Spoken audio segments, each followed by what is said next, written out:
And so when I reapplied for the Arkansas one, it was like, kind of like, no. And I said I would do the support group things to do what I needed to do to get moving forward so I could go back to work.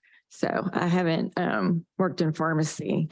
It'll be going on 7 months. So, and like I said, it'll be 3 years that I've had sober in August, and I'm just ready to get back to work.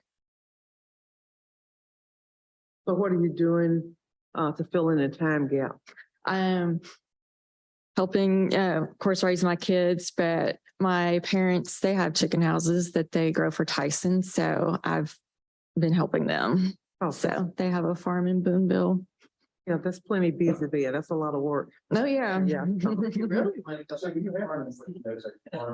I have been, yeah, I quit working in September of last year. So I am rehirable by the VA, which is eventually, I mean, that's where I want to go back because that's what I know.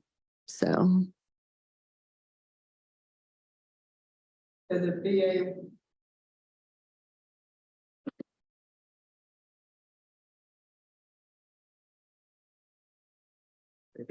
So the VA, they wouldn't let you work because you're on probation, but now you are rehirable? Well, there's a difference in probation and then having discipline. Yeah.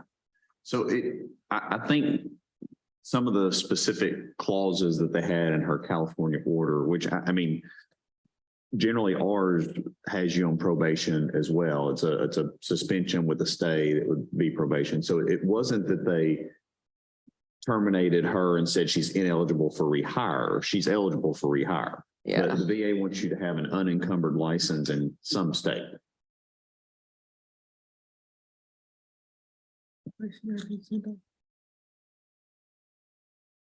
Does any other board members have any questions? That's when they voted to do the board. So she's here today. I'd like to entertain a motion. Yes. Can I ask one quick? So Yes. just to make sure I'm clear, do you have an unencumbered license in Arkansas? She had let it lapse, so she had an application for reinstatement. And then Okay. with the 2 DWI issues she had previously, she came and met with the board and basically said, what's the roadmap, back? So she, at that point, went and signed up with support group. They've been monitoring her and meeting with her and giving her advocacy. With her, generally what we do is convert to a probationary consent order, which does include probation. So that may still be an issue with VA unless the board does something outside their normal approach on a recovery contract. So if we authorize her to go back to 20 hours today, would we also be authorizing reinstatement of her license? Yes, that would be the actual question. If you're willing to let her go back to work, we would consider that to be authorizing her reinstatement application. Okay. And there's no practice after inactivity concern because she was still working, just not under her Arkansas license. September. Okay. Yeah. Thank you. But going back into practice, reinstating, it should go back into a probationary status because of the time frame and where we are with her. It's a probationary contract. Yeah. Yeah, I would think we should follow the normal pattern that we do. Madam. So basically I would be having to figure out somewhere else to work until I could figure out the VA thing, or I think it'd be worth a discussion with the VA because what the support group has advocated for is convert to our normal order, which is a probationary consent order. Right. We can send, if the board approves that, we can send a copy of that to you for you to look at and also discuss with your VA folks, see if what other procedures they have, since it's a recovery contract, not necessarily a disciplinary contract. right. So there's no way we can have the probationary part removed if she's part of the support group and being monitored as long as she's in that?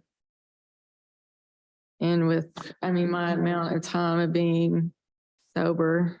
Yeah, it's interesting because most of the time what we see is someone being sent to support group by the board because of disciplinary issues they've had within the pharmacy itself. Hers is a little bit different in that, she let her license lapse. We had one DWI and we sent our normal letter. If you get another one, then Right. such will happen. So she let her license lapse and had gotten a second DWI. So it wasn't something where we pulled that until she applied for reinstatement is when we found out about it. I think the board would have flexibility to do what they want. Our normal order includes a 5-year probation. Would it be something to stay the probation as long as it's in compliance or as well as a suspension? Is it arbitrary and capricious to do her differently than we do everybody else that has 2 DWIs that go in, give them bail, come back, go in support group, go on probation for 5 years? If we do this one different than we do everything else?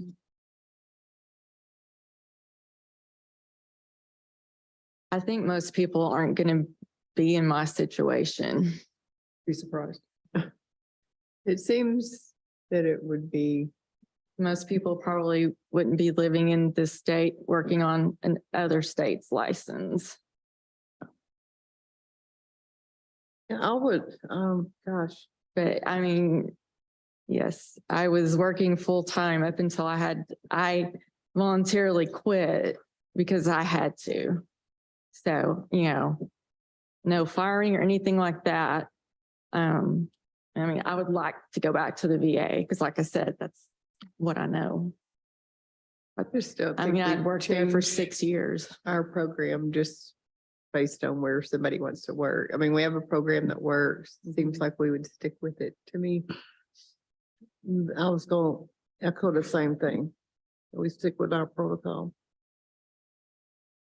So the probationary status in light of the support license is in probation, not some relationship between the support group and the board that we agree to a limitation. But it's board would view her license as being in probation. Historically, when someone is allowed to either get their license back or their ability to practice returned to them, it's for at least a 5-year contract. If it's an extended contract, which I don't think anybody's even suggesting on this, then that 5 years of initial monitoring, it's in a probationary status. And it's because there was some issue in either the background or in practice previously that the board is basically saying, we have you in this status because a secondary look at your ability to practice. You're given a second chance with that license and it's in advanced status of oversight. So if she were to be under that 5-year probationary status, could the 3 years count toward the 5? We've always said it's the time of that contract is time of actually practicing pharmacy. So even the weird part on this is if you got it and didn't work for 2 years, the 5-year clock doesn't even count for most of our support group folks. Oh, here's a copy of one. It's somebody else's, but if they want to look. If you want to look, what tab is that without saying the name? 8. If you look under tab 8, it can't be tab 8, Oh, it's mine. 11, tab 11. Yeah, and for California, there is no way, I couldn't meet probation in California living in Arkansas. Yeah, because they required on-site meetings there. Yeah, and you have to live in the They don't have a way to state. do it from anywhere but California. Exactly. So start on page 12. And if you I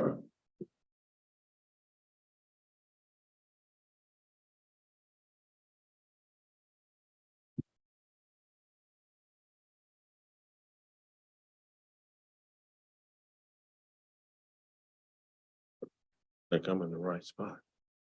Did tab 11, 11 page 12.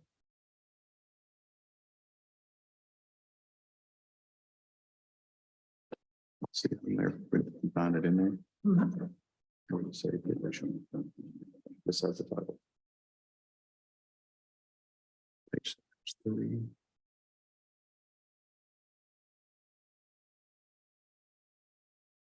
Under number 2, under therefore, it is therefore ordered.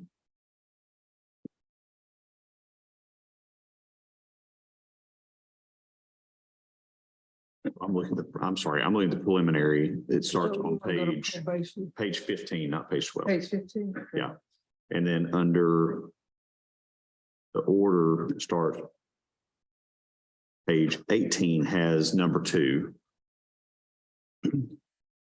Response suspension shall be probated for a period of 5 years, so long as respondent remains full compliance with order. Before the completion of the 5th year of probation, this one did have a different clause. Respondent shall submit herself to reexamination by the board's impairment committee, determine if you're required to go further, basically, because this one was in another state, but also with us. Well, we could do our regular program 20 hours and then at sometime when she's proven through that, maybe she comes back and tries to get it off probation. Would that be an option? That would be different than our normal procedure. Anyway, I didn't know if you'd seen it. Question for the staff, other than support group personnel. And I didn't read all this here. So are there do you see other examples in which pharmacists are put on probation or their licenses put on probation? So there's other. This is one where. Yeah. I mean, there are times when the board, based on specific action or vote of the board as part of a disciplinary hearing, put pharmacists on probation. Prior to coming in. Well, as part of coming in here. Like if we have Somebody doing bad, so they're on probation. yeah, you've got to do the following things and your license on probation for X amount of time.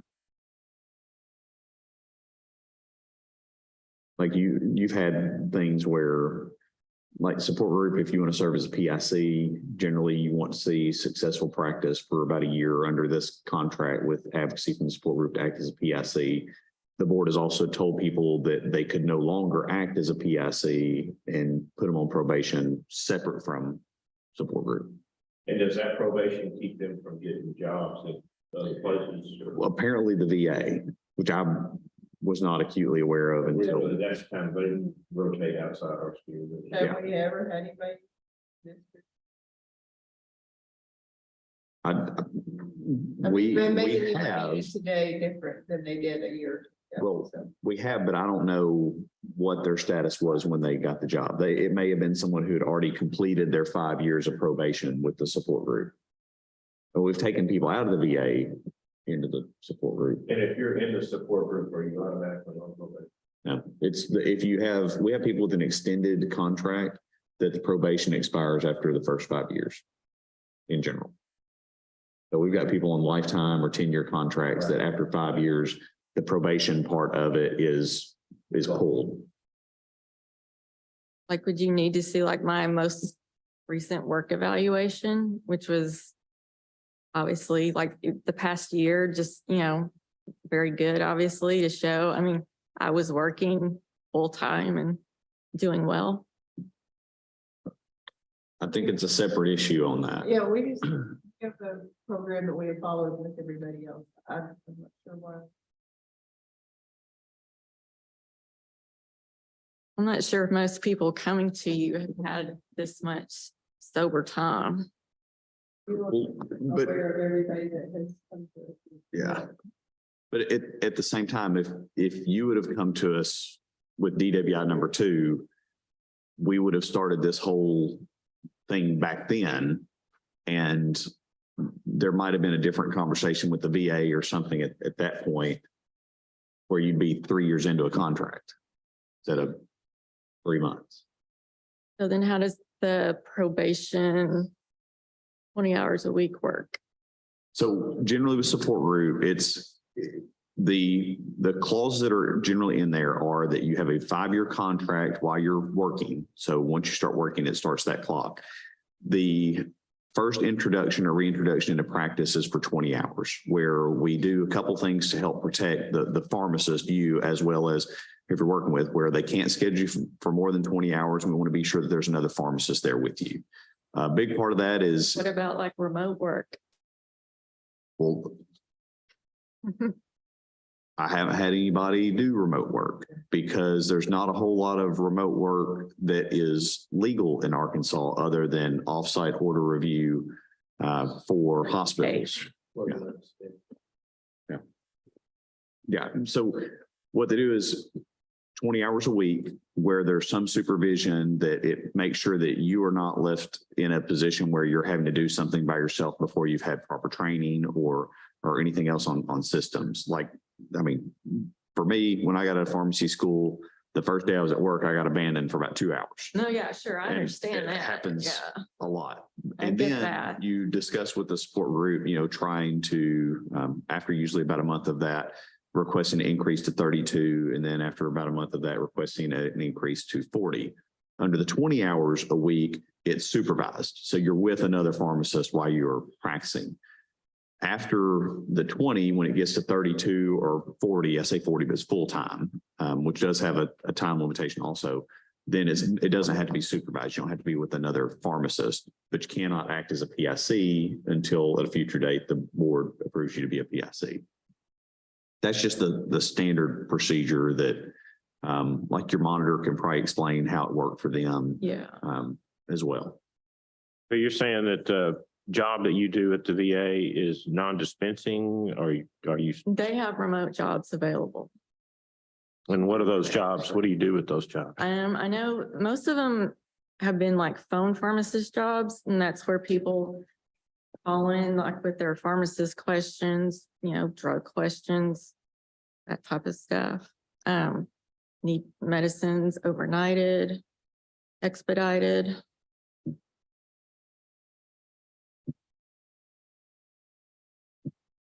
I'm not sure. How would you set up a workplace monitor in that situation? Well, you wouldn't. But that's a requirement of your support group contract.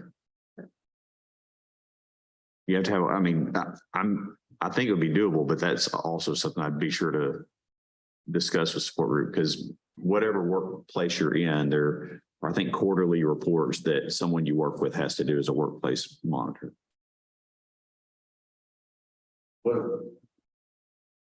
For staff, what constitutes monitoring?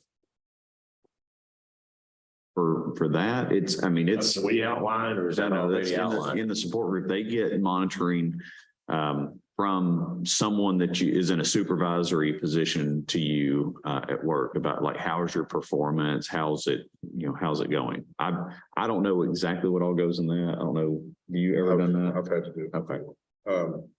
The support group, the executive director of the support group will reach out for updates quarterly, job performance, you would need to be aware of.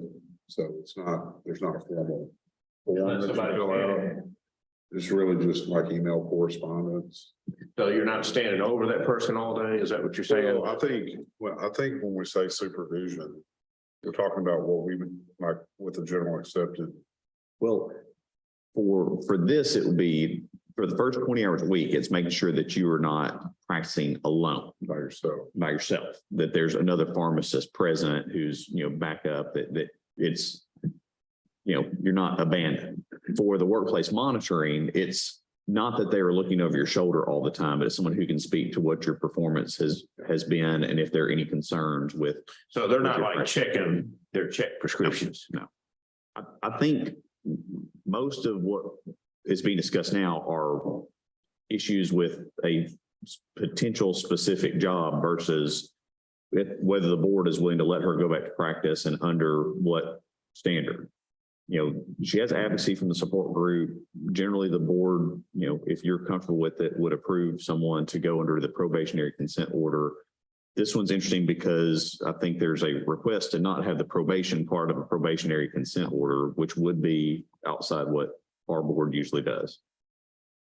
That's something I think for you to consider. Is that a hard and fast thing to discuss with the full board later if you feel strongly that that's something you should not be doing? Well, I personally think that, congratulations on what you've done so far in the support group, and I hope you continue, and I hope you're successful, and I think you will be. But if the support group is there to keep pharmacists from harming the public, if they're addicted to whatever, and then they go to the support group and they quit whatever it is, and then they go forward into work incrementally under supervision. We need to, I guess my question is does that supervision apply in situations in which a pharmacist now, because I'm sure when these probationary things were put in, pharmacists weren't doing a lot of the cognitive things, answering phones and things like that without dispensing. And I think that there's a dispensing element in there that you want to be aware of with somebody that has addictive potential.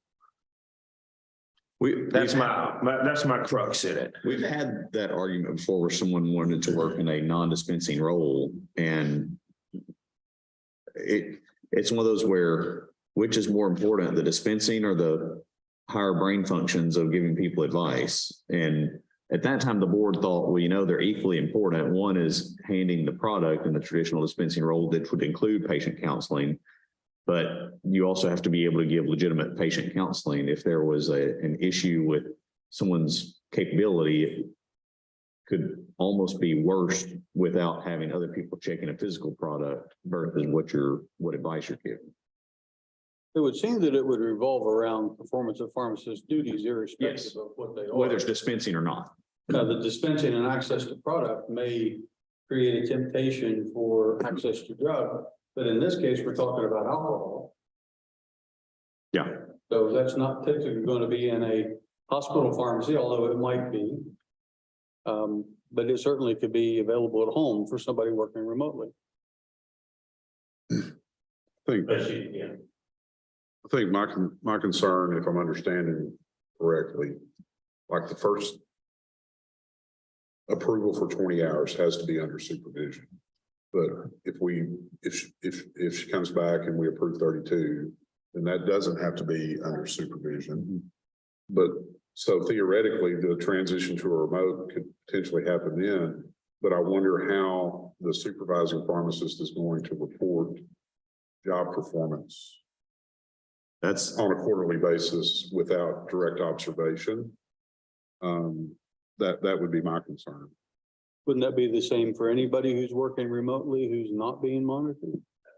Well, except but in I'm this, not required, well, as a supervisor, I'm not required to give quarterly reports for everybody. It's just in the support group, they're looking for overall performance to be sure that there's nothing, no aberrant behavior or any concerns with their work versus on normal pharmacists, we don't have that.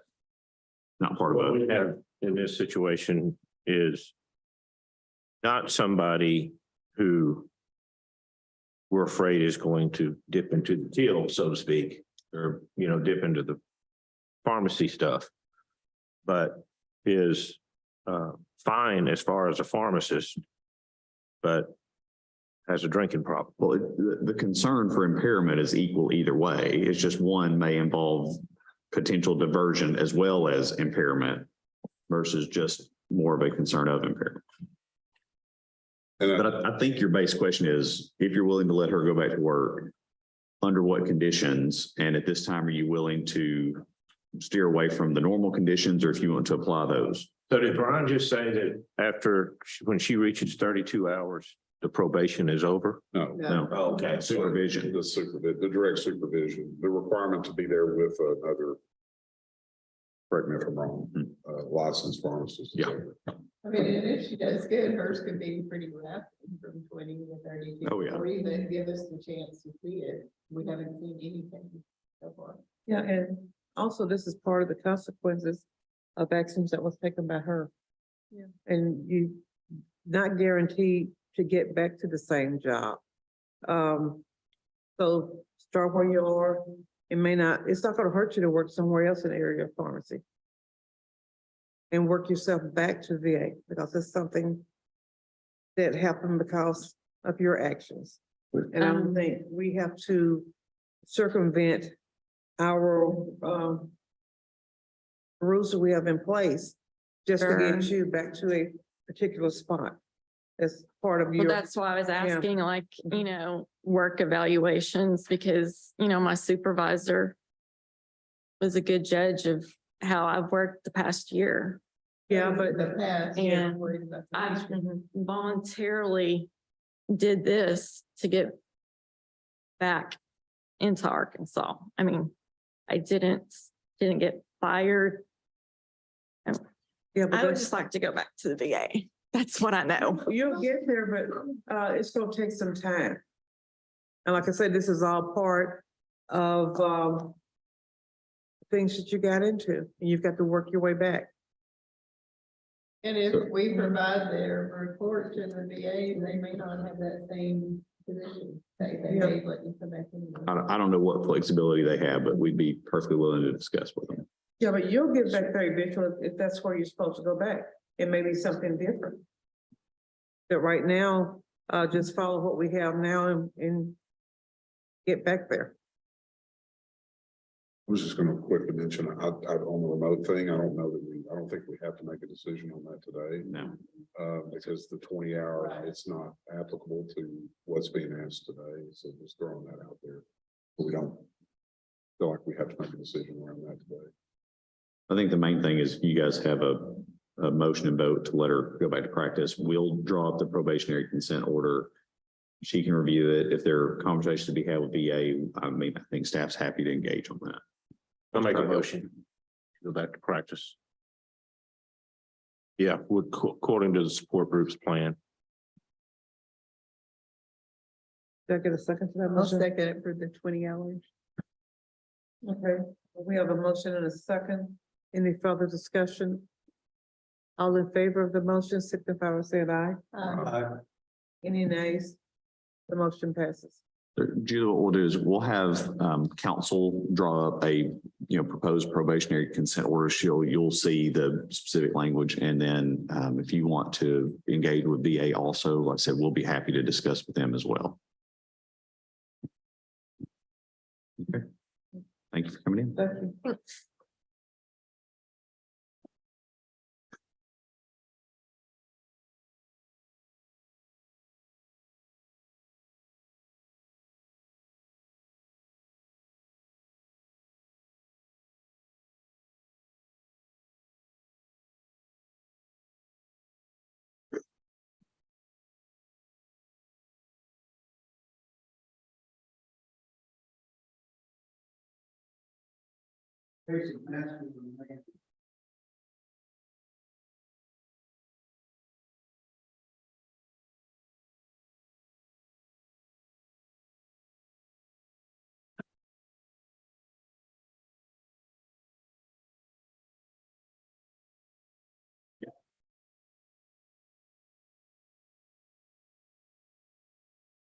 Guys, whichever chair you there.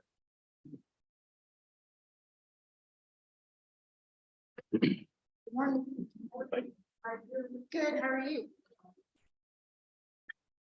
Nancy, but it's still awesome. Yeah, it is. No.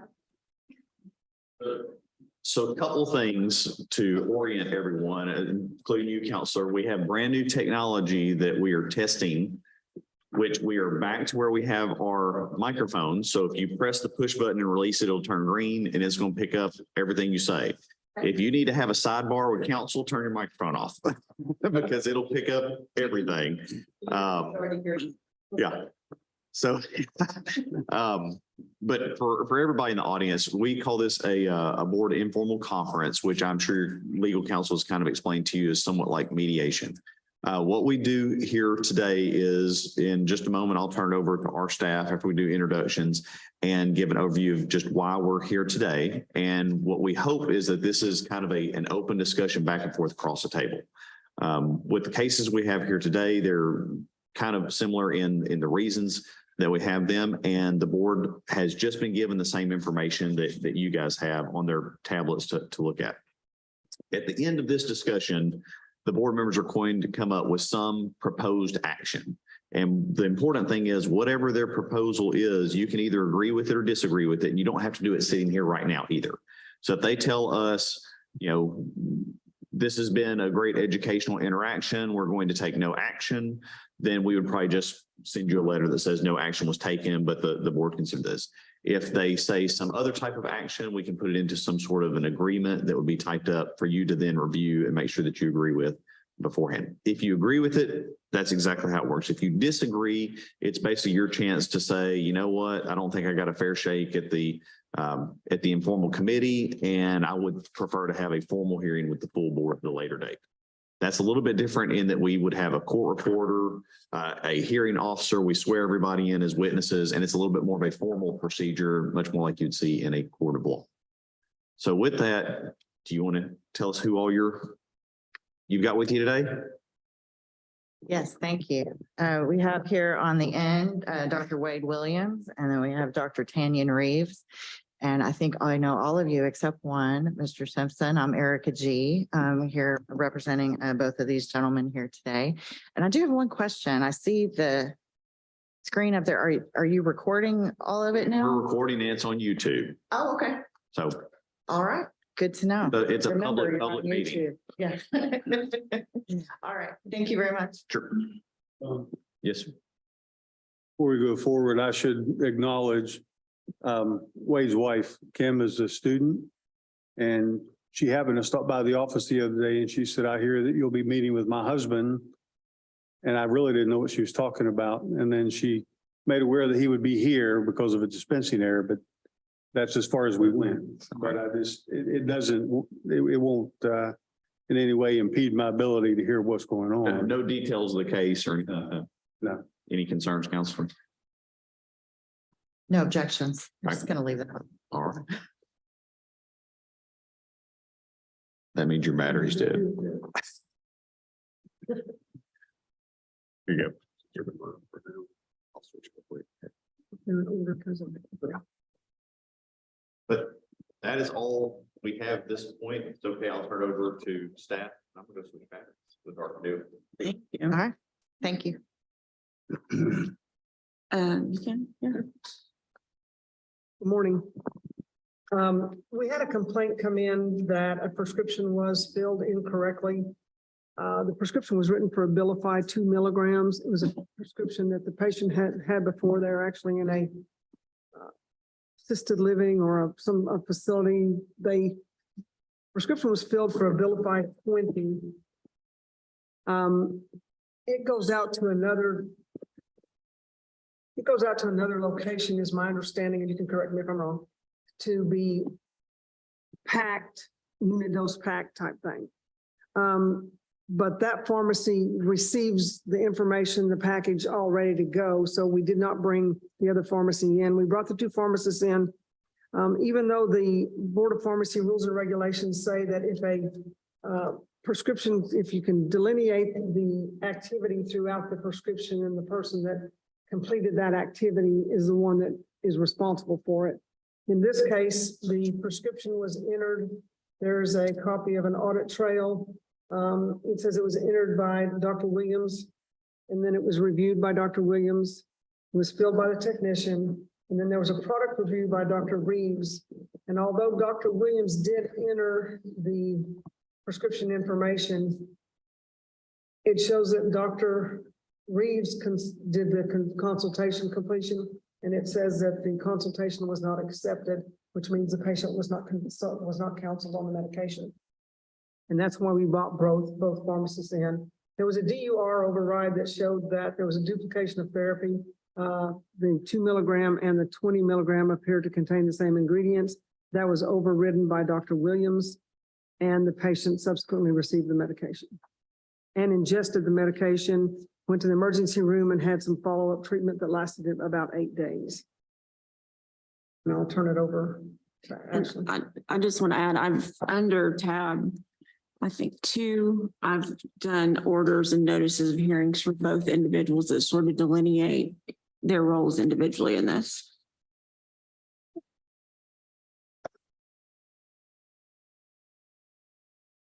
And we'll turn it over to you, Madam Chair. I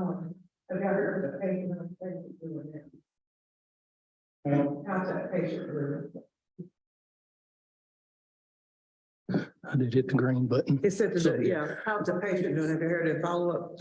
I have followed with the mother of the young man throughout the whole process. Several different meetings we had. In fact, I knocked this off because I'm shaking. I apologize. It's kind of, this is one of those situations, I've been in this 22 years. You wake up in the middle of the night, you run back up to the store because you're afraid you did something wrong. And time and time again, that happens. But the time that you don't wake up, you find out that you made a mistake. And it weighs on you. And that's where we're at. It's one of those things, 22 years, you get those sleepless nights and those moments on that. And then it does come home to rest. And I think the most important part of that, when I found out Tanya had gotten a call over the weekend, or 7:28 at one point, I got a call. The nurse was calling to verify the prescription and strength. Earlier, the patient was in a treatment facility, capstone treatment facility for abuse. And he was getting his regular meds filled through the facility. I had made that mistake. Started having some abdominal discomfort that way, and nausea. So they left Capstone, went to the ER. At some point, they determined that he was having some reduced kidney function or urine output. So they started reviewing his medications at that point and had determined that his Abilify was 20 milligram. And so they were calling just to verify that. So Tanya reviewed the prescription and determined that it had looked more like 2 milligram than 20 milligram on the prescription. So noted that, determined that it was filled incorrectly that way, closed out the prescription, redropped a new prescription for the correct strength. When I got to work and he had delivered that information to me, before I looked at anything, I had the young man's mother's phone number because she's the one that had reached out. I immediately went to the office to call her because I wanted to check on his care, how he was. To follow up with that, I wanted her to tell me what had happened before I looked at anything and had any bias in that. I just wanted to say, called her without using names here, called her, introduced myself, told her I was the pharmacy manager for the team. I understood that we had made a mistake with her son's prescription. Could you please tell me about it? So she proceeded to tell me what had happened and immediately apologized for it, said, this is of utmost concern for us. She said, I understand that happens.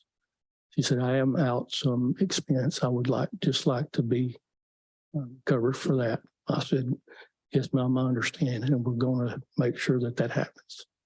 We're going to take care of that. We have processes, teams and things involved that we can submit that to. So I then went back after I got off the phone with her, went back,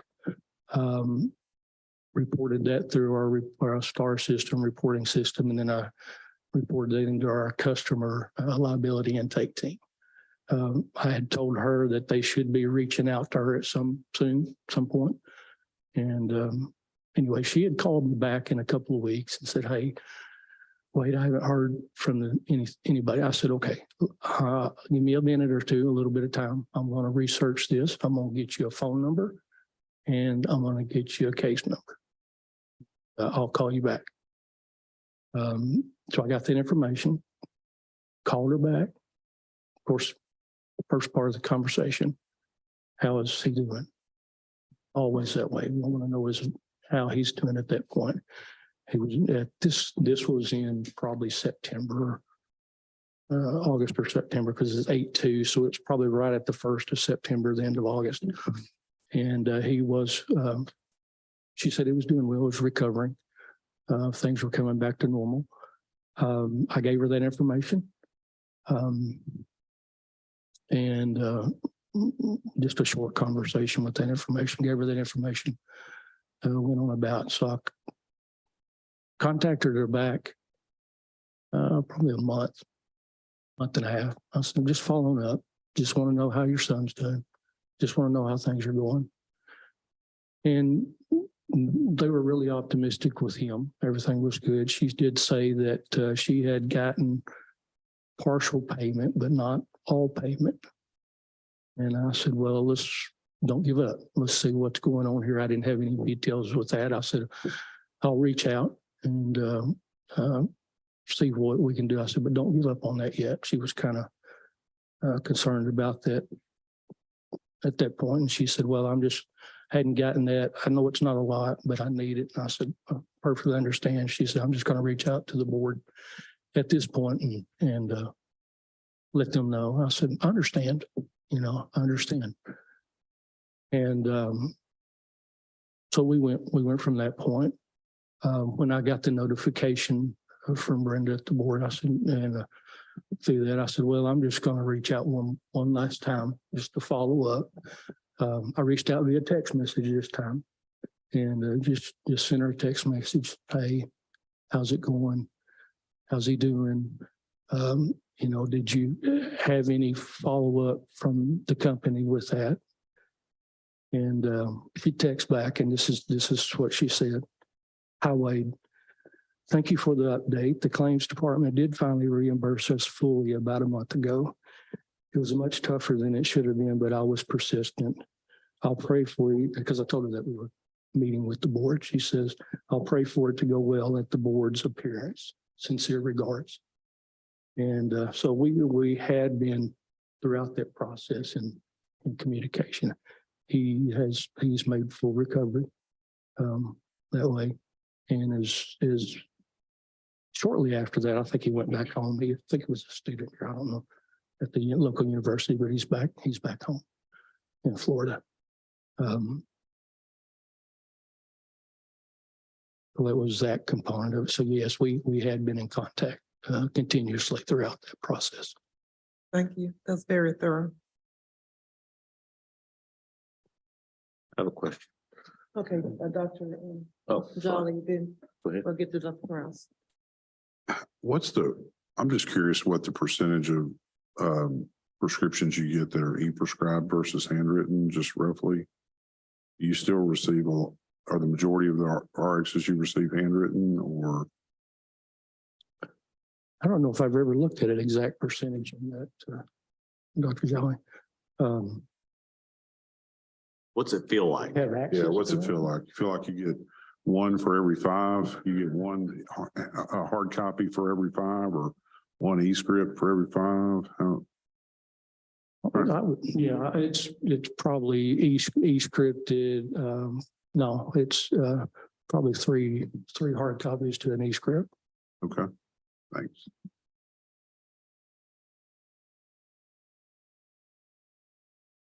Any idea how many of these 20 milligram that he took before he went to the hospital?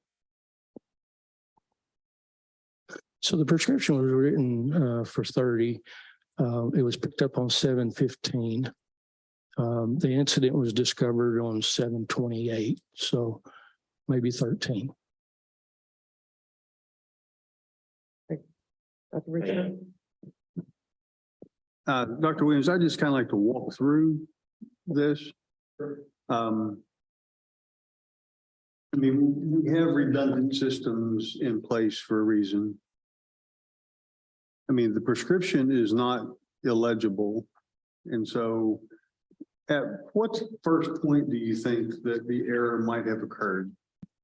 Was it, do you think they misinterpreted 20 or just, is there a selection of line item in the computer that the 2 was close to the 20 and you just accidentally click that line? Do you think that's where that happened? I will answer that the best I can because part of that's based on speculation. But just to note, I was not the original inputter of that prescription. I did something at data review caused me to make a change. And as you said, Dr. Richmond, if you pull up Abilify in the computer, the 20 milligram is coming up first and the 2 milligrams underneath it. Yeah. So it could have been something to where I thought I was clicking the 2 and click the 20 on that. Now, And I'm not trying to walk you paint you into a corner. I'm actually wanting to work through it. And I'll just, rather than draw it out, I'll just kind of just lay out what my thought process is here. Is the prescription looks clear to be a 2 milligram prescription. correct.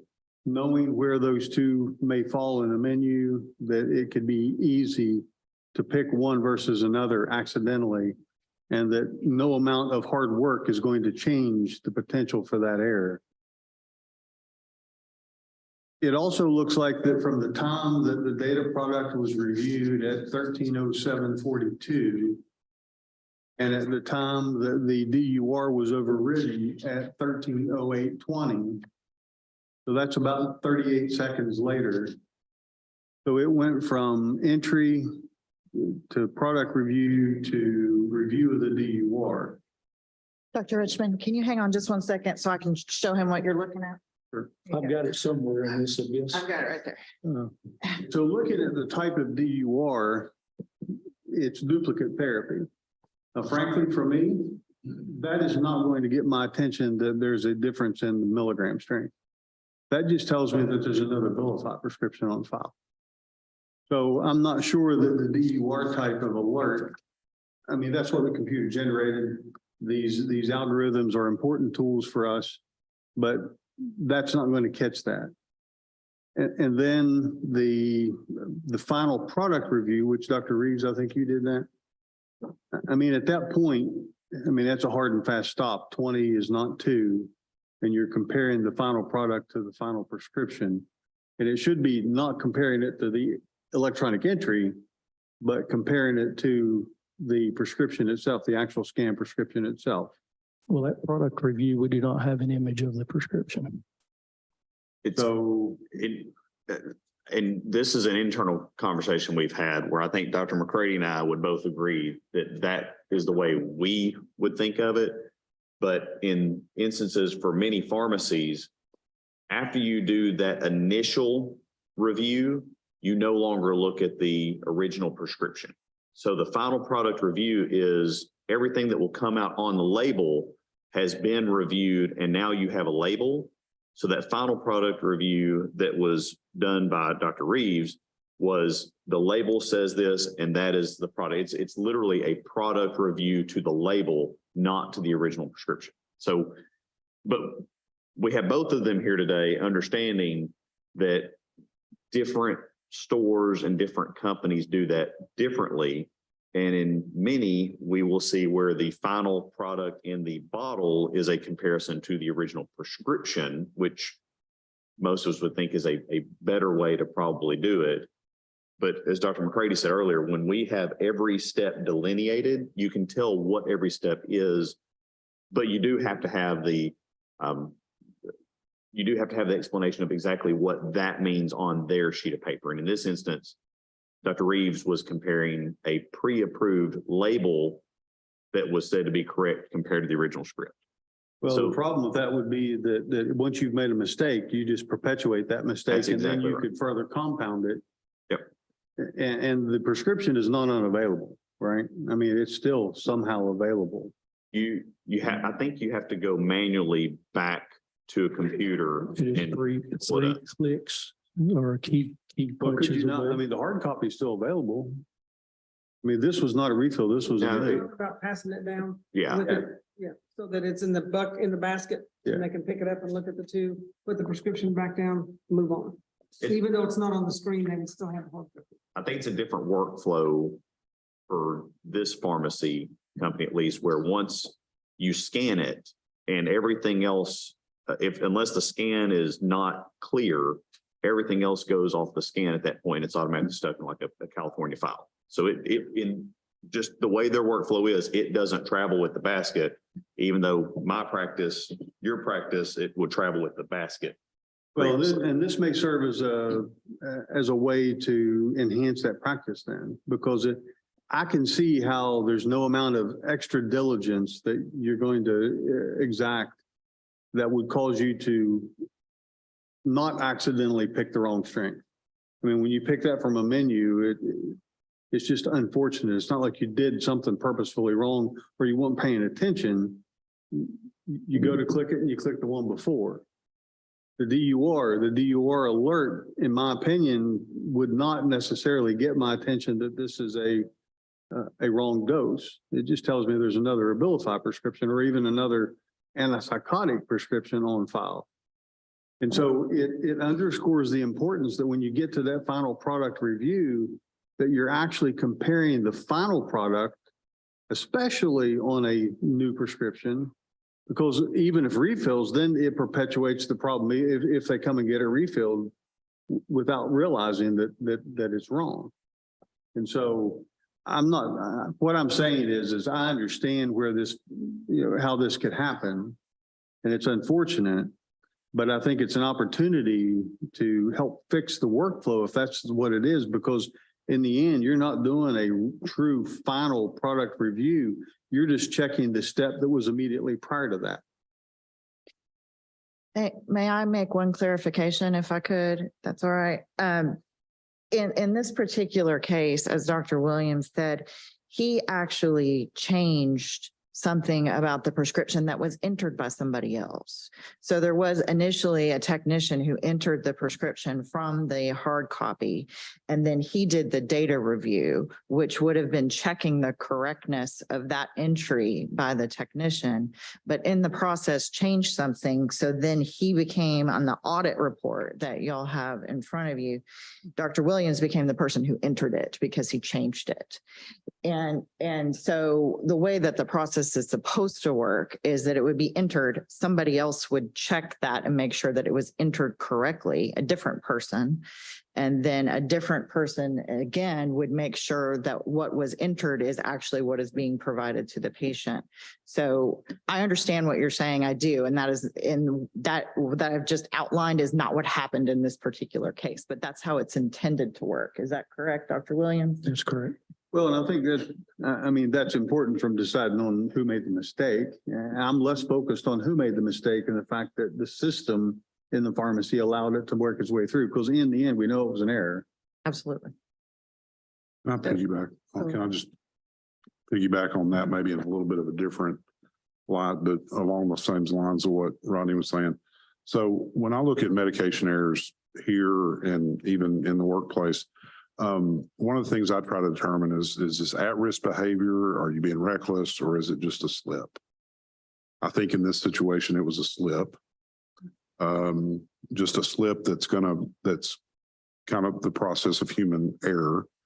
But I think what Rodney's saying is when you have slips, a lot of times it can be system issues that are causing that. And so do you guys have like a root cause analysis type process that you can do where you can look at the way this thing made it all the way through and come up with some ways to improve your workflows to maybe try to prevent it? I think that's an important part of this whole process is when we have slips, how can we get better and maybe prevent them in the future? Now, one of them is, and I think it does look like two, but I can actually see how somebody may see a small zero to the side of this. Can't really fix that unless you can get more people to e-prescribe.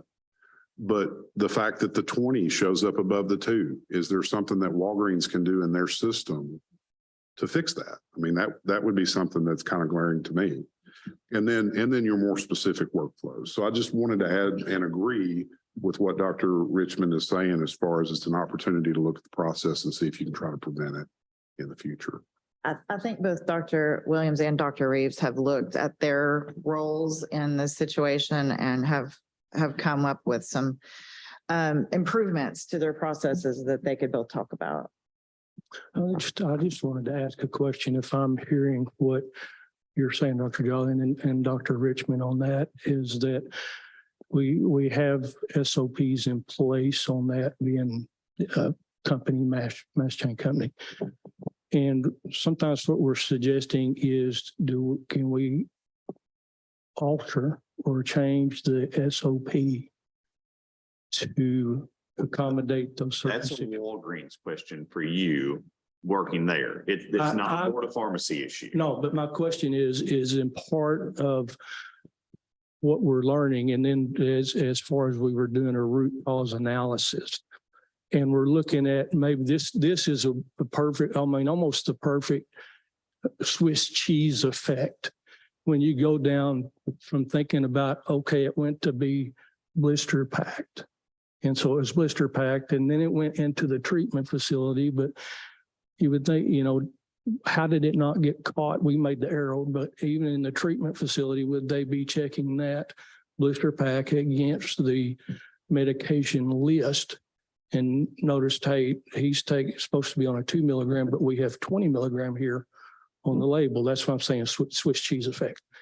I'm not asking you guys about the SOP and the change. I'm asking you guys, on that root cause analysis, suggestion of ways of improvement that we as PICs or pharmacy managers and with Walgreens itself, if we see a way to improve that, if that happens, or you're asking, is that a suggestion that I can make that suggestion to Walgreens that this would be a better improvement to prevent this from happening again? That's all I was asking. Okay. Okay. Did you finish your question? Yeah, well, just one quick Okay. follow-up statement. To the best of my recollection in discussions with Walgreens in the past, my understanding is that STAR system that they have is supposed to be a vehicle by which improvements can be made, root cause analyses can be done.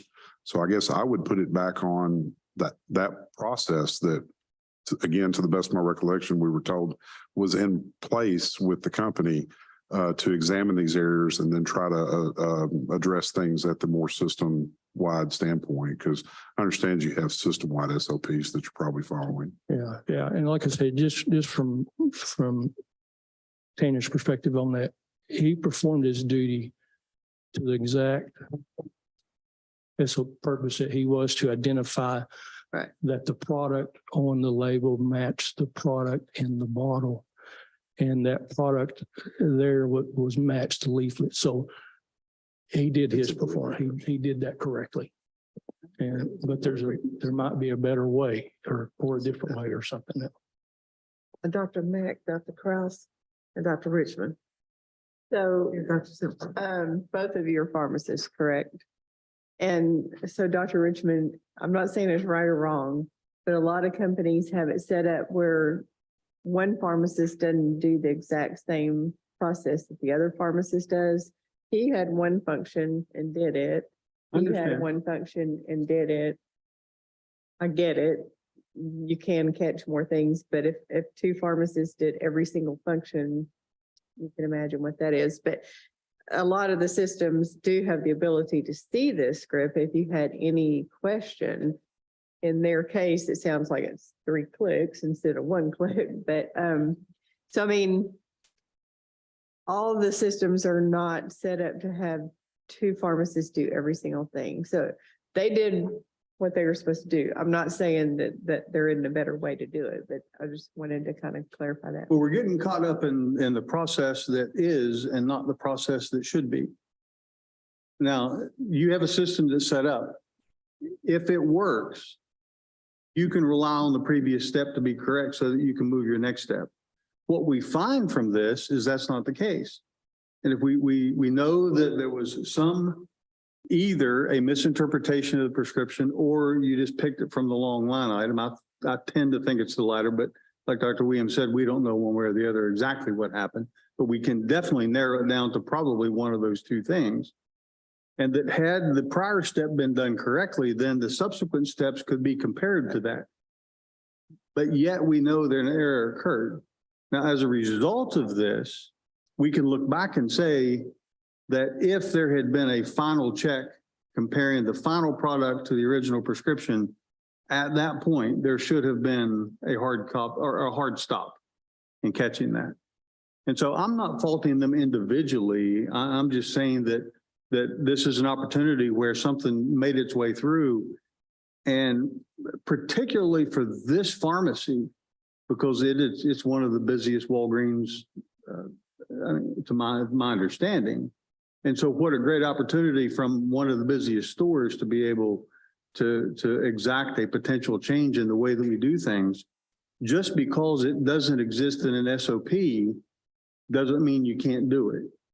I mean, we're charged with practicing pharmacy and we need to do whatever it takes. Now SOPs, and I'm not suggesting as a board member that you go outside of SOPs. SOPs that are well-written are there for a reason. But there's nothing saying that you couldn't yourself look at that hard copy prescription as part of your final review step. And that would have more likely than not caught it here. And what we're really looking for, it's an error. It's unfortunate. It wasn't, I don't believe in any way it was intentional, but it happened nonetheless. And so our duty as pharmacists is to prevent that from happening again. And having walked through each of those steps, that's my best way of being able to determine, okay, well, it's potential that it was accidentally just picked the wrong drug. There's no way you can change that. It was accidental. The DUR didn't really on point say you got the wrong strength. It just said you've got another prescription on file that is in the same drug class. So that really wouldn't catch it. But the hard copy final, comparing the final product to 20 milligram tablets labeled for a 2 milligram prescription, that's the only place I see in this whole process that you could hard catch that. That's my point. Who picked up the prescription? Was it the mother?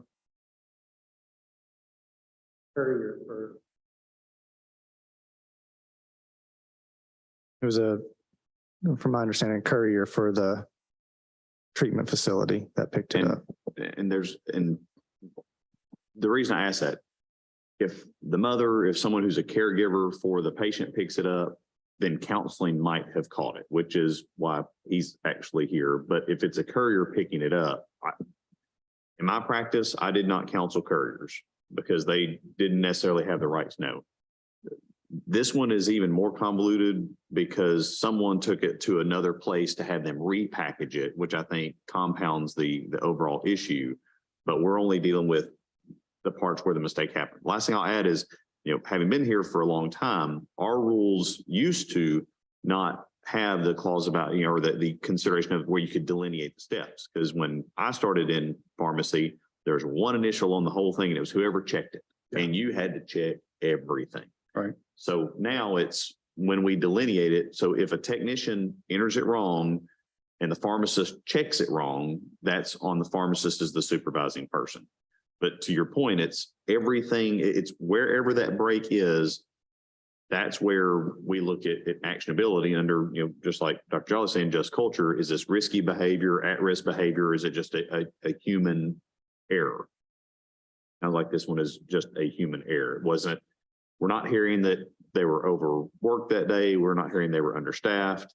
We're not hearing that, there had been a tornado that afternoon that had everybody stressed out. It's just, sometimes it slips through. Well, the only question that comes up, and I'm glad you pointed that out. I mean, does the N for no in terms of patient counseling, does that mean that, are they asked and they said, do you want counseling? And then they say no, because that's not Arkansas law. So whenever it's like a two-step process, whenever you go over there to scan the barcode, saying I'm the pharmacist that is doing the counseling. what I would do is I would walk over, scan my barcode, and I can say sheer fact that I never not speak to the person. I know that's a double negative, but I speak to the person, whoever's picking it up, whether it's a courier, the patient, caregiver, whoever, I speak to them directly every single time. And in this case, Counsel them. I'm sorry. Speak to them or counsel them. Well, I guess it depends. So whenever I speak to them, I say, picking up for so-and-so, I've got these medications here. Are these new prescriptions? Are you familiar with them? Go over them that way. If it says, no, I'm just picking up, and I'll say, okay, well, if you're just picking up, once you get them to whoever the in-person is, if they have any questions about the prescriptions, have them call us. We're here 24/7. Somebody's here to answer a question if you've got it. Since this incident's happened, instead of just saying, I've picking up Abilify, are you familiar with it? I've mixed in picking up Abilify 20 milligrams, to state the strength of it. But, in this instance, a third party picking up, they wouldn't have any knowledge of what exactly they're picking up, but I have added that in now to see, if it can be caught in that sense. Can you, I believe Dr. Richmond was asking specifically about this line in the audit report that says consultation accepted, and what does that mean? So the second part of that, after you scan the barcode, the question that reads on our point of sale says, does the patient want to speak with the pharmacist? So if I talk to them and they don't have any questions or there's nothing said from them, a lot of times a technician will just hit no, that there was no questions on the prescriptions. Even if it's a new? Correct. So in our point has consistently been that does not remove the pharmacist requirement to counsel. Then you have to say, however, comma, if it's a courier for someone who's in an inpatient facility of some sort, that's not, I don't personally believe it's appropriate to counsel a courier, right? Because we don't know what information they have. You have another medical professional at the facility administering a drug generally, or handing it to the patient to take it themselves versus a patient self-managing it.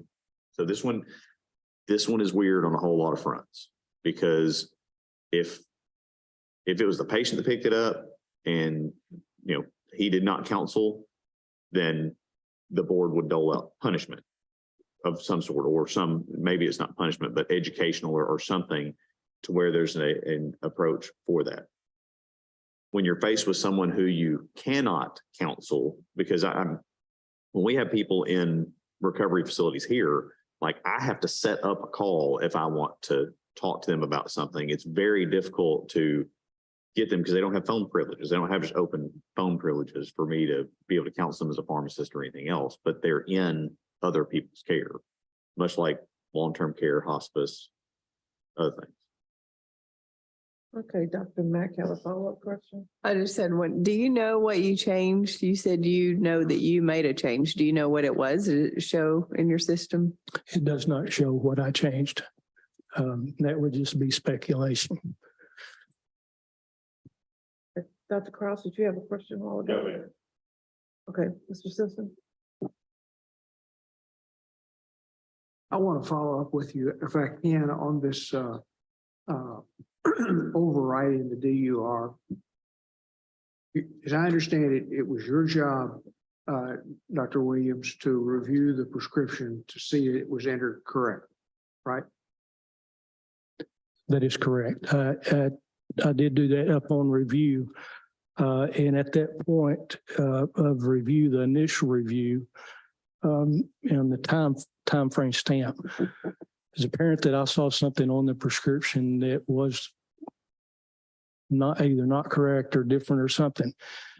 And I made an attempt to change that Let me be more specific. I'm gonna Okay. take you a little step at a time, because I think we're blurring over some stuff here. Okay, Did you enter the original prescription in the system yourself? no, sir. So you were reviewing whether it had been entered by somebody else correctly, right? Yes, sir. And when you did that, your system gave you a DUR.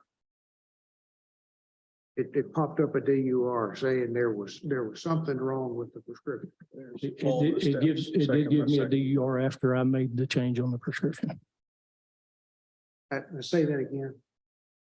Well, the DUR comes after you verify the data entry of the prescription. So I would click off of the checkpoints on that. You would have clicked, it was okay. It had been entered correctly, and then the DUR came up. Okay. I was going through the system. I had made a change to it. So when I made the change, then it automatically goes back through to adjudicate, and then it comes back up again. And so if you look here on where I selected patient prescriber review was 1300, so it was 1 o'clock. If you look at product review, it was 1307. That was the second review because I had verified patient prescriber at 1 o'clock. Then it came back and apparently at that point I had changed something because it came back for the second review at 1307. So there was 7 minutes different in between that. So after that second review, that's when the DUR came up. And it came up, as Dr. Richmond said, a duplicate therapy from a 2 milligram that was filled on, I think, 7/10, and it was in the pharmacy in Florida. So it not sold. So I don't, if that point, as he said, it wouldn't necessarily flag an immediate concern with that as far as a duplicate therapy. Sometimes if we pull a prescription off a hold in the closed out prescription in the computer, you're going to get a duplicate therapy. Well, presumably you could see the change, there was a change from 2 milligrams to 20 milligrams, a 10 times increase, right? Yes, sir. You're asking me on the assumption of that there was a change in something. Don't know what the change was. I do know that the final review was on a Abilify 20 milligram. Right, I understand the final review issue. Okay. I'm still focusing on this change. Okay. So you, in reviewing the prescription, somebody else had entered, made some change. Yes, sir. I changed to 20 milligrams. No, we don't know that. Change on many things. Anything. It could have been changed on directions, the quantity, the date. There was a change. I made a change on something. Great, but then the DUR comes up and it shows what's in the system is 20 milligrams and what's previously been used is 2 milligrams. Yes, sir. You made some review of that. Yes, And sir. decided I'm just going to override the DUR and let the 20 milligrams go on through. That's what the system says. Yes, sir. I think I can understand blaming the system for the final. review. I'm having trouble on overriding the DUR as a systemic problem. Okay. I understand. I'm just saying this was almost a year. I'm thinking at that point, what caused me to override that DUR? I think that's what your question is. Yes, and my point is that while the final review could easily be a systemic problem, as Dr. Richmond pointed out, I'm having a hard time blaming the DUR override on a systemic problem. Okay. The problem. I understand. I understand. And there could be some different scenarios for that maybe was a change in dosing. He was in the treatment facility, so maybe they, I think they were going from 2 milligram to 20. That's that way. Or did I just miss looking at that and just miss that it was a 20-2 difference on that? Yes, I did. There's the only thing I can say to you on that. I did miss that. I did. That's all I have. Okay. Okay, Dr. McCarty, you had a question? You good? Does anybody else have any questions or discussion? Do you get a DUR on every prescription or is it just if there's a problem? Feels like every prescription. But I mean, yes, I'm going to be quiet. I probably know where you're gonna go. Alert fatigue and something.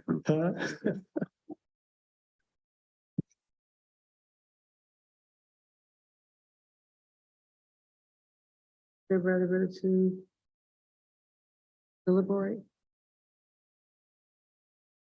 Ms. G, did you have anything else? No, to ma'am. present? Thank you. Okay. Everybody spoken? What's that? Everybody spoken? Okay.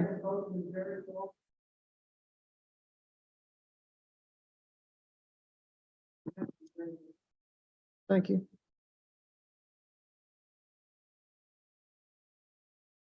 I feel like it's just an error and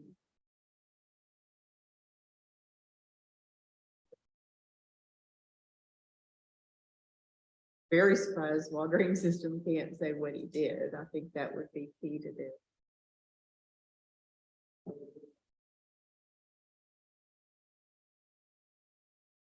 Your system at store level may not show you what you did, but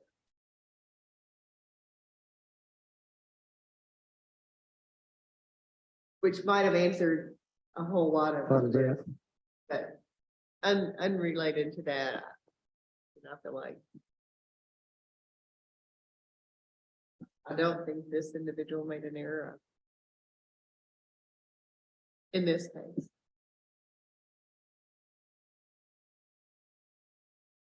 Any other comments? Well, my emphasis is going to be on preventing in the future. You all can talk about who's at fault and if you're going to find them and that sort of thing, but my greater concern is we need to look to see, I mean, as a result of this, we may not definitively know, but the only thing we definitively know is there was an error. And we can reasonably know because we know as a pharmacist how these systems work, where the breakdown might have been. And so what I would like to see is one, at the store level, to see an assessment of what the potential problems were and how that can be fixed at the store level. Not saying circumvent SOPs, I'm not saying that at all. But how can you augment your practice given the current way in which you do business, but are there ways that we can help it augment that? I would like to see a written plan. I would also like to see a minimum of 10 hours of continuing education on medication errors for both pharmacists. And I would like to see that they would then train their staff. And there would be evidence of staff training for all 3 shifts in the pharmacy regarding medication error prevention. And that being reported back to the board as part of a corrective plan as well. So do an assessment. What can we fix? What steps can be augmented? 2, can we do continuing education of our staff on what our changes are, or just on discussion of errors period, just to highlight them? And 3, I'd like to see at least 10 hours of CE on each pharmacist.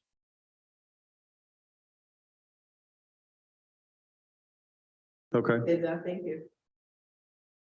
I still agree that you did your job, but I think if there had been better counseling, whether it be with this one instance with the courier or your other patient, better counseling. And certainly, if you do counseling, it makes obvious potentially an error that, oh, wait a minute, there's something off here. Yeah. For new prescriptions, and I'm sure your system tells y'all what to do. The point of clarification, CE for both of these pharmacists or just the one attached to making an error? Because we usually don't require CE for someone who didn't make an error. Well, do we know who did or didn't make an error? We know according to the delineation of the steps in this prescription, where the error occurred and where it was missed. And even if we don't know exactly how it was made, we do know the step where it was missed and checked off on. I thought we heard them say that I can't say exactly what was done here. No, they don't know exactly what change was made in the system, but regardless of what change was made on the order entry was checked as being correct, but was not. So if I go and change the doctor's name, the dose or whatever, and then check that it was correct, and in this workflow, it comes to you to do a final verification of the prescription where Dr. Reeves was, you're not looking at the original prescription in their design workflow. You are only seeing that the label matches the pills that went in the bottle. And he did that correctly. And there was not counseling because it's an inpatient of a different facility where, I mean, you don't counsel patients that are in nursing homes or facilities like that. So I'm just saying, if we put in his record that he was required by the board to do CE when he was not responsible for an error, if it had been the mother came and picked it up or the patient and he failed to counsel, 100% agree with you. But it was a different situation in this specific case. So you're saying Dr. Williams do CE, but Dr. Reeves not? I think traditionally the board might suggest that he get it because it would be good, but not give him a letter in his file as to having had a finding or quasi finding or agreement with the board. Well, and I don't know if this makes a difference or not, but I would prefer to see this non-disciplinary. Well, it would still, but the thing is, if someone looks at his file, because he did not actually make an error, generally the board would dismiss the charges against him rather than have a finding against him when he did not. What are you going to find if he didn't make an error? Now, I think you can suggest it, and we've done that before, where most time the pharmacists are like, this scares me to death, and it's something that I'm taking to heart. And you know what? Doing some CE on this is a great idea, but we haven't forced them to do it by letter or agreement. Well, he's on staff, so he's going to be part of the contingency. He's going to probably get trained if Walgreens agrees to that. And there is, just for the record, there was patient harm. In this one. In this area. And I had a question, I didn't ask it earlier. Can maybe Walgreens tell us when you stopped putting the prescription on the screen at the last step for verification? You know when that happened? So I can only state from my time at Walgreens, I started in 2017 and It has not been there since then, okay. It's been, I'm just curious. 10 years ago, Yeah. our understanding was it was there. And as we went through this and found out, it was a surprise to us that it wasn't necessarily. Yeah, we don't know that Walgreens ever came to the board and said, hey, we're gonna stop doing it. I was just curious. And I'm not suggesting that that you ignore SOPs. You're in game if you dispense the prescription correctly and you follow the SOPs and augmented it with whatever was necessary based on what you've seen your practice to involve, and you dispense the prescription correctly, Dr. Lawson and nobody else is going to be calling you complaining that you did that. But if you follow the SOPs and you still make an error, well, here we are. I feel like our recommendation was to do some CE on counseling because just your own description of how you counseled is not really what's required in Arkansas. Supposed to go out there and counsel, not say, do you have any? I just think fine tuning your counseling would be a good step for you. Mandate that because we're not gonna, if we don't end up having a board order against you, but I just feel like that would help you. Well, John, subject to your clarification, then my recommendation would be CE on Dr. Williams then. 10-hour CE, any investigative cost. Well, y'all can decide that. Yeah, when it's a no harm case, it's usually like a minimum $250 investigative cost. When there has been potential harm, it's up to the board to consider if there's something different from that. Dr. Carlos, you got a question?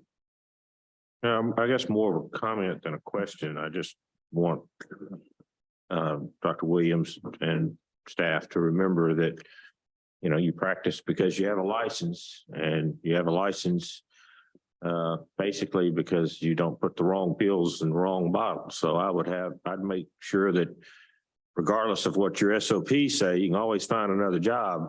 I would make sure that what's in that bottle and on that label is on that prescription. And we wouldn't be here. You know, so that's my only admonishment, you know, leave that prescription in the basket, don't stick it. If you still keep your prescriptions, don't sticker it until you sack everything up so that that last person, before they put that sticker on that prescription, can look at it one more time. If it's not in the system, you know, or you can keep doing your SOPs, and it's probably 1 in a million is not too bad, I guess, but I'd sure make sure that whatever I let out the door was on that prescription. I would like to say we really appreciate you both of you just coming here on the problem. Through it, we've asked you a lot of hard questions simply because we're trying to understand how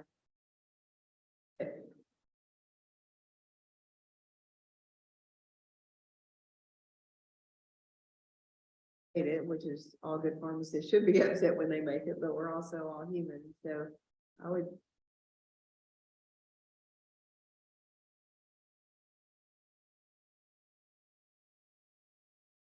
Okay. We're still in the middle of, Right. deciding what we're gonna do, so it's gonna be 10 hours of CE. I would recommend 10 hours of CE, number one, for Dr. Williams. 2, a actual written Assessment. plan of their assessment and what they're gonna do to fix it, including evidence that they have done or that they've educated their staff on errors. And then Focus on that CE or just broad CE? well, medication errors and counseling. And how do we address the fact that there was patient harm? When can we drop the?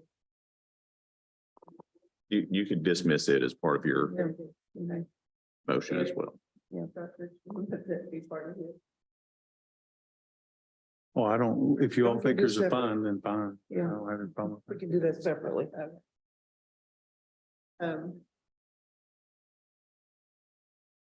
But 250 is a normal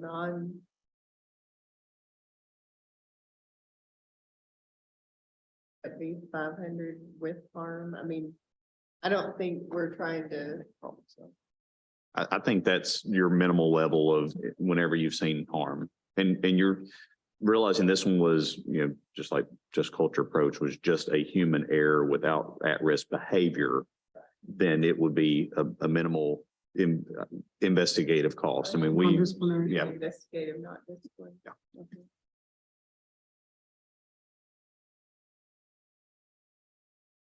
Well, I mean, somebody quantify the time and dollar value for investigation call. That's really what we're assessing. Yeah. I mean, that's about right. I mean, we've got, you know, a few hours, but it's not a case that we have 40 hours in like some that we say. Okay. So you're saying $500 is normal? Okay, then think that'd be- $500.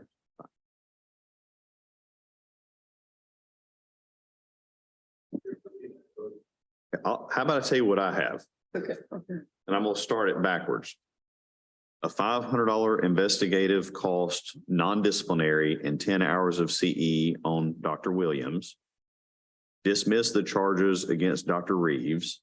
And for Walgreens, you want to see a written assessment and plan for Walgreens to also train their overall staff in this store on med errors, using this as an example. Everybody on professional staff Okay. So the pharmacist and techs. and techs. Okay.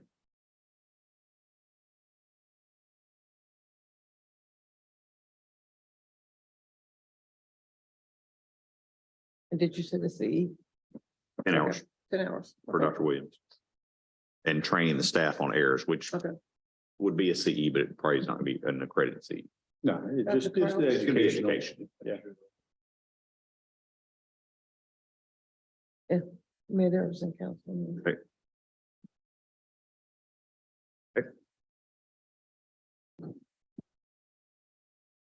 Wait, I'll Dr. make Rush, that motion. you second the motion? Any further discussion on this motion on Dr. Williams? All in favor of the motion, signify by saying aye. Yeah. Any nays? Motion passes. Okay, now in the matter of, Dr. Reeves. Need a motion there. I think that was included. It was. I explained, clarified. Okay. All right. I have it in here. Okay, well, that's everything then. I just have one question. Go ahead. Dr. Kirtley, you mentioned that Walgreens to do a written plan. I mean, Dr. Williams is the PIC, so. Or, and I phrase that, I'll turn on my mic before I get a text on that.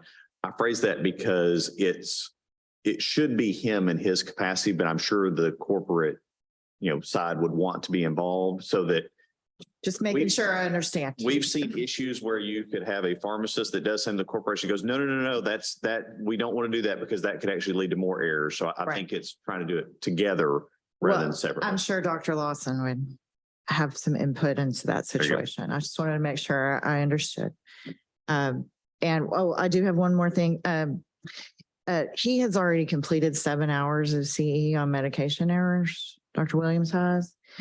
So it's not the 10, but, We would accept that generally as part of it. The other Okay. thing I would add that I did not clarify is the board generally intends for this to be a pocket of CE outside the normal 30 hours. For in renewal. addition to So, what is normally yeah, required. So if he's Yes. already done some, Let that- that be your general. yeah, then add that in there, get that up to 10, and then have a separate for your 30 hours for renewal. Thank you. Thank Agree. you all. Appreciate you very Thank much. you. I do have a question on that CE. Are you saying, do I turn in at least 40 hours? No, or we're do I going to turn want the 10 the, in? we'll have a timeline for you to finish the 10 and have it turned into us. Okay, We're just asking that you don't use that 10 Sure. for your renewal. sure. And will your timeline of things, is that mailed to me directly? Yeah. The findings of that? Well, yeah. One last question on that CE.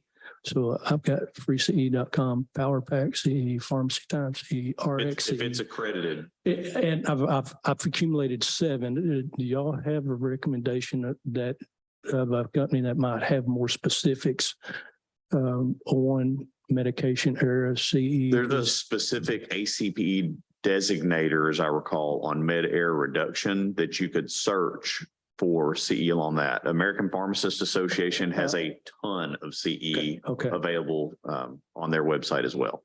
I've got that. Okay, good deal. Okay, thank you all. Thank you. Okay, do we need to take a comfort break? 5 minutes? Okay. Everybody turn their mics off.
So I'll go ahead and get us kickstarted with orientation, and they have just, the board members have just been given the same materials that you ladies would have to look at. They don't have any of it ahead of time. So if you want to tell us who you are, I'll tell you who all you're talking to today. So I'm Brittany Hicks. I was the pharmacist on duty.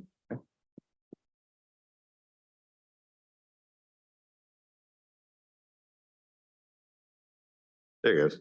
I'm Brittany Thrasher. I'm a pharmacy technician. All right. Well, I'm John Kirtley. I'm the director of the board, and you've already figured out the microphone situation, thankfully, which is oftentimes the hardest thing of the day if they start acting up. On this side of the table, we are board staff members. Myself, Dr. Brenda McCready is our assistant director. Ms. Ashley Bales is our legal counsel. On the other side of the table, we have our pharmacy board members that are here today. So we have Dr. Brian Jolly. We've got Dr. Newsom, who's walking back now, who's the chair of this informal conference. We have Dr. Debbie Mack, Dr. Lynn Krause, Mr. Harold Simpson, and Dr. Rodney Richmond. In this process, we consider this we call this an informal committee review because it is less formal than a regular board meeting. In a moment, I'll turn it over to board staff. They'll tell us why we're here, give us an overview of just kind of what had happened with this error, which the board members now have on their tablets to see as well. And then I know the board members are going to want to discuss kind of what happened, what's going on with you as part of this. At the end of the discussion, they're going to come up with some plan of what they would suggest as potential action. And you have the opportunity to either agree or disagree with whatever it is that they come up with. And that's kind of the key point here. If you agree with it, we would reduce it to writing and send it to you where you would be able to look at it, ask any pertinent clarifying questions that you have before deciding to accept or deny the offer of the board. If you decide that you do not agree with what the board members say, and you don't have to do that today either, then it would basically punch you to a full board hearing at a later date. Full board hearing is all 8 board members. There'd be a hearing officer that would do a lot of procedural things. It would look more like a judge in a regular trial, a hearing officer. We swear everybody in as witnesses. It's just a more formal process than the discussion we hope to have today. Do you guys have any questions about why you're here or how it works? If at any point, I realize you've never been in those chairs. So if you need a point of clarification or you have a question for us, get our attention. We want to help answer any questions you have as well. Okay, then I'm going to kick it over to staff. Okay, we had a prescription that was brought into the store. It was received, inputted, verified, filled, visual verified, and set for ready for pickup. In the Walmart system and most systems, if the prescription has been there for 10 days, they get a notice that they need to pull those drugs and return them to stock. This was on the 10-day list from what I understand, and they can correct me where I speak incorrectly. And the patient called and said they wanted their medication to please not return it to stock. So at that point, it's my understanding that the technician, Brittany Thrasher, pulled the medication from the shelf, tried to scan it so she could return it, couldn't scan it. It was going to change the date so that it would not go back into the 10-day supply. It wouldn't scan, so she took the label off, got distracted, came back, relabeled the medication, put it back on the shelf, patient picked it up, and patient picked up the wrong medication. She took the medication for about a month, I believe it says. She was supposed to be on metformin and she was given cetirizine. All of that transaction that the technician did should have been under the supervision of the pharmacist, but the technician did not involve the pharmacist in any of that process. And I'll turn it over to the chair. And please correct me where I'm wrong in that scenario. Okay.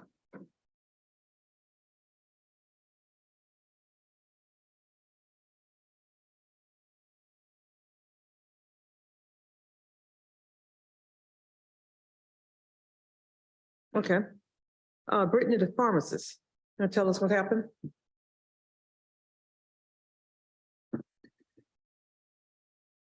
I got my little statement here because I got nervous.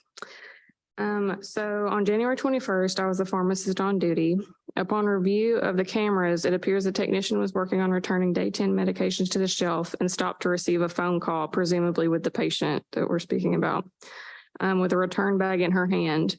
A new label is printed and she takes the label off of a return bottle of cetirizine and affixes the incorrect label of metformin onto that bottle. During this time, I was helping another technician find a medication that was in the refrigerator. I did not see the technician take off the label or put a new label on. It was not brought to me to re-verify the prescription, and she takes it around to hang in the will call bin. Later in the video, it can be seen where the technician hands me the original bottle of metformin from a similar looking bag as a duplicate. The label is taken off of the original bottle and shredded, and the medication is returned to the shelf. The prescription was checked out later that day. The patient was not counseled on the prescription as it did not prompt me or the technicians that the medication needed a counsel because it was a renewed prescription with the same strength and instructions. It was reported to the pharmacy about a month later by the patient that she had what she believed to be cetirizine in her bottle and not metformin because it looked the same as a family member's recent cetirizine prescription. The prescription was brought back to the pharmacy to verify the medication in the bottle in which it indeed did have cetirizine in it. I regret that this error happened while I was on duty, and I'm sorry for how this has affected the patient. Since the discovery of this error, we have retrained all pharmacy staff that no one is to affix a new label to a bottle without having a pharmacist verify that the medication in the bottle matches what's on the label.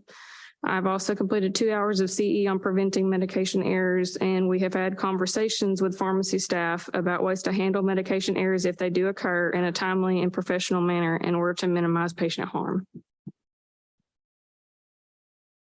So, when you spoke to the patient, it's supposed to be getting the metformin, did they, give you an idea what their blood sugars have been running?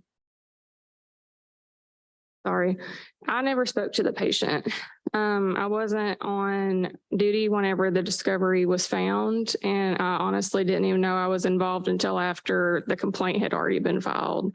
So I never spoke with the patient, but I do believe in the complaint that she had a doctor's appointment, and I do believe that the A1C, her A1C had gone up since she was taking the incorrect medication. So, but, do you know anything else about the patient? Did someone report to you? And what would, like I said, the communication process on the follow-up to the patient? Right. So, I'm sorry, as far as like, if I spoke to the patient personally or somebody told me what's going on. Have someone tell you how the patient is doing? Oh, yes. So our pharmacy manager has been in contact with the patient since then, and she is doing much better. And we have replaced the medication and given her, you know, what she was supposed to have. And of course, thoroughly apologize because I don't want any mistake to happen to anybody. And it's obviously affected her because she wasn't being, she wasn't being treated for her diabetes like she should have. But yes, ma'am, as far as I know, she is doing much better now.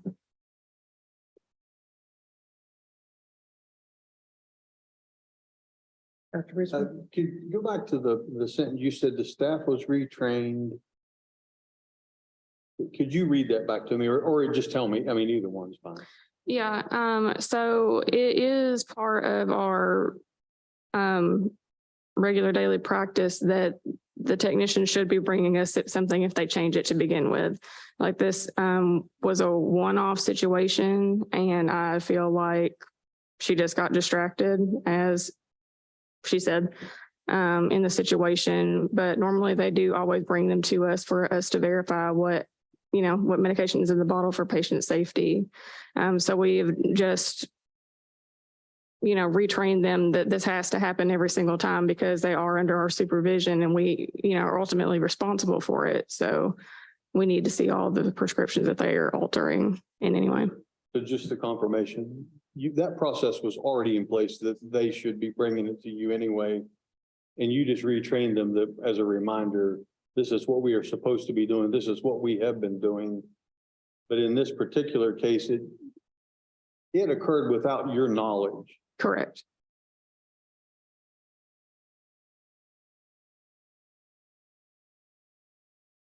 Brittany, the tech, kind of tell us what she believes.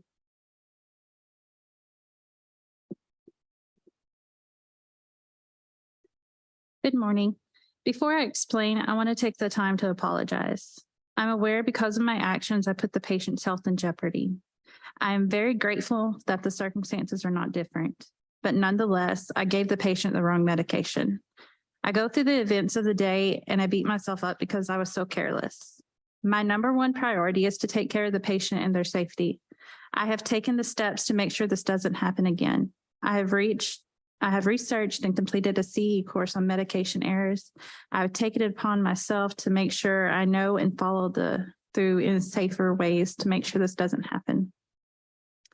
As I was researching ways to make sure this doesn't happen again, I came across this saying, pharmacists take an oath to use their skills, knowledge, and experience to the best of their ability to ensure the best possible outcomes for their patients. Although I am not a pharmacist, I find this to be true for pharmacy technicians as well. I am going to use my knowledge and skills and this experience to grow. Although the outcomes could have been different, I am thankful they weren't. Also to Ms. Mintzer, I am truly sorry for my actions. On January 21st, 2023, I was putting back day 10s. I went to return a bag and it wouldn't scan. I then went to the computer to manually type in the RX number, printed a new label and put it on the bottle. I then was distracted by the phone. And after I got off the phone, I went into the will call bin to find the bag.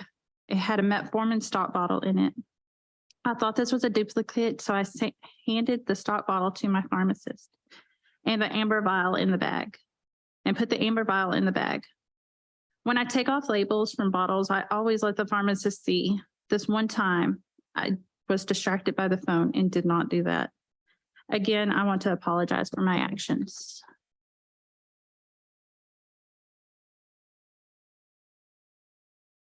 Questions for Benya? Okay, Mr. Simpson. I'm confused. Did the patient get the bottle that the wrong new label was placed on or a different bottle? Oh, sorry. So the patient got it had their name and they had metformin on it, but they got a bottle of cetirizine. It had the wrong medication inside of it. Okay, so that wasn't the bottle that the wrong label was torn, the label was torn off of. Right. That one was the correct one that was mentioned earlier about that everything was filled, visualed, and kind of ready to go. And everything was right at that time. So I'm thinking that whenever she got distracted between the bags and when she's mentioning about a duplicate, that she handed it to me and I got rid of the HIPAA information on the original bottle. Yes, sir. Thinking that it was a duplicate and there was another one that was ready. Yes, sir. So the bottle that the patient actually got already had the patient's name on it? No, sir. So when she was returning the day 10s, I believe she was speaking to that patient on the phone that all this has happened with. And she, for whatever reason, reprinted a label, took the label off of a cetirizine bottle that she was working on. So that would have been a completely different medicine. Yes, sir. And accidentally affixed the wrong one to I it. got it. I understand now.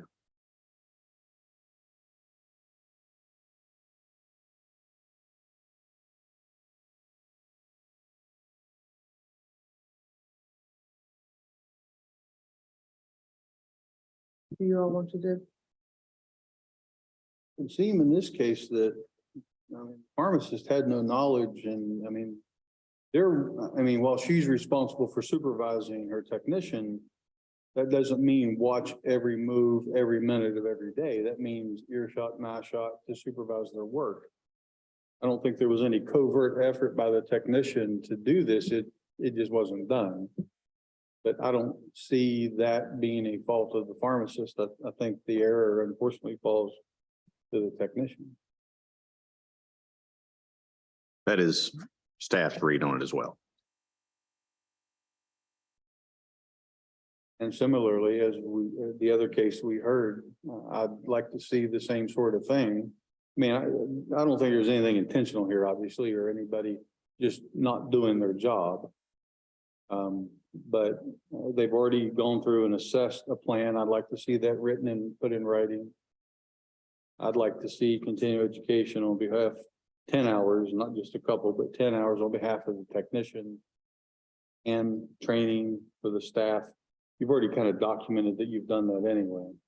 But maybe you could do medication errors in general for your staff and just to highlight, take the opportunity to even look for other things that maybe you'd like to bring to fore. So essentially the core of what I talked about before. How does this work though? Because since the pharmacist is responsible, the court order. We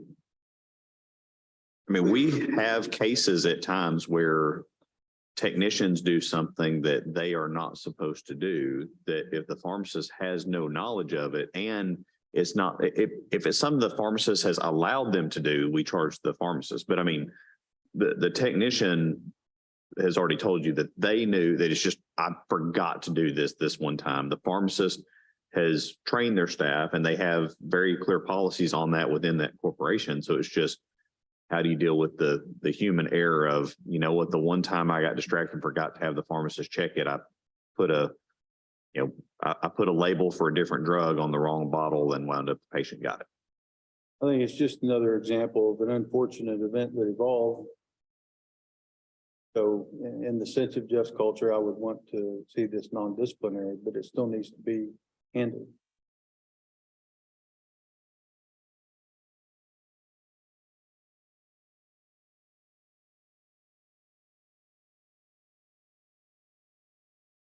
The investigative call.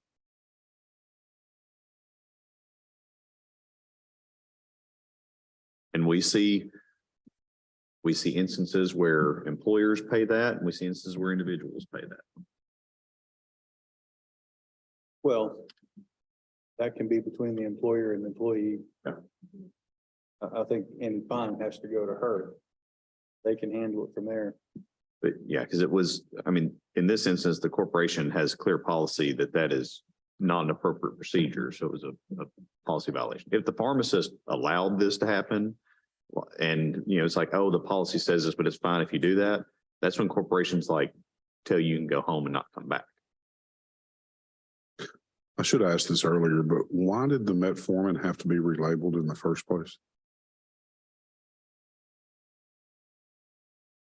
Because it was on a day 10 and said she was coming in the next few days. At a day 10, we return it so it doesn't get shorted like what is that?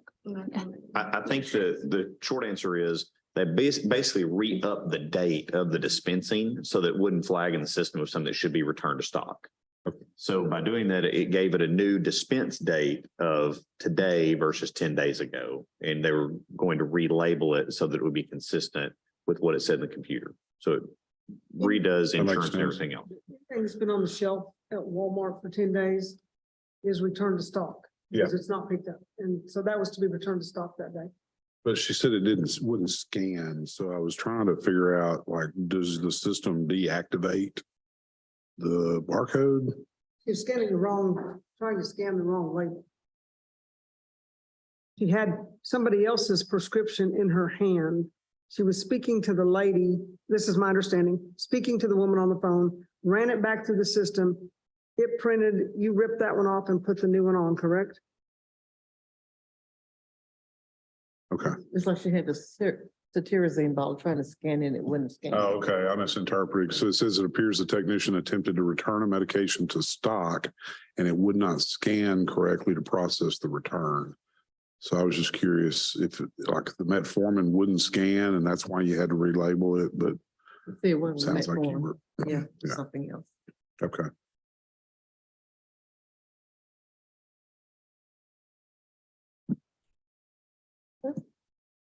So, we're talking about, investigative costs. What should those costs be?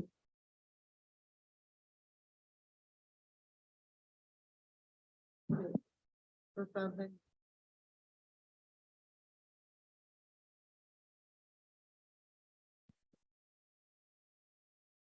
Haven't gotten down to that level. It's just no harm is one thing. Harm is another. We've had harm that was significant harm that went.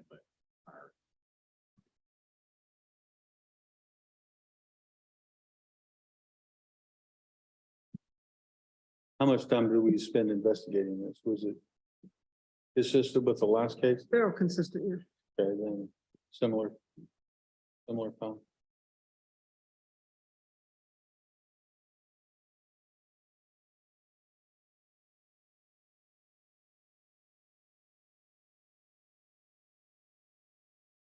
Little hard to take it completely out of a pharmacist's hand.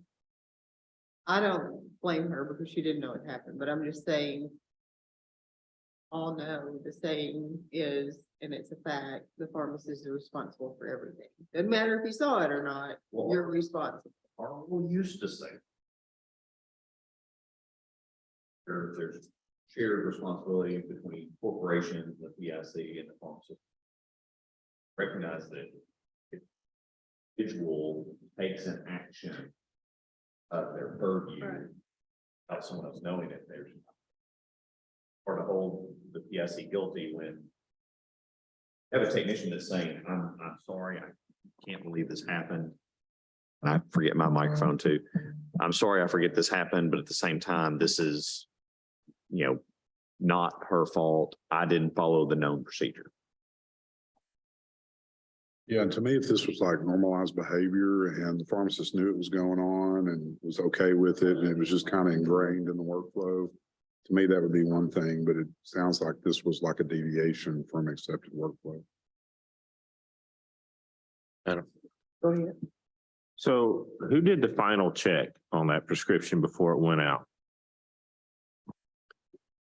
The final check was done the day before by a different pharmacist, on the original prescription. I believe. And that was, Janice McKean was the pharmacist that day. The original prescription that was checked was fine. There was a procedure to update the dispense date and a new label was printed and stuck on a wrong bottle. So there was no final check of that, which is the error that happened. There should have been one, but the technician just put it back in the bag instead of having the pharmacist check it. If the pharmacist would have checked it and missed that, then it would be talking about doing something to the pharmacist, not the tech generally. Back to what Debbie was, or Dr. Mack was talking about. Our regulations speak to and specifically say pharmacists, technicians, and interns are responsible for reviewing prescriptions, and they're responsible for that. Technicians carry their own license. So they have a duty that's associated with that license, and errors are actionable against that person. So I just don't see how I can see clear that the pharmacist would be held responsible. I would be okay with something similar to what we did in the last one. On disciplinary, investigative cost. 10 hours of CE and an action plan with documentation of staff education as well.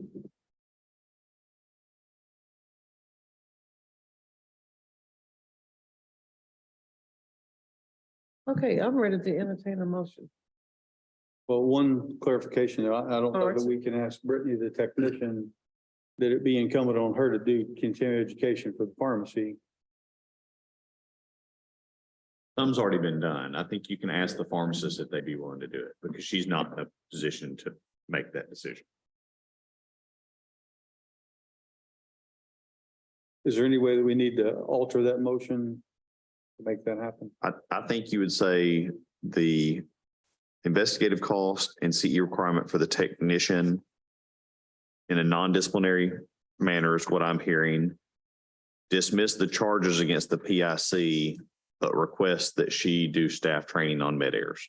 And submit a written documentation. I mean, if they've already, Yeah, documentation of what training. they've already done. I mean, you're retraining, document that and submit it to us. And include the training that you're doing for your staff on medication errors. Yep. I'll make that motion. All right, But $500 investigative cost. Yeah. Okay. Can I get a second on that motion? I'll second. I have a motion and a second. Any further discussion? All in favor of the motion signify by saying aye. Aye. Any nays? The motion passes.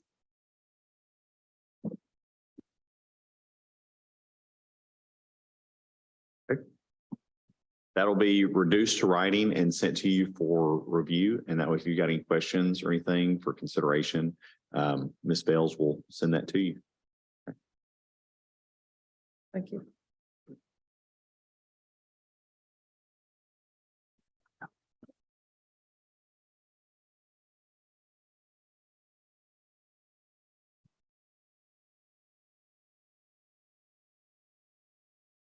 Okay, what do with the emergency hearing, is that? It's gonna be the 10:30. No way.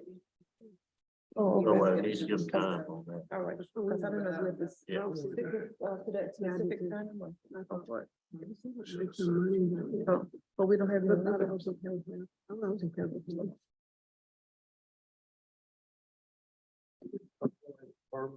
Not now, they're already gone. I was involved in But spoke up, and I was like, no, somebody's gonna tell me that.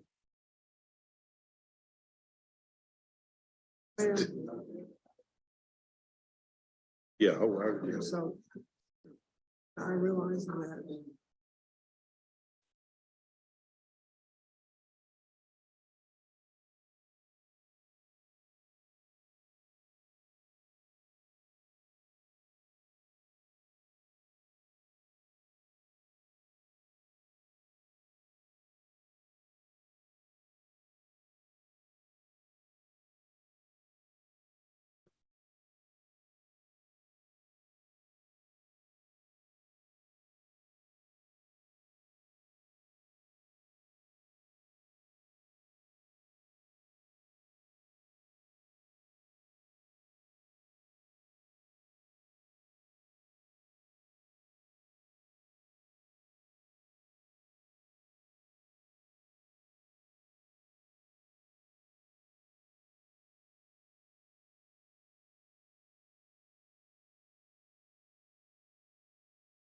Guys ready? Okay. So once again, I'm still John Kirtley, Director of the Board of Pharmacy. I believe you probably heard the process and see how it works now. So first of all, if you want to tell us who you are.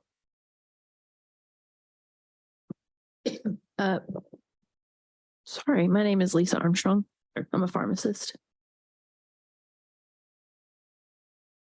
My name is Zach Vaughn. I'm also a pharmacist. Hey, do you guys have any questions about how the procedure works now that you've seen it? Okay, with that, I'm going to go ahead and just turn it over to staff to give us an overview and we'll get started. So the board received a complaint. Come on. I talk loud. We just figuring got out hear me, these but- microphones back after like 3 years and we are in horrible practice of turning them on and off. Myself included. So the board received a complaint from a patient that had taken a prescription to Walmart. It was entered into the system incorrectly. The strength was entered incorrectly. The prescription then went to central fill to be filled, came back to the store. It was not picked up by the patient. And subsequently, another store called and asked to have it transferred. The pharmacist that transferred the incorrect prescription to HARPS. But at that point, when the patient was picking it up at the other pharmacy, she said, that's a lot more than what I pay. I don't think that's right. They went back, looked. I believe they called back and got the right, maybe they called the doctor and got the right dosage, corrected it, and the patient went on their way. Because it went through central fill, there's an input, and then Zachariah Vaughn, Dr. Vaughn, was the one that did the 4-point check, which is the check to make sure that the drug is correct. So he incorrectly checked that the drug was entered in the system correctly. So then it went to central fill, came back.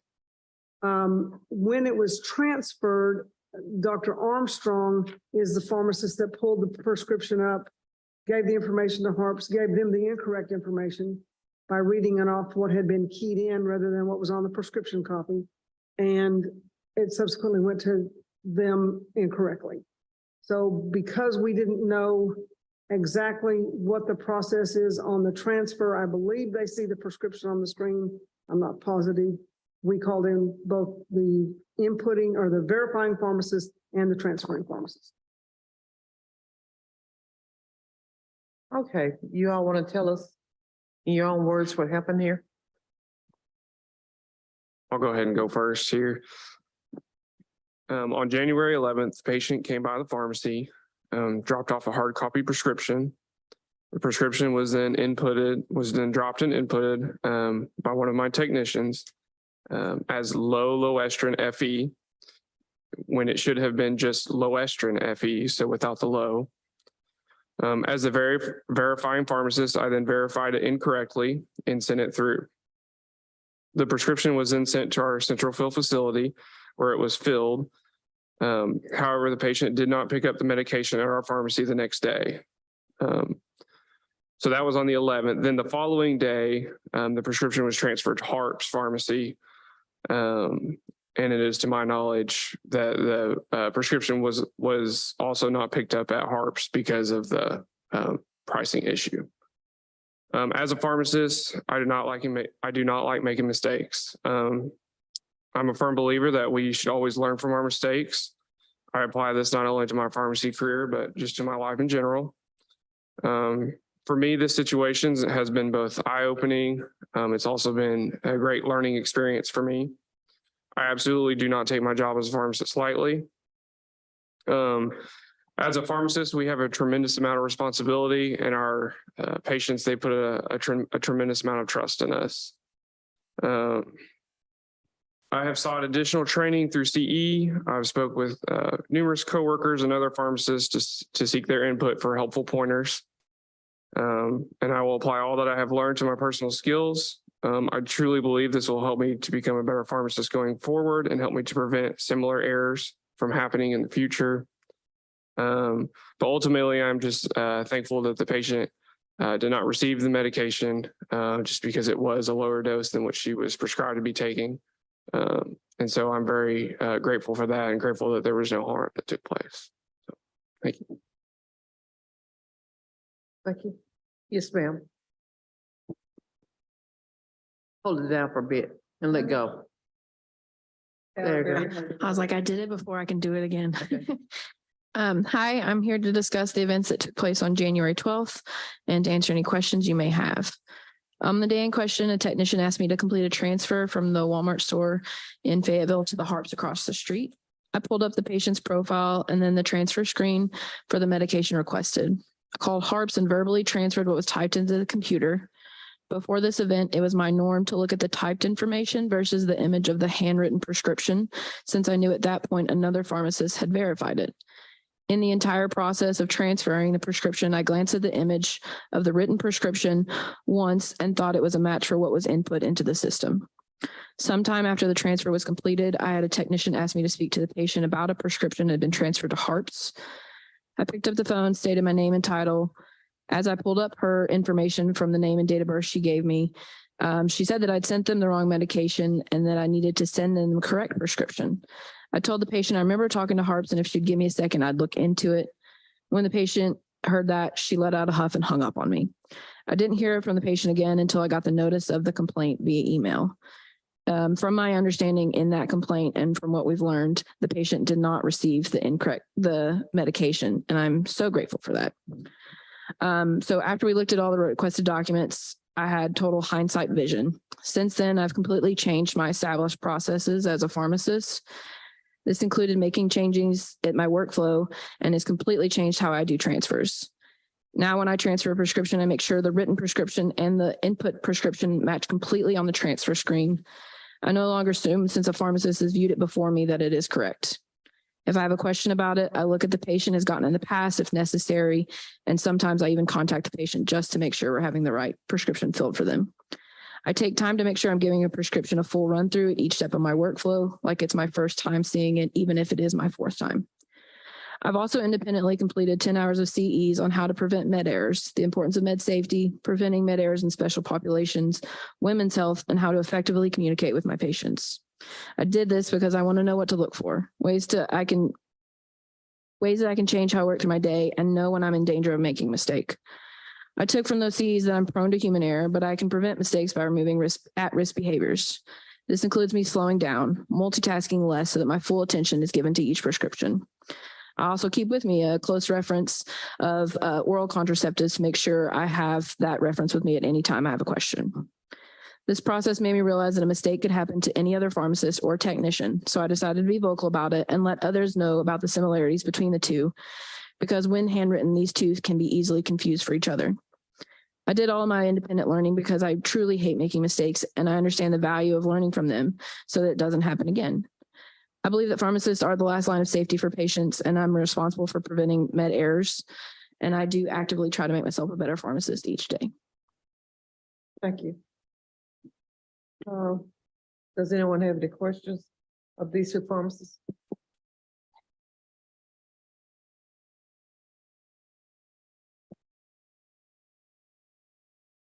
Okay, what do you all want to do if there's any questions of the pharmacist?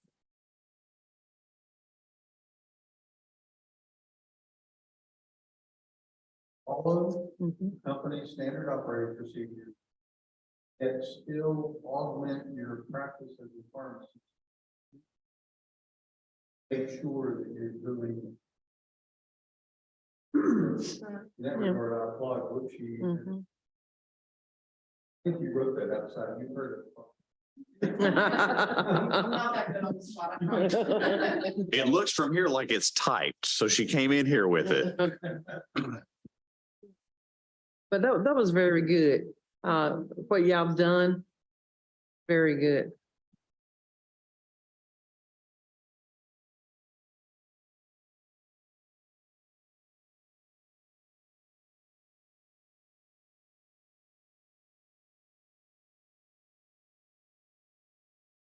Have a motion on the floor. No harm done. All staff can't get no rest today.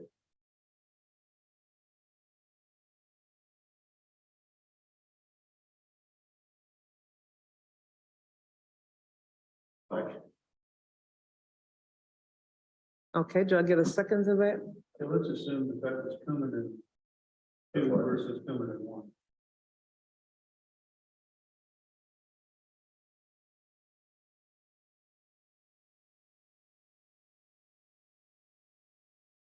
Another store, right? You're now asking another pharmacist in another.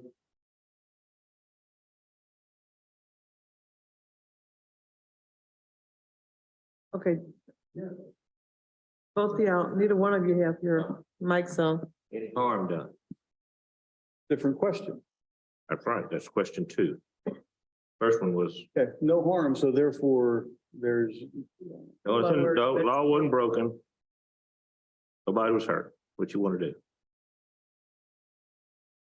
If the prescription that was, it's on, if the prescription that was entered into the system had not been the low estrin rather than the low, and the patient noticed that it was $145 instead of $13, it would not have been caught. If a Coumadin 1 generic versus a Coumadin 3 generic were dispensed, the price difference would not have been great enough to show that patient, hey, I'm getting the wrong stuff. And that's where this error didn't happen, because of the price discrepancy in the two drugs. But had they been just one strength of another of a Coumadin or a losartan or whatever, that might not have happened. Well, to be honest, I'm not sure what you're saying, but in one case, you have the patient catching error, which is something the pharmacist should be doing. But my point being, if you have one strength of one drug and you process it for the other strength that is a lower strength, now let's put that with Coumadin, or let's put that with Cytoxan, or something that has potentially a high alert drug, same difference, wrong strength. And then you transfer it, and let's say Walmart, let's say the store transfers it to you and then you dispense the wrong drug. You want to be held responsible for what they did wrong? And I'm agreeing with you. I'm agreeing with you that had there not been this price discrepancy, the error would not have been caught. The patient would The receive. patient would have gotten it. So Okay. I agree with you. Okay. Who transferred, man? Lisa. So did you, what is policy? Are you supposed to refer back to the original? I believe so. I think in my practice, I just, saw it was typed in the computer On there. and that's what I went off of because it was typed in, so I knew somebody else had seen it at that point, or a couple people had seen it at that point. And then if it's cursive, I obviously can read cursive, but I wanted to make sure that I'm reading it right. So I trusted what was on the left more than what I was seeing on the right before this instance. Now I do a triple check. You said you had done 10 hours and you've done 2 already. Did Lynn make a motion? Until we get a second then. We didn't get a second.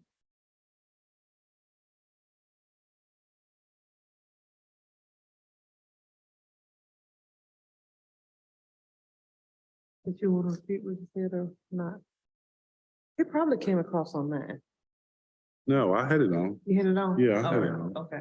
I mean, I will say, I think this is along the lines of what Dr. Kraus is thinking. There was not patient harm. There was not a patient counseling issue to give that chance to catch it. It was an error in the input checking that initially happened that was not caught on transfer. And I mean, we have pharmacies that transfer off of screen, and we have pharmacies that transfer by pulling originals. I think on this one that it does have the picture on the screen for transfers in this company, so that you do check both. That is the normal procedure. Well, but when a pharmacy does a transfer, we're not holding them responsible for following what their process is internally. We're holding them responsible for transferring a prescription properly. Yeah. I mean, you can see page 27, that's the screen that would pop up. And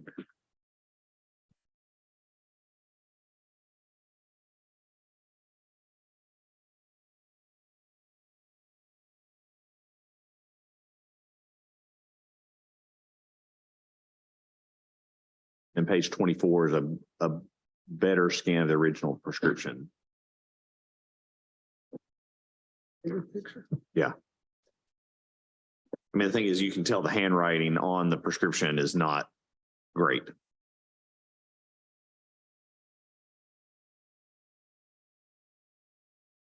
Well, if that's the case, it requires a call to a physician to clarify. That's almost what I'm thinking. I'm looking up, see how many different strengths of low estrin FE there are. 20 years ago, I felt like there was one. But then it was low estrin FE and like low. But Shouldn't even be allowed to name the drug low, and low. Yeah, that's it. Like that's part of the issue here is it's puts you at risk for a drug mix-up just by virtue of the way they were allowed to name the drug.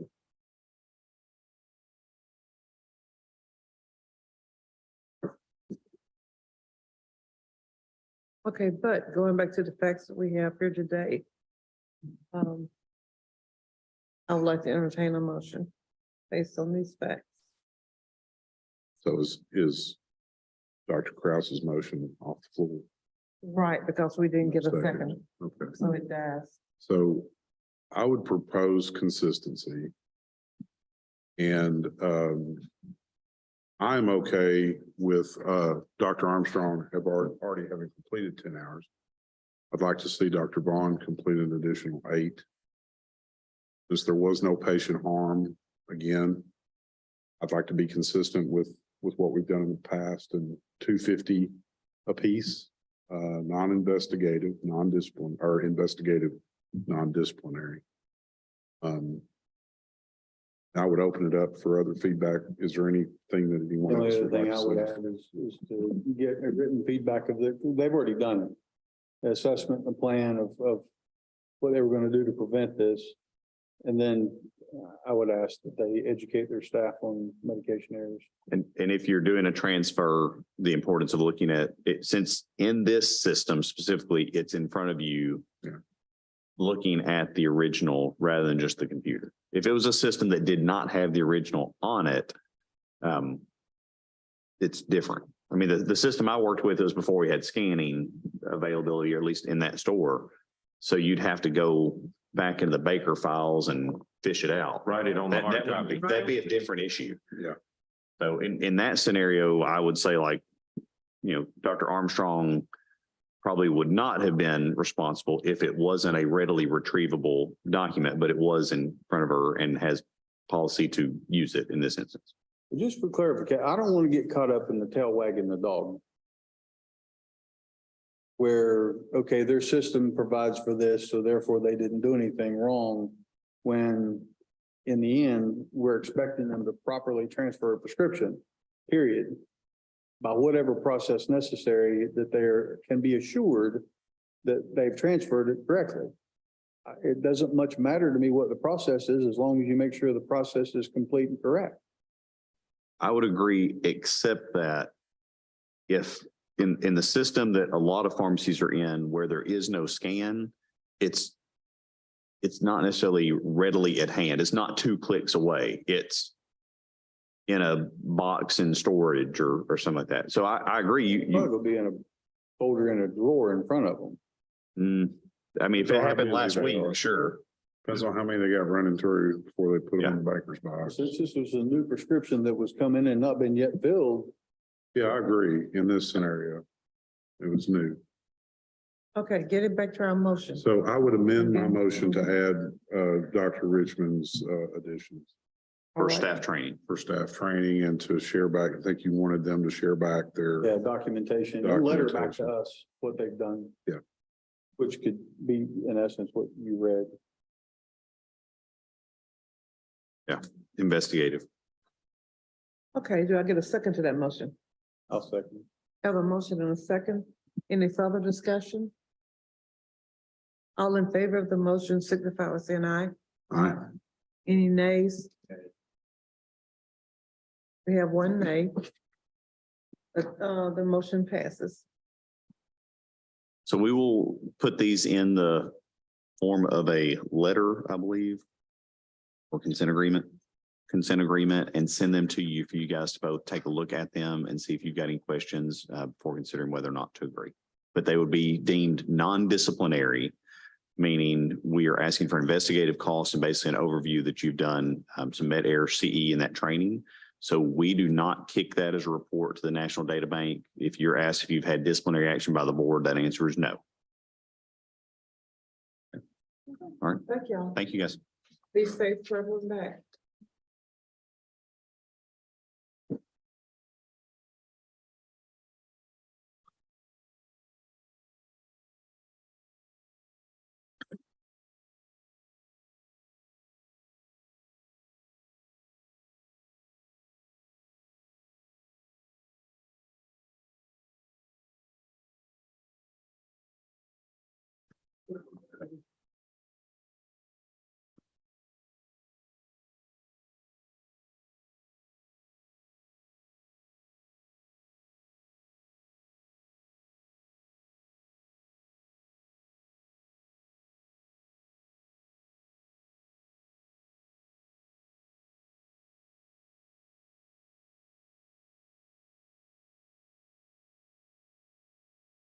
Do whichever one you want to do. Let's go. Well, this is not emergency. No, that's the end of the day. Yeah. So this should only take a few minutes for 3 emergency hearings for people that are not being responsive to us. This one quickly is we finished, or we thought we finished with all the continuing education audits last meeting. We did have one pharmacist that sent in her consent agreement. signed it that she had not met her hours and that she agreed to pay her monetary penalty of $1,200. I contacted her before the last meeting. She said that check was on its way. We have not received it. And we would like to ask the board to take the same action that they did on previous cases. It was the $1,200 penalty for the CE, twice the number of continuing education hours, and a $375 investigative cost and revoke her license. Okay, I want to And that's entertain a on motion. Barbara. It's on Barbara Kopesca, For emergency, we can only do emergency. emergency suspension, and it's Barbara Kopeka, PEKSA, license number PD 06949. Sorry. I will make that motion. I'll say. I have a motion and a second on the floor. Any further discussion? If not, all in favor of the motion, signify by saying aye. Aye. Any nays? The motion passes. The next one is Jean Freeman. And we requested a voluntary surrender of her pharmacy tech license back at March 23rd. We got no response. In fact, the letter was returned to us. The allegations in the case were that she took tramadol from the pharmacy. How many did the pharmacy report it being short? Suspected theft of tramadol 50 milligrams by the technician. She was immediately suspended and terminated. She originally took a bottle of 1,000 out of the pharmacy. And then I believe she brought some back, 930 maybe. After they caught her. After they caught her. Yeah. Do we know if she's working? He is not currently working that we are aware of.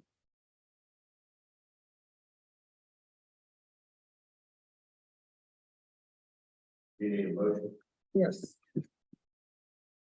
Motion to suspend. I have a motion and a second.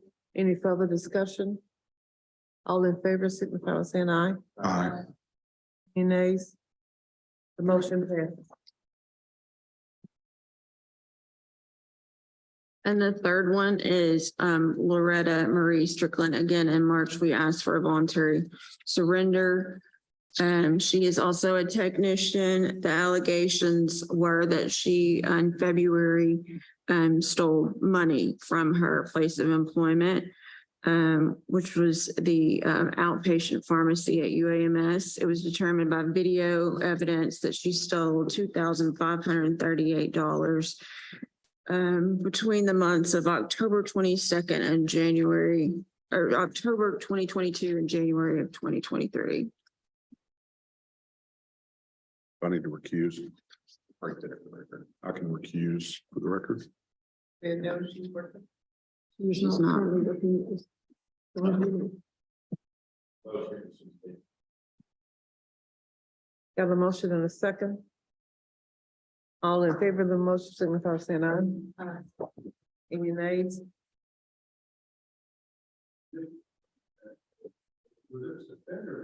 Suspend. Since it's an emergency hearing, we can suspend but not revoke. We would renotice all three at generally the June meeting to actually do revocation unless we reach some other agreement or have a voluntary surrender. That is all we have for.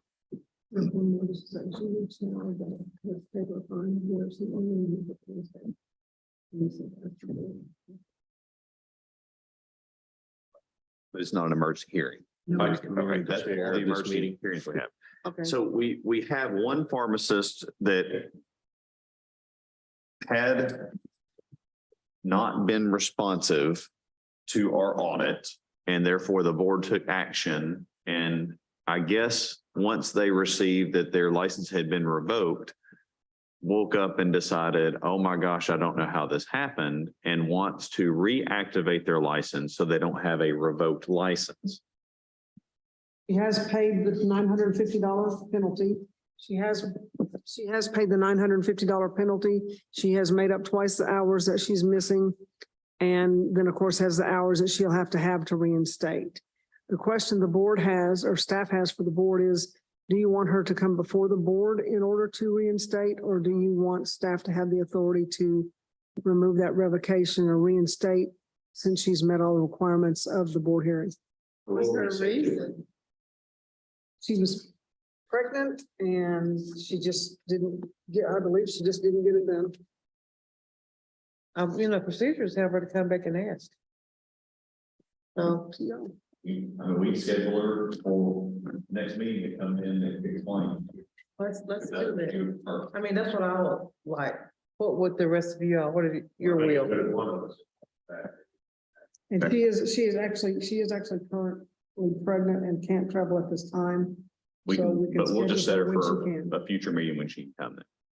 Okay, we So do a is she Zoom. working? She isn't working? She's out of state. She's out of state. we can Zoom her. Up to the board. Yeah, that's up to y'all. Most people were telling now they have to come in person unless they've already Okay. appeared. Okay. I mean, 'cause She's she got a- didn't come to the hearing or anything.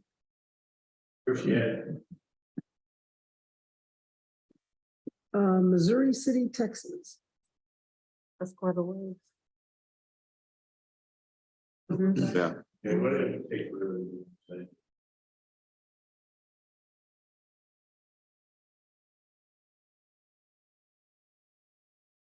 I guess we want to know why when she's in trouble, she's gonna go with what the board sent her and do something. But she didn't take the board serious. What was her reason? That's all I'd want to know. Yeah. They have a reason. I mean, Zoom is fine with me. You're but fine with- I I think mean, we if the board's preference is Zoom, we'll tell her she could do it by Zoom. If she has restrictions on travel right now due Yeah. to medical Yeah, condition, right. I would be okay with that. Right. Yeah, Okay. that's the reason. Do that. It's because of a medical reason. All right. Set her for June. Or and if she can't do June, for just an upcoming meeting when she would be available via Zoom. The only other thing I have is one law tester that has not successfully passed the first 3 rounds. And I have tests available for you guys to review. I know Dr. Richmond was able to look at it this morning. And I need guidance on what you guys want us to do next. Do you want her to come in and talk to us tomorrow, or do you want us to send her this is in your hands of what next steps are. Verbal test, like.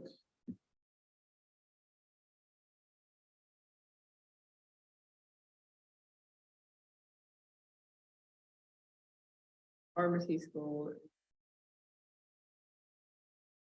She's about to start. passing pharmacy school? Yeah. Yes. Repeat my grade, this is, I don't, the law tests are generally. I don't believe we've had any notification of delayed graduation date or anything like that. I can double check, but I don't recall that. So is she getting ready to wrap up her fourth year? At Yes. this point? Here you go. Pass that down there. Gibson. Bottom left is score test 3, test 2 is there as well. 70%. No, since we made the rule of. Well, if, after they take it twice, they have to appear before the board. So she appeared before the board. Yeah. Third time. So we had 7 take round 3 yesterday and 6 pass. Or had anybody that didn't have. I think one time in my 18 years, we've had one person that did not pass round 3, but was successful on a round 4, which was a hybridized, it was an approach where in that instance, we had a student that was English second language, and we figured out more than anything that a lot of the trouble was the English language is constructed differently than anything else. And we had a gap in knowledge, I think, on how to interpret the way we asked English questions. When we sat down with that student, it was the only one and did a review. And we're able to tell, you understand it, but, and we could go through, this is the way we are trying to ask the question and explained kind of syntax more than anything, I guess I would say, and was successful for that. English. Yes. Well, she's, I mean, as far as I know, primary English speaker. Have a suggestion, and then if you want to, I think the test that she has taken, It is microphone. and somebody, either one of us or one of the staff members, can sit down and go over the test, whether particularly this last one and the ones she missed. Verbally, you know, we're talking about, okay, you understand this is this, you know, and then maybe grab one of your tests and give her a written or oral, and then if she doesn't pass it, well, Mississippi's looking for folks. Was she? Yeah.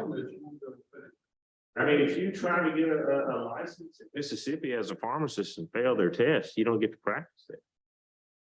But she hasn't finished pharmacy school. All right, so how do you want to do the law from now on? Instead of having a test, should there be something else that we do? Because that's pretty much the deal. I mean, you gotta take a test. But that's why I'm asking you guys. I mean, that's right. Yes. We can go over it with her, I mean, spoon feed her, go over it with her, go over what she missed, and then give her an oral test if you think that's better, and then if she wants it. Review. Heard that.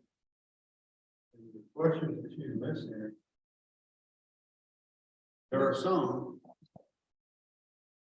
are some questions that numbers, like within how many days if a technician leaves their employment, within how many days you have to notify the board. Pharmacist number, how many days do you have to notify the board? There are some others, how many days of prescriptions can be. Yeah, we're probably not going to talk about the questions on the test in the public forum, but it's, I mean, all that straight out of the law book that are straight numbers. But, and we've got the test available for everybody to look at. If you want to look at it, why we have a chance at lunch without discussing it so that you can figure out, come back and say, here's what approach we want staff to take with her, or if you want her to come back in and talk to her. Let us think about it a minute. Yeah. Yeah, that sounds like a good idea. I mean, to Dr. Richmond's point, it's not, what I find after looking at this for years is if a student falls under 70%, it's never a bright line, this is what they struggle with, because when it's a third of the test, it's all over the place. And this one is, it's unique when people take versions of a test multiple times, because at times you can say, we thought they had it in test 1, and then they missed it on test 2. And then they got it back again on test 3. So it's almost an issue where if you're asking in a similar core group of focus or core area of focus, well, were they successful before because they guessed it right or because they knew it? And that is a little bit more stressful, trying to determine which of the two it is. Because if you consistently get it in all 3 tests, I think that you've proven knowledge on those issues. But if it's back and forth, you got it, you didn't, you got it, you didn't, then it's more confounding, I think, for us trying to figure it out. Well, it kind of reminds me of other things we've had today. We have a requirement that you take a test and pass it. We can't help it. And we shouldn't have to do something totally different, give an oral test, do spoon feeder, do the whole thing. That is the requirement if you want to get out of pharmacy school and be a pharmacist. So I think we have a program now, whether we want to let her take it 4, 5, 6 times, that we can debate that, but I don't really think we should have to change our program to make it easier for somebody just because that's what they want us to do, or they need us to do that. I think they have to realize it's a high stakes exam and they don't. I mean, one of them said, oh, what'd you do different? Oh, well, I read the law book this time. Conversation I had with a couple of students yesterday, that conversation with the other 2 students. As 2 of them were waiting to get results, when I went to tell them what they made, I said, okay, what did you do? Words that literally came out of their mouth. Actually read the whole book this time. I was like, and I said, okay, remember you correctly. Said, you actually read the law of this time. You're just relying on notes before and stuff that would cover everything. What I was leading to a moment ago, and so thanks for shutting me down. I realized what I was doing inadvertently. But my point was that there were rote information that had you read the regulation, you would have known it. Now, as a pharmacy law professor, I take the regulations and I condense them into slides, but I also tell the students that you at least once in your life, and now's the time to do it, that as we cover these regulations, print out each regulation for each that corresponds with class period. And after I've gone over it for you, now take that regulation and just read it.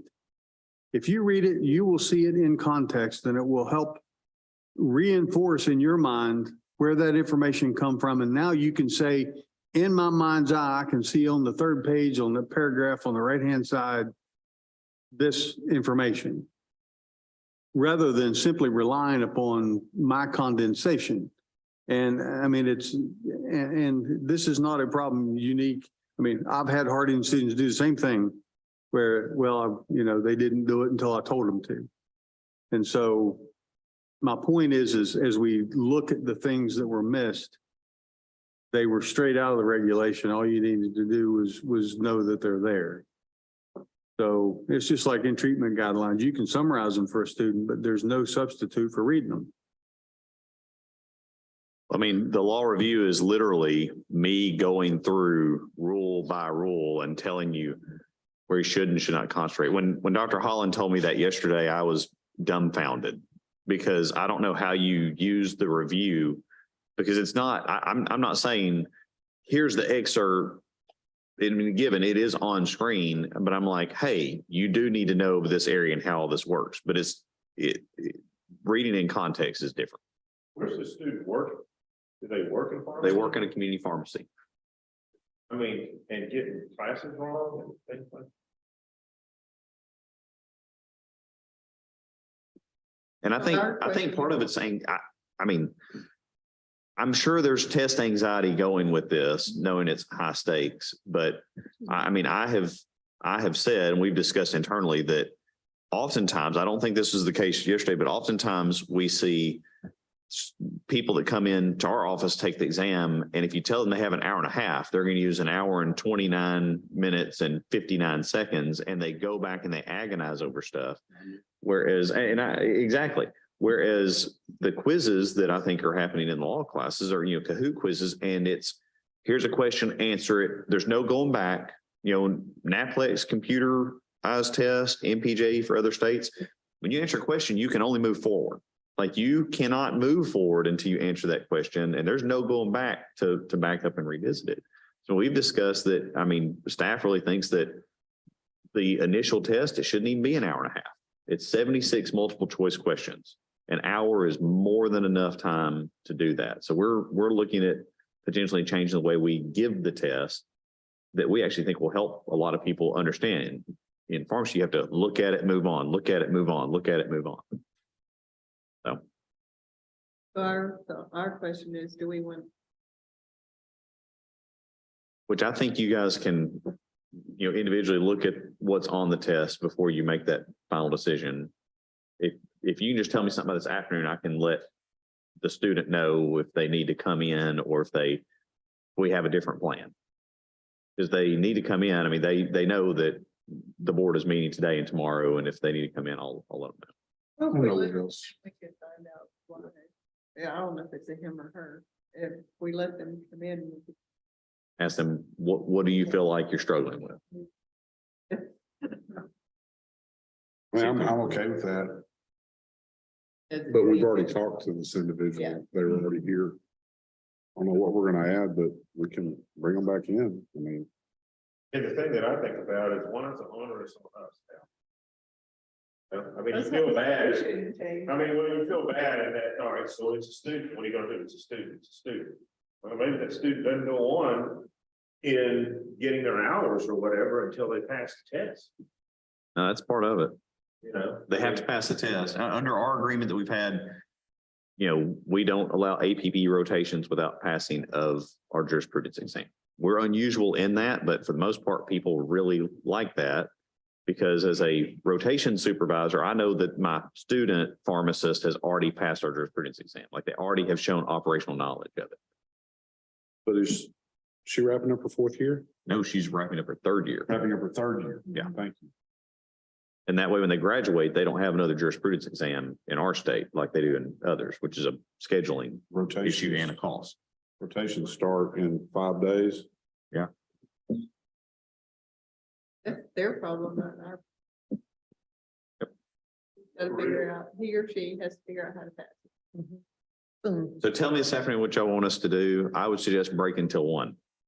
This afternoon is largely application issues. We do have another error and then reinstatement request possibly. That means that they have talked to us and confirmed that they should be here. And there's nothing there. That we don't know. We've noticed them because they've requested it, and if they don't show up, then that's on them. Tomorrow. Well, we'll see. We hope to be out early. Are you saying that's a tentative schedule? That's the hope. If everybody shows up, we may run over. Also, and I don't know when to bring this up, but I look for y'all to help me on this, but I feel like, out of habit, because of pharmacists, at some point pharmacists, there was required licensure. There's no more druggists, and they went on and had their test that we've, for maybe a simplification of language or intent, we've designated pharmacy techs as having a license. And a license, in my opinion, allows a person autonomy to work. They're the top, they're the end all be all in that area. So like a pathologist might have laboratory technicians, but they're all working under the license, his license. They're registered. They're They have a registered, that's registration. right. And that's the point I'm wanting to make. I feel like pharmacy technicians, the terminology that we use with them as having a tech license should be changed and done away with to tech registration. Yeah. Or permit. And that's what it, yeah. That's what I see. It's just a misnomer. Okay, I want to make sure because I think as we, On their paper, it says permit. There's a, well, it says it on ours too, though, doesn't it? Well, yes, in the statute and in the rules, it's registration. Okay. So if Which you, is why I had a hard time with, even though the pharmacist didn't know it, it worried me that. Amen. there is a differentiation though between just being registered, which is, I know, and that's and important. licensed, and I agree with you. And that's important. Yeah. y'all ready to break? Yes. All right, we'll be back at 1.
these people, but Atlanta Little's not for. We'll see if Jennifer's ready for us as well. She's got us up on screen, so I believe so. Start. All right, good afternoon, guys. I'm John Curley. I'm the director of the Board of Pharmacy. And if you want to tell us who all you are, we'll go through this procedure real quick, or how it works real quick.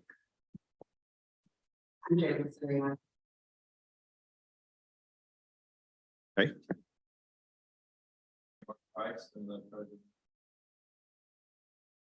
Okay, and on screen, My name is Tanner Calvert. At this point in time, I am the pharmacist in charge. and we're gonna find our remote to turn you down a little bit. We have a brand new AV system hookup in here, and you would not know this, but 2 people have bleeding ears at this point. So we're gonna turn it down just a little bit. The remote's in there. Sorry about that. That's all right. No.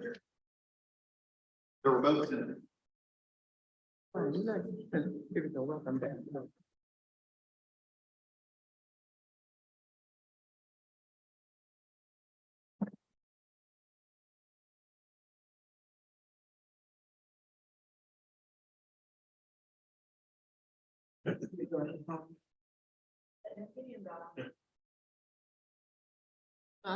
I am way off. I turn it off. Have the right. I turn it off. Are you back on now? No, I can't turn it completely off. Come back to the right corner. Let's see how you sound again now. All right. Is this better for you guys? Better. Yeah, thank you. Perfect. So here at the front table, as we are getting our electronics through our beta test for this informal, on this side of the table, we are staff members here at the board. Myself, Dr. Brendan McCready is our assistant director. Ms. Ashley Bell is our legal counsel. On the other side, you have pharmacy board members who are here with us today. Dr. Newsom is actually the chair of this committee.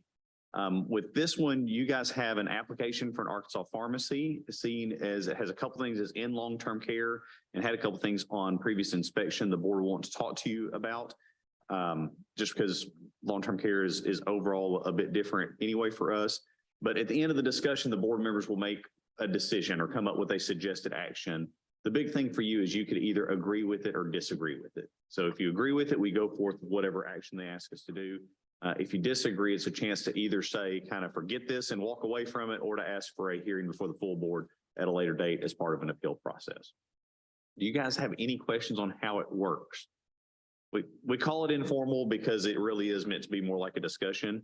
Realizing you haven't been in front of our board before, if you have any questions during this process, wave your hand, get our attention. We want to help answer any questions you may have. Okay, that I'll turn it over to staff.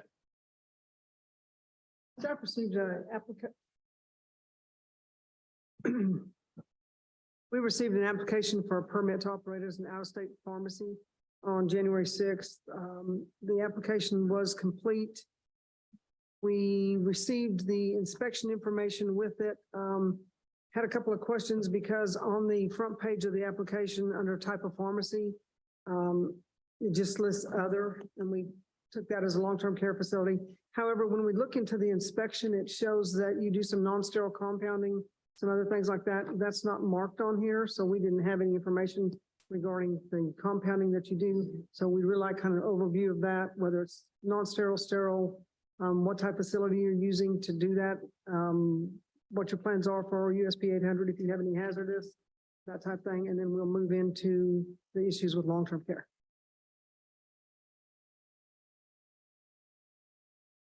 It'll turn green. Literally the button that says push, if you push it in and release. There you go. There we go.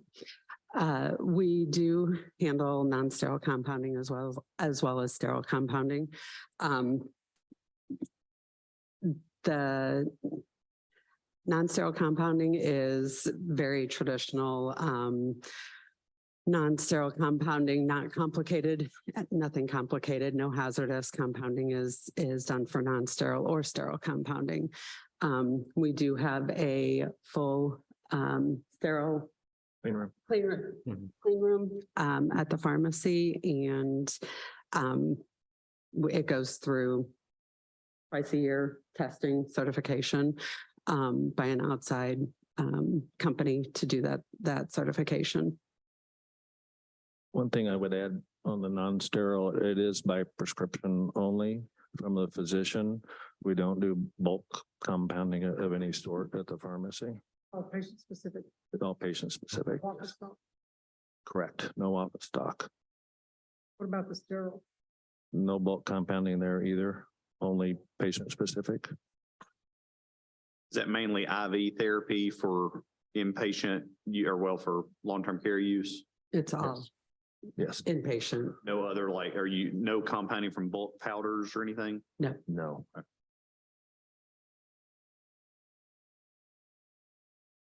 So in the inspection, under the observations, that the sterile compounding policy and procedures were incomplete. They needed more details related to remedial investigations, when to stop compounding, reduce PEDs, that type of thing. Have you put those in place? And I don't see any policy and procedures for the sterile compounding in here that you sent us. Goes out in the car. We did put those policy and procedures in place immediately after that was, that came up on the inspection.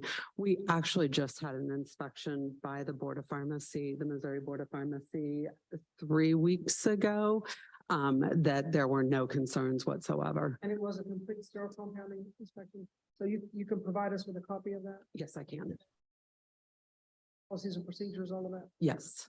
And we also would like the last couple of room certifications Okay. that show compliance. I can do that. I could probably pull all of it up on my computer, immediately and get that to you. Yeah, I was gonna say, if there's an email or anything you guys would like me, I could work on that real quick, either way.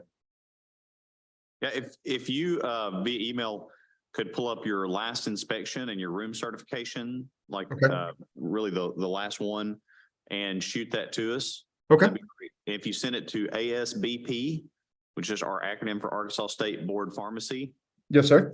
at arkansas.gov, it'll come to our a bulk email that can immediately be routed to us. Sounds good. I'll get on that now. We're doing really like two, just because it kind of gives us a state of control, so we can look at the last couple, if you don't mind seeing the last two certifications. Yes, ma'am. Okay. And you want to tell us a bit about the long-term care business? We opened our doors in 2017. We service about 36 nursing facilities in Missouri. We have another pharmacy in Republic, Missouri that services a little over 30 nursing facilities as well. They have 6 nursing facilities that they do service in Arkansas.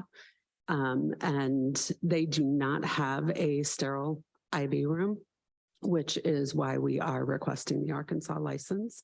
We're currently contracted with Option Care in Little Rock to provide IV therapy to the nursing facilities in Arkansas. And we'd like to have the option to provide backup in that situation. What do you do about emergency services? We have a couple of ways that we handle emergency services. We have emergency kit and from Republic, we have emergency kits in the nursing facilities. We also contract with MedCall, which is a third party that can handle not transfer, but filling of prescriptions at retail pharmacies to provide emergency services to the nursing facilities. But we also have a pharmacist available 24 hours a day, 7 days a week, and someone on call all the time that can answer any emergency requests from the nursing facilities. And when you say you contract with MedCall? MedCall, yes. How that process works? It is a third-party company that if we have a need for an emergency delivery or emergency fill from a retail pharmacy, we send it through them with a bin and PCN to a Walgreens, CVS, Walmart, retail pharmacy, independent retail pharmacy, whoever that have contracted with MedCall, and they fill the prescription, and then we send couriers to the pharmacy to pick it up and deliver it to the nursing facility. And you understand that if they don't get that product to the nursing home within the timely manner, that still falls on you. It doesn't fall on MedCall or whatever pharmacy they contract out to. 100%, yes. And do you allow other pharmacies to provide medications into the nursing homes where you are? It's the resident's choice of pharmacy.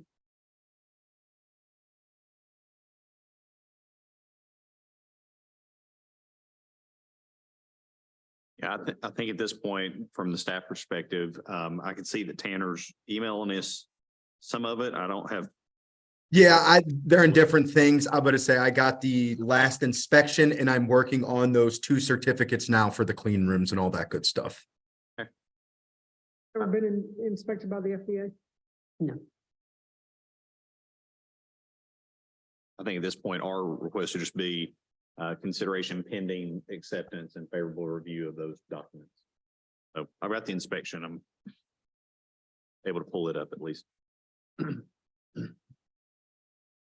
had one question. Did you say Option Care? What's the relationship between your business and Option Care? We contracted with them to provide backup pharmacy, IV pharmacy services for us in Arkansas, for the Arkansas nursing facilities. And that's from the other our other pharmacy, not this one that we have the application in for.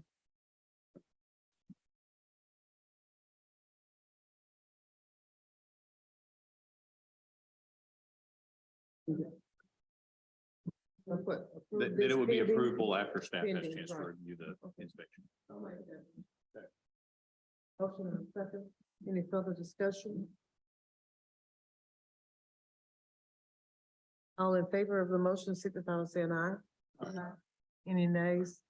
The motion passes. So he's already working on it. He'll probably get it to us before you even make it back up there. We'll review that. And then if there are any other issues with the inspection or those forms, we'll let you know. If not, we'll process the application, send you your permit.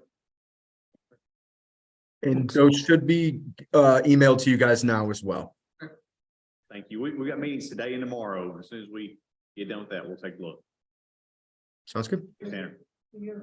I do, just, I'm curious what the timeline, if accepted, all the documentation and so what. Okay. Thank you. Yeah, we get done early, maybe more. Thank you, guys. Thank you. Thank you guys very much. Thanks, Tanner.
Are you all?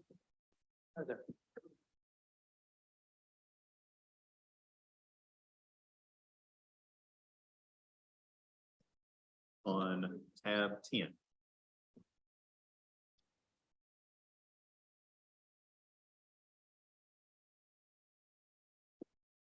There you go. You already got the hardest part figured out, which is whether or not the push button works. I'm John Kirtley. I'm the director of the board. I'm gonna tell you just real quick who you're speaking to at the front table. On this side, we're staff members here at the board. Myself, Dr. Brandon McCrady is our assistant director, and Ms. Ashley Bales is our legal counsel. Everyone else you see at the table are board members. This committee is chaired by Dr. Lenore Newsom.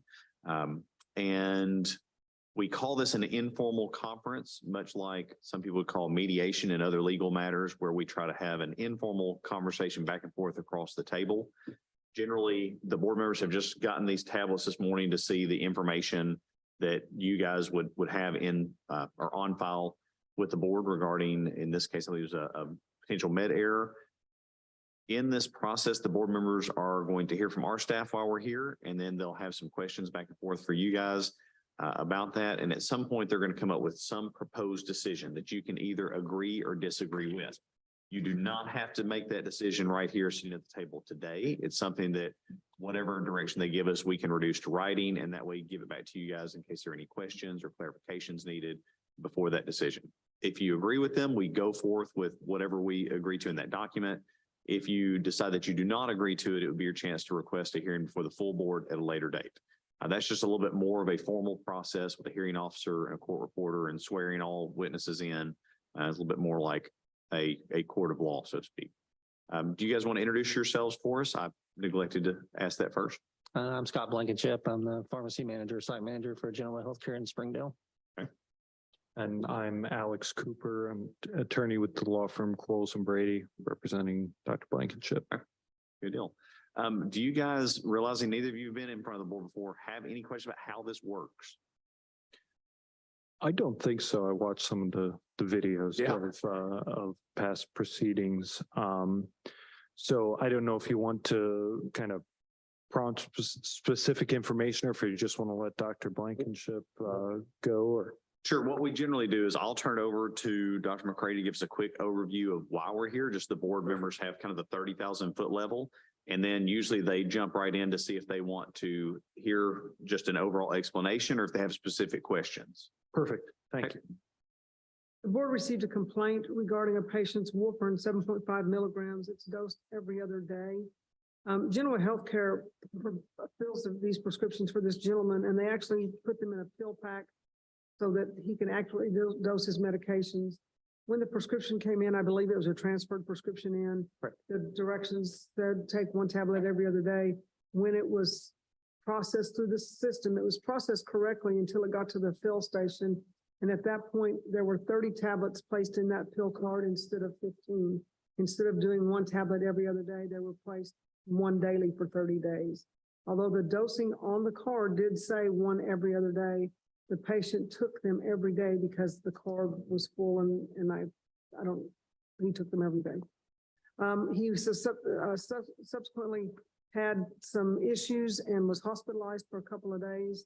And I believe he's doing okay at this point. Turn it over to Madam Chair.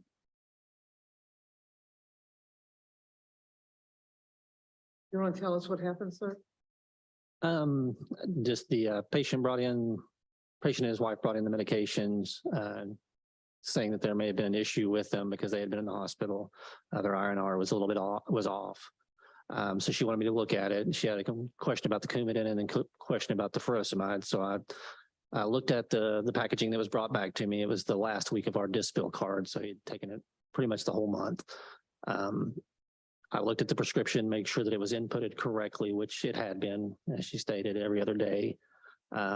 At first, actually, I looked at the furosemide. She was questioning that. I looked at that prescription, verified that it was in correctly, and it was in the packaging correctly as well.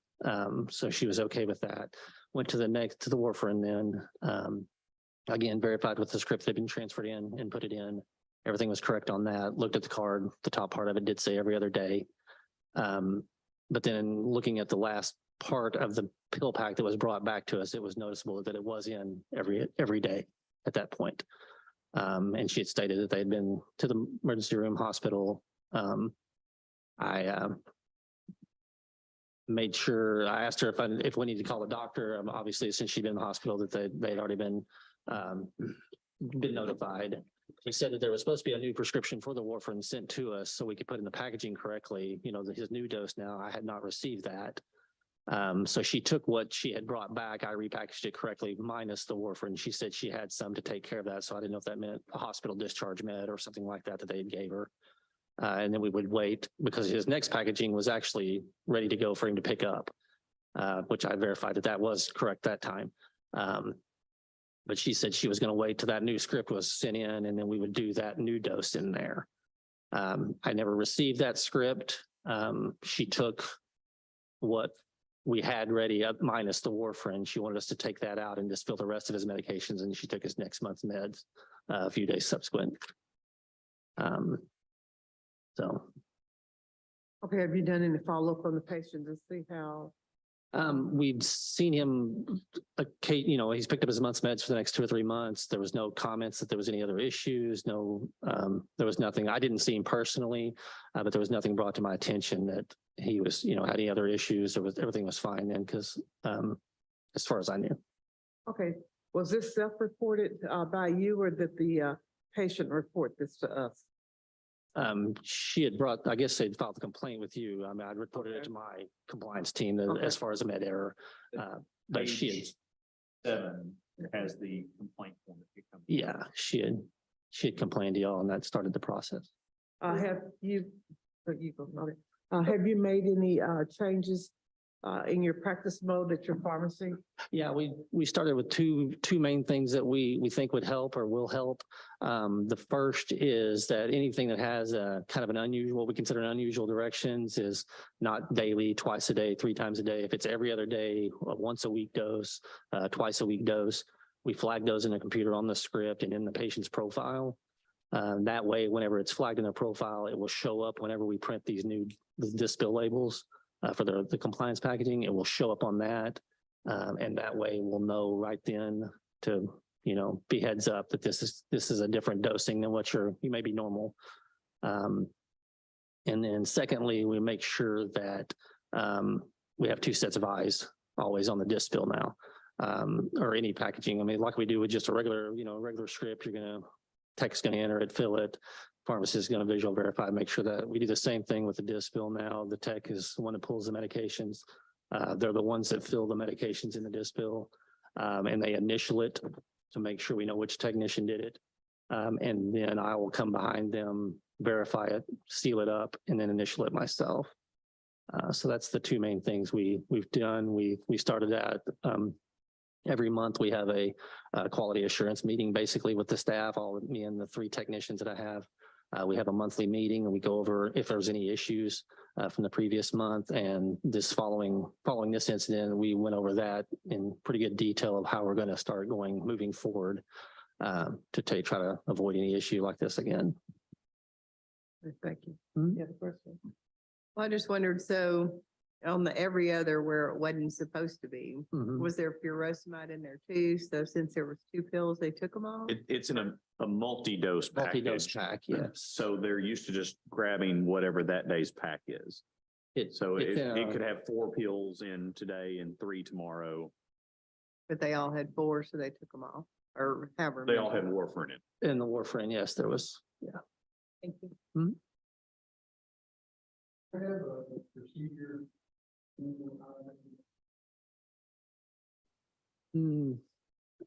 Not a set procedure, no, sir.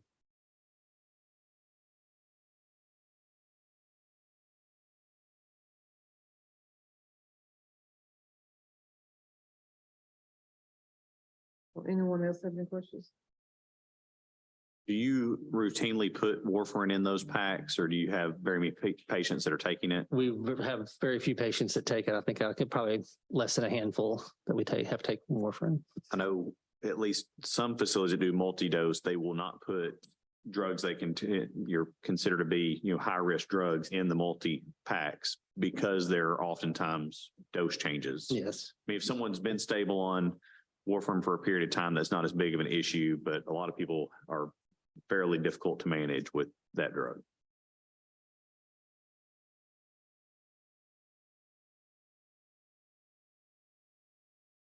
So do y'all unit dose everything? No, probably about 50 or 60% of our prescriptions are packaged that way. Okay. The rest is just in bottles or it's basically bottles of that. Yeah.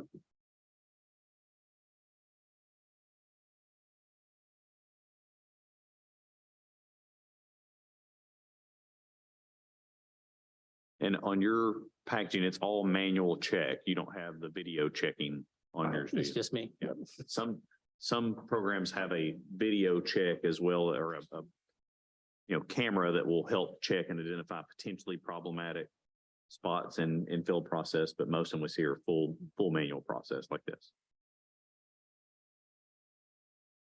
What machine do y'all use to package? There's not a machine. It's manual. It's fully manual. So even the multi-dose packs, you're manually packing. Yes.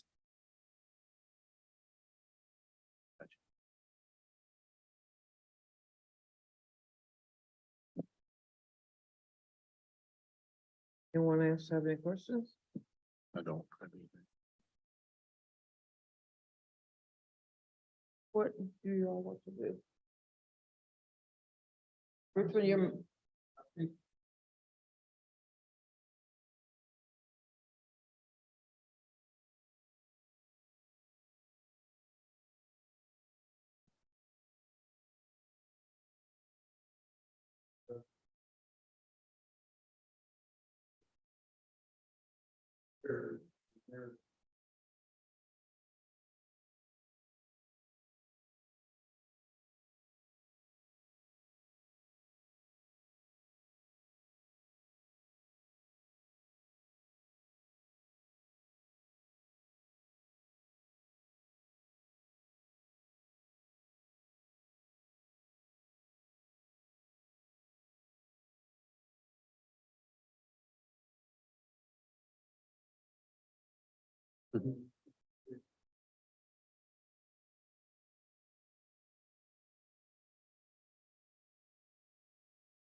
As a investigative cost.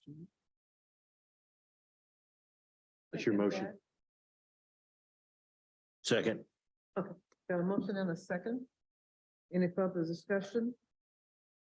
All in favor of the motion, signify by saying aye. Aye.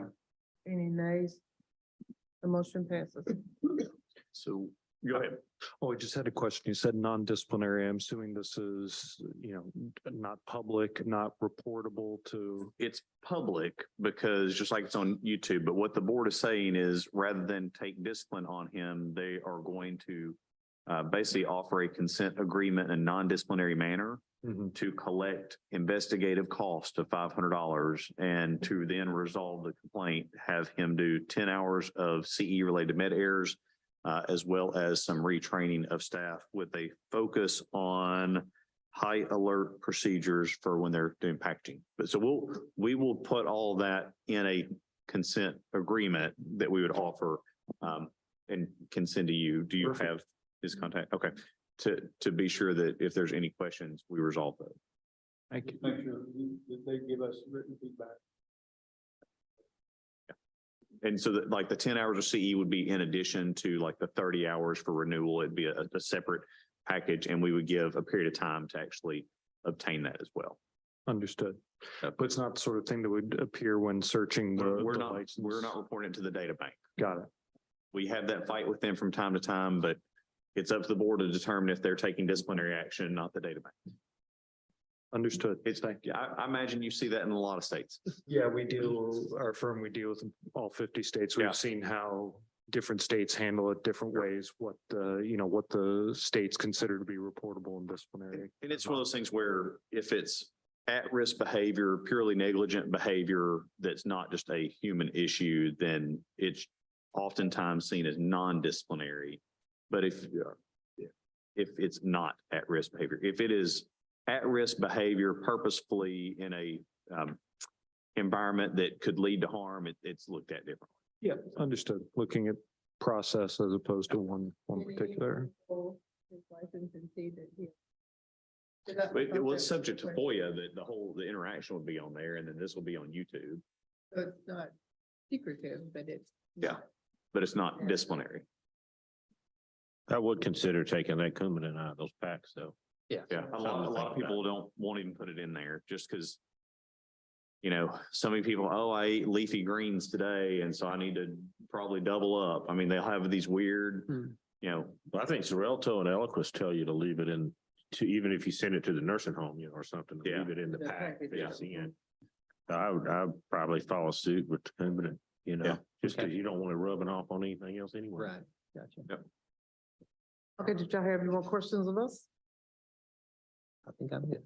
No, I think we're good. Thank you all for Thank your you. time and Thank your you. consideration. And Ms. Vales, I'm sure I'll speak with you. Thanks, Thank guys. you all. Thank you. Thank you. Thank you.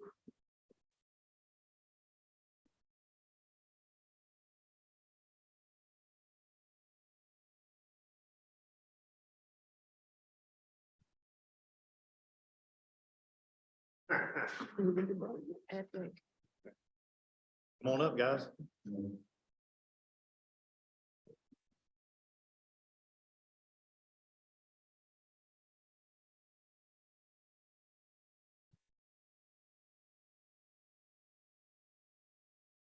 We get the two technicians that. Okay.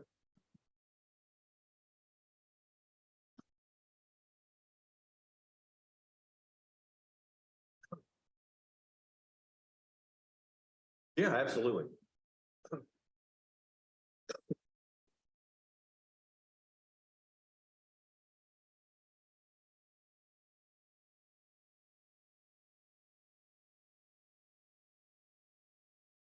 Counselor, if you want to tell us who all you got with us today. Got Brian Cozy, he's the owner of the pharmacy. Okay. Cozy's Pharmacy. This is Philip and sorry, Lehigh. Philip Lehigh, he's a technician that's involved in this. Laney, he's a technician that's involved in this. So you guys may have heard earlier on this side of the table, we are board staff here at the Board of Pharmacy office. Myself, Dr. McCready, who's our assistant director, Ms. Ashley Vales, who's our legal counsel. On the other side of the table, these are 6 of our pharmacy board members. We refer to this as an informal. I know most of you have seen this process before, but just in case anybody hasn't, we intend for this to be a somewhat informal conversation back and forth with the Board of Pharmacy. I usually kick it off and let our staff explain why we're here today. And then the board members oftentimes will have some clarifying questions or give you guys a chance to make any statements that you want.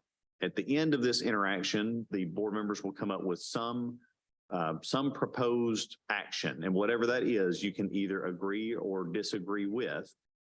Key part of that being if you agree with it, it's something we generally put in writing and send to you, have a chance for legal counsel to look over.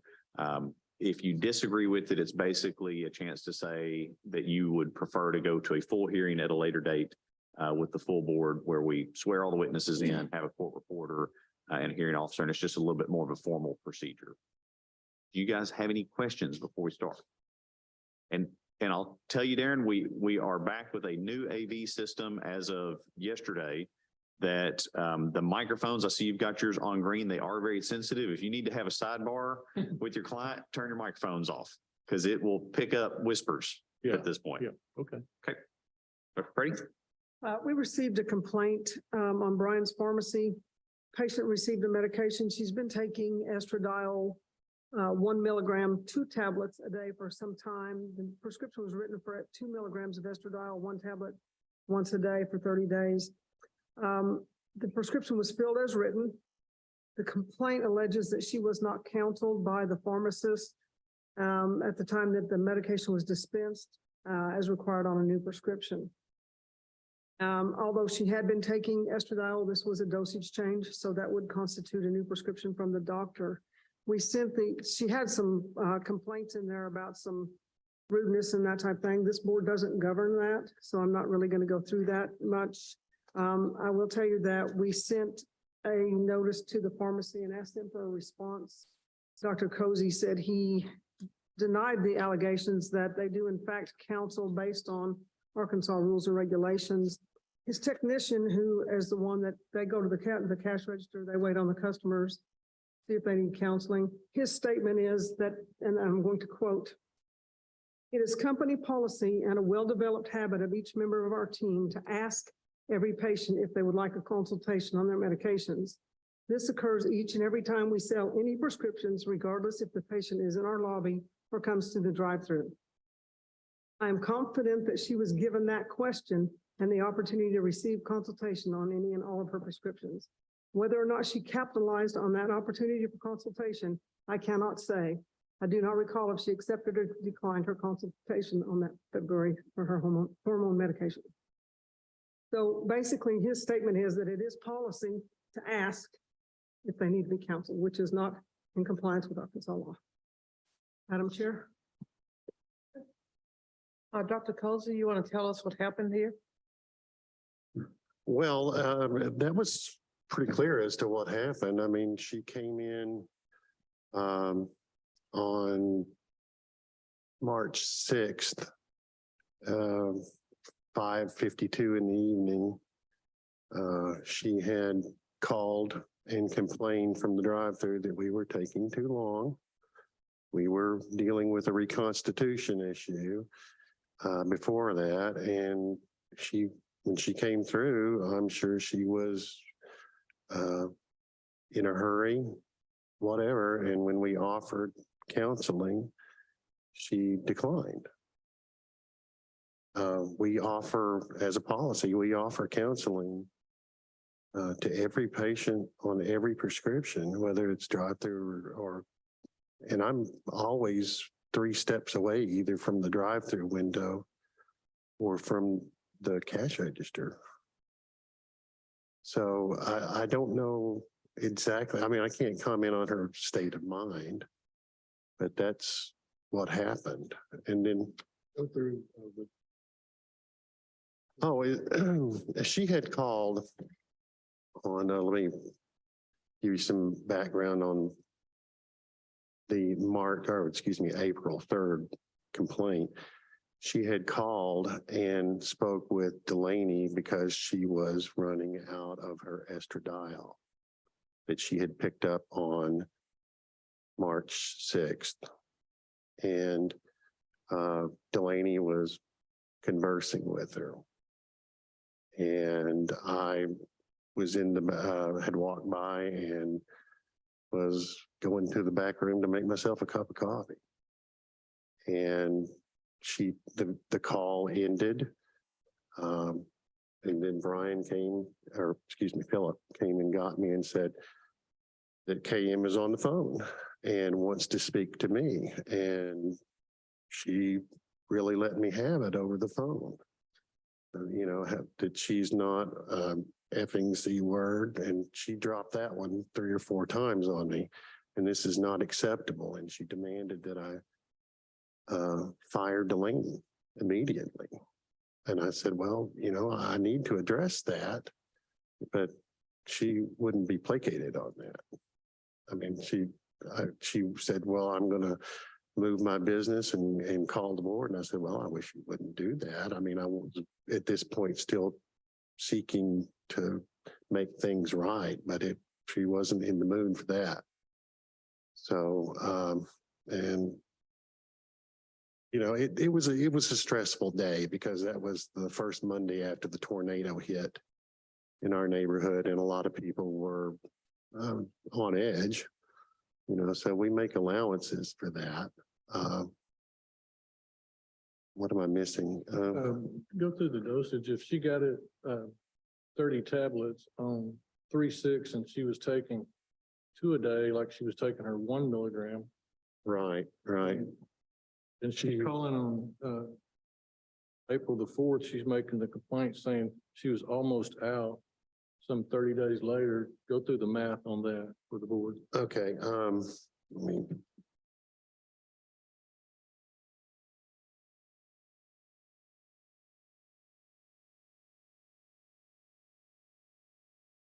Okay, we had filled the prescription on 2/13 when it was called in, and it was picked up on 3/7 for 30 of the 2 milligram tablets. And so she called on April 3rd complaining that she was out of tablets. And if she had been taking 2 a day of those 2 milligram tablets from the date that she picked them up on 3/6, she would have been out on 3/23. I'm sorry, I'm looking through my notes. Yeah, she should have been out by 3/21 or 23. And her request for refill would have been right on time. She said she had a few tablets left, and she had called on 4-3. I'm sorry, I'm getting a little mixed up on my dates here. Well, she had called on 4-3 saying she was out or she had just a few left. But if she was taking 2 a day, she should have run out by 3/21, 2 weeks earlier. Taking one a day, would that be consistent with? That would be consistent with taking 1 a day. Did you also have documentation that she declined counseling? Yes, yes, we do. She was asked if she was, if she wanted it, and she declined. Is that in the board file? Yes, yes, it is.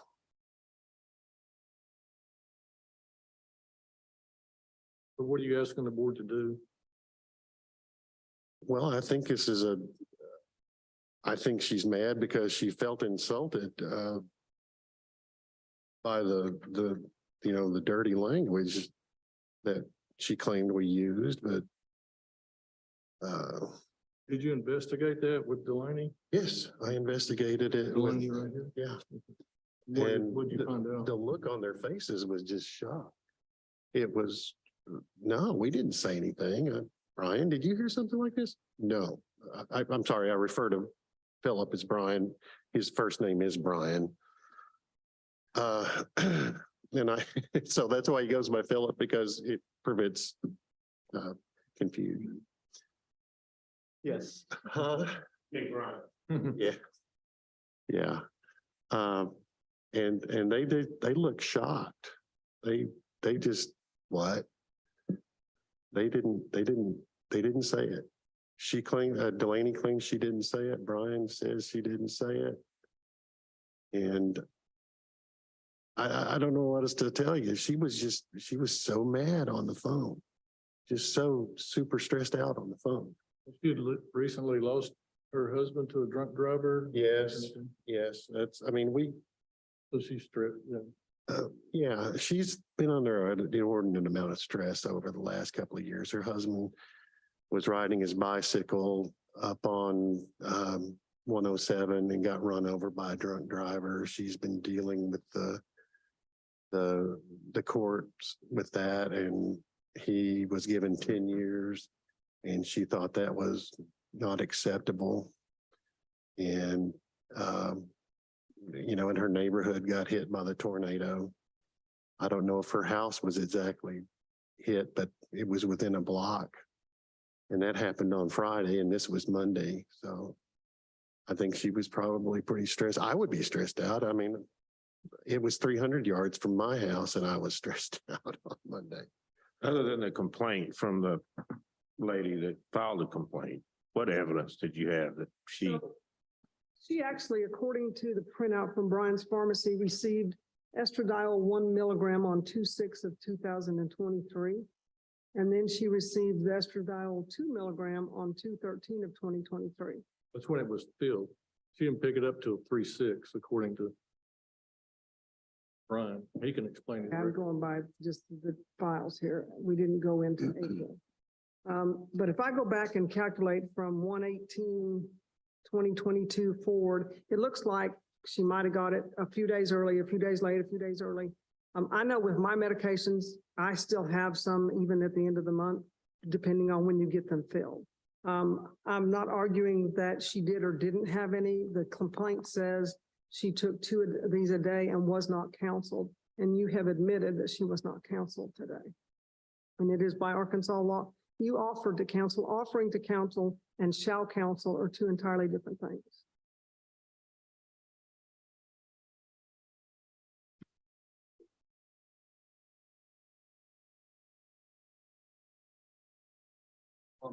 Care 09-00. Subparagraph C. Public safety counseling. Departments which shall counsel the patient for caregiver.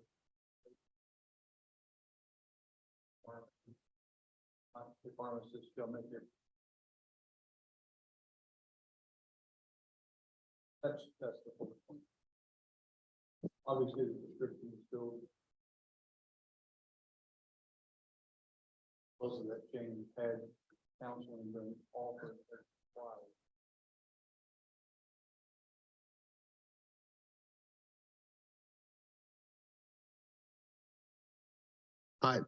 It says to make a reasonable effort.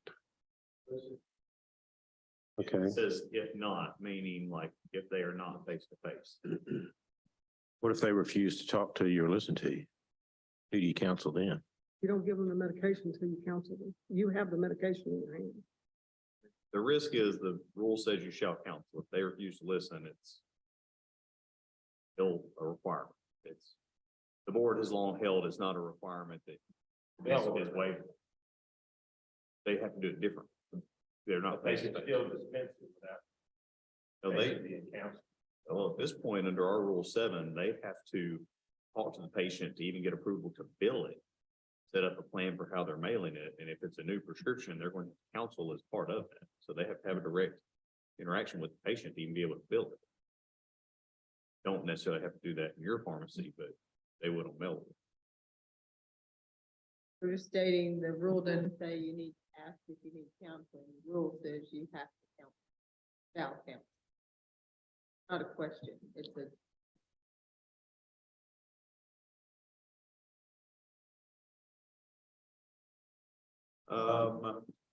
Current regulations. It was with OBRA 90, as I recall, which put this section of the rule at that time, regulation 212 of 1991. OBRA 90 with Medicaid did a lot of that. And I know there were some, it's interesting, there were actually some, as I recall being told the story, some heated debates about whether or not counseling was even required back in the early 90s, but our board adopted that in 91.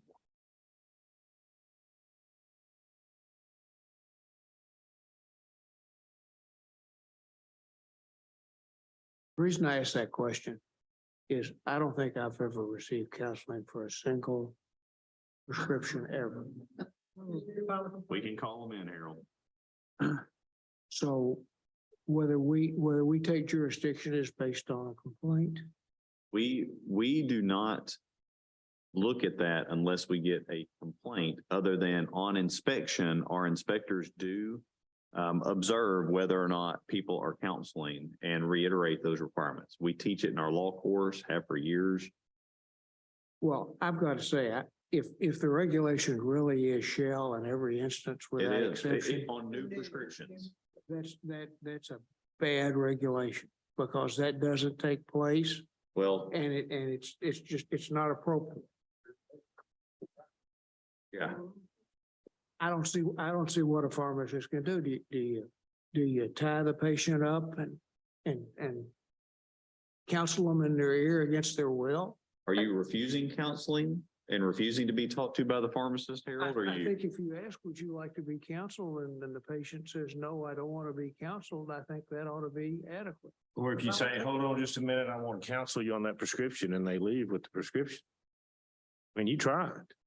I mean, and you're still there. You're not mail order. You're still there. You're accessible. Your hours are posted. If you don't give it to them until after you counsel, they can't leave. Well, I'll go one further. If you're saying you're going to condition the patient receiving the prescription on being counseled. In other words, the pharmacist is going to hold the prescription and not turn it over. I think that's wrong too. I think people have a right to be counseled or to refuse to be counseled. And I'll tell you, you probably, this is a guess, are signing a waiver to counseling that oftentimes a patient has no idea what they're signing. So, I mean, they are oftentimes, I'm not saying this is separate than Brian or his pharmacy or anything else, but, you know, I've been in pharmacies where it's like, hey, we just need you to sign that you received your prescription for insurance purposes. But if you stop and read it, you're actually trying to get them to waive their right to counsel without even explaining what they're signing, or without it even at times having complete text showing you what it is. It used to be paper logs or signed at the base of a receipt or something like that. And a lot of people say, well, that just indicates they weren't counseling or they refused it. Or, technician, do you have any questions for the pharmacist? Well, oh no, I don't have any questions. That's different than, have you had this before? Do you know what this is for?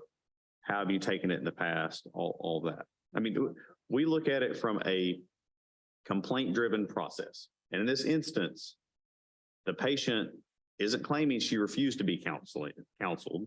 She's saying she was not counseled and had a change in her dose that had she been counseled, should have been called and she would not have taken the medication incorrectly.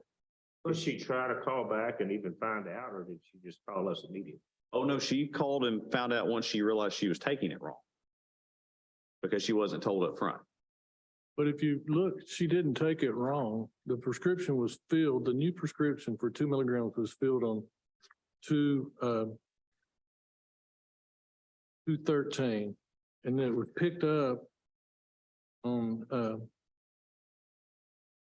3/6. I believe.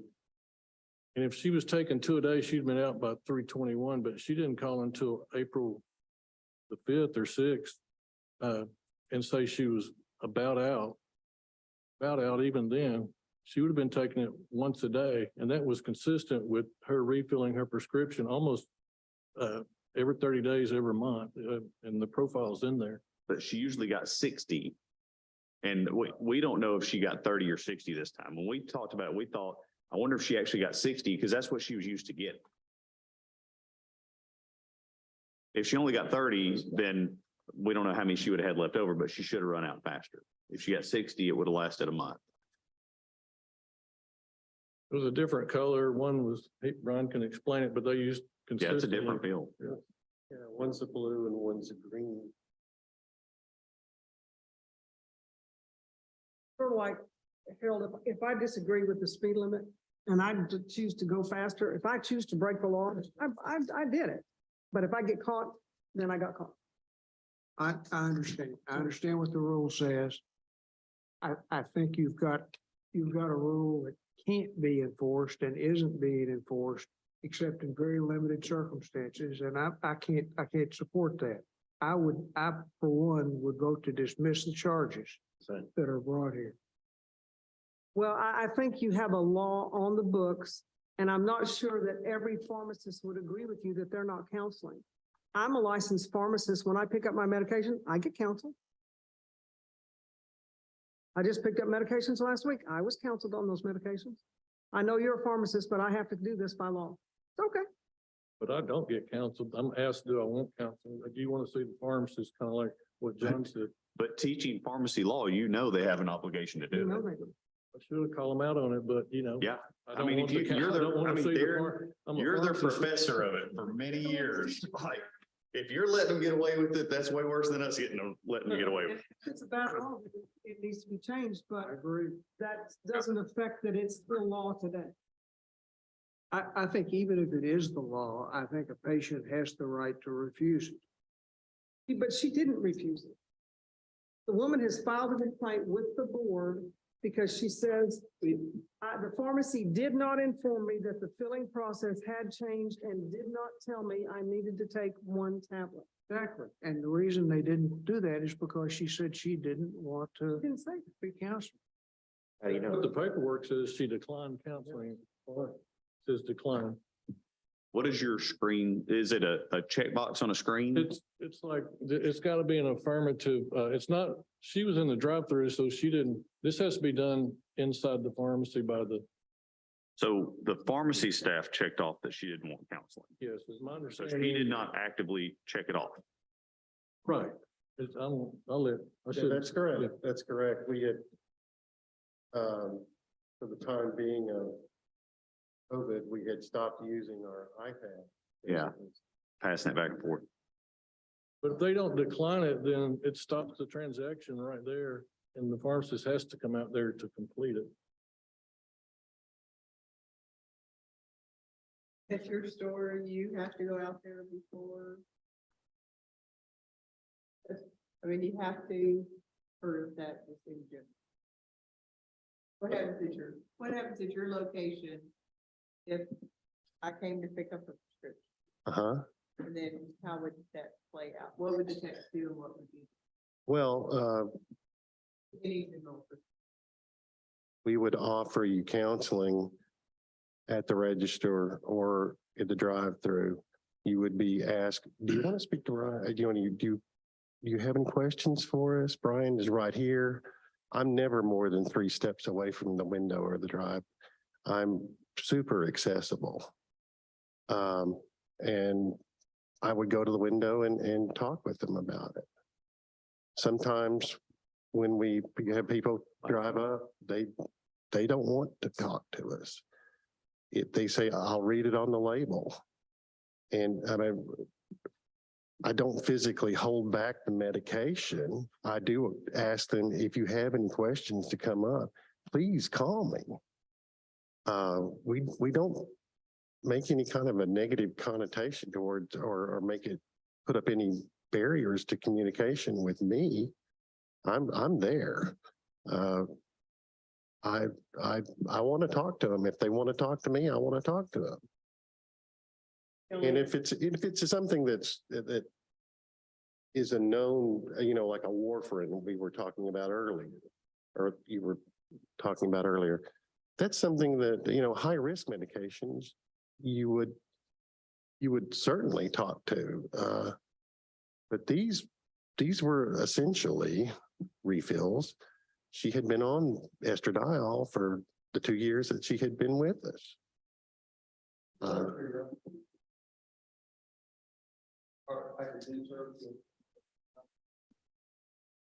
No, not usually. Yeah, it's required. That's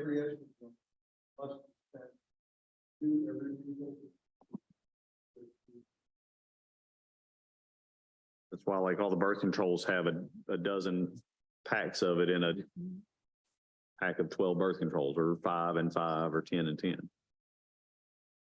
I would think to follow our rule, whether we like the rule or not, to follow it, rather than letting your text ask a question, they just need to say, Brian will talk to you about this prescription. If it's new, if it's refills, they shouldn't have to do that. They get asked if they have questions, but I mean, you're not the only pharmacist that has come before us that is having their text ask that question, but once they're here, we re-instruct them that they don't need to ask the question. They just need to, you could walk out with it. In my opinion, you could walk out with it.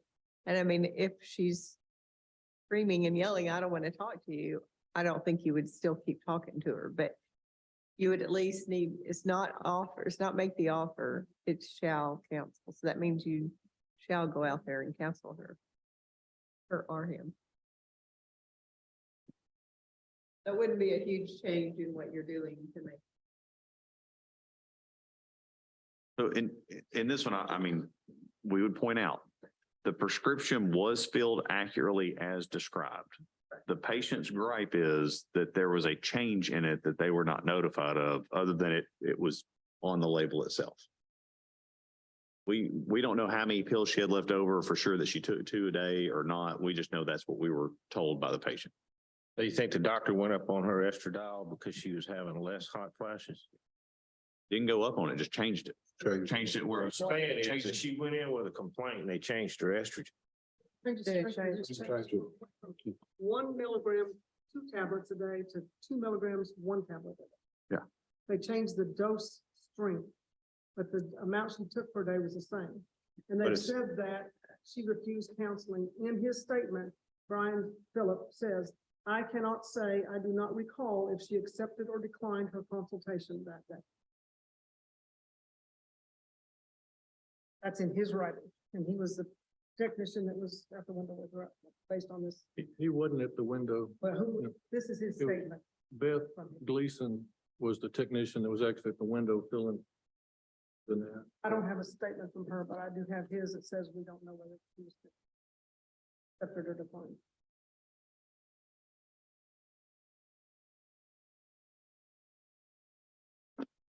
Okay, any more comments?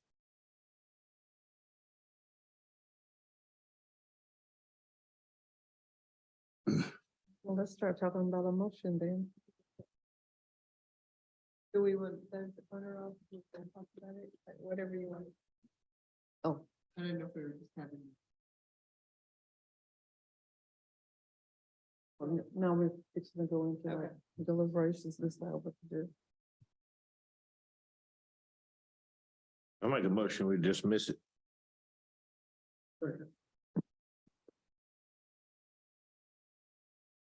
Any further discussion?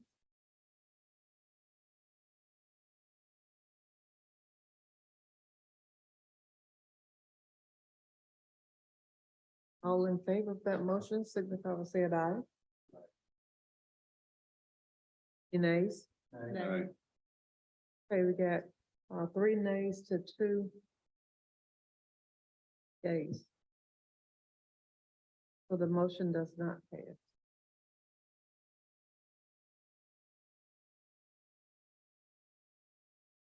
So we're gonna go back to discussion. I think it's clear that counseling as a general rule in this pharmacy offered prospectively provided as one of things along with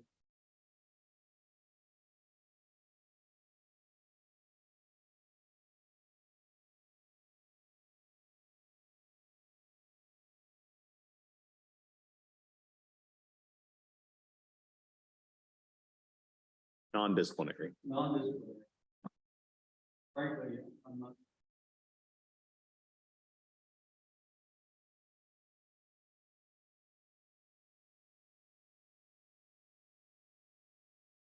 I agree. Concur with. That was exactly in line with what I was thinking. No monetary penalty, just CE, no, non-discipline. I'm okay with no monetary thing.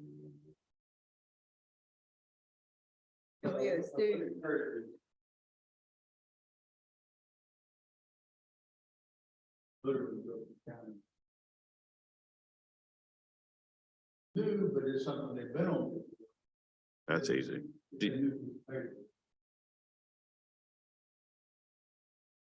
Somebody look that on.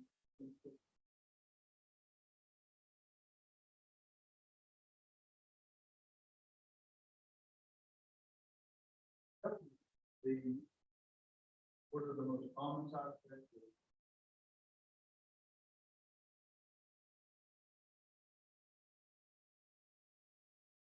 Something that for somebody taking first aid.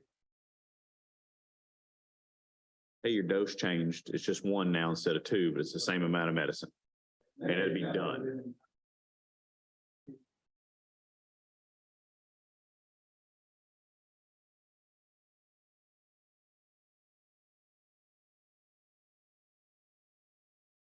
We have a motion on the floor.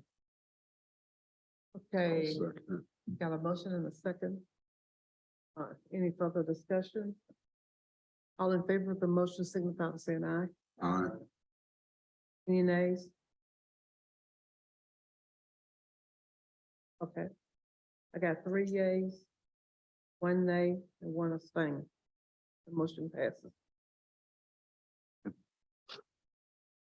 Ashley, we'll have you put that in writing and send it to him. All right, thank you guys.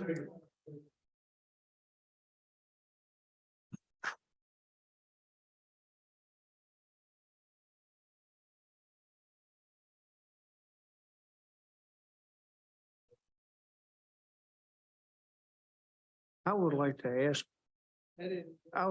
is it possible for the board to do some kind of a survey to find out the extent to which counseling is actually being done? And what happens when a They patient do it when they do refuses? their inspection. Something they coach people on.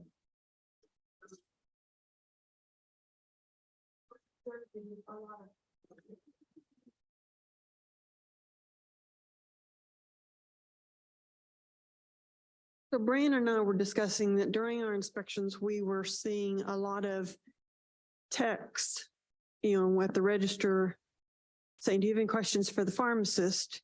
And then they would say no. Most patients don't even know what to ask. And then the pharmacist would go over and scan their badge and then go back to filling, would never have a single word.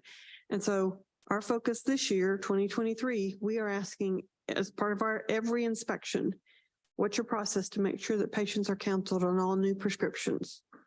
And then we also compare that to what we've been listening to during the inspection. And we've been consistently telling them that asking them if they have any questions does not the same as counseling. Okay, so what should a pharmacist ask? If the patient, for the patient to say, no, I don't want to hear this stuff. And then the pharmacist not be in trouble when the patient says they don't want to hear it. They should say, I see this is a new prescription for you. Let me go over this with you real quick. Or And they say, I don't want to hear anything. then they have the right to walk away, in my opinion. But that's my opinion.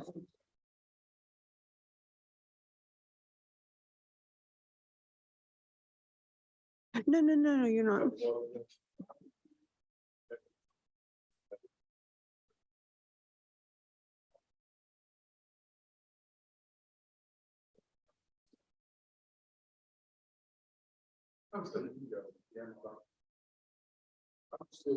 Yeah, at least. And for people to say, I don't want to hear a word you're saying, that, I never had that happen to me. The other thing is we also want them to have a process. So is it a hard stop at the point of sale? Or a lot of pharmacies are using like little laminated cards, or they write a C on the receipt so that the cash register, whoever's at the cash register knows to go get the pharmacist, say, hey, you've got a note on here to cancel. If the patient signs a form that says, I've received the drug, and then there's a separate place for the patient to sign that says, I've refused any counseling, would that satisfy the inspector?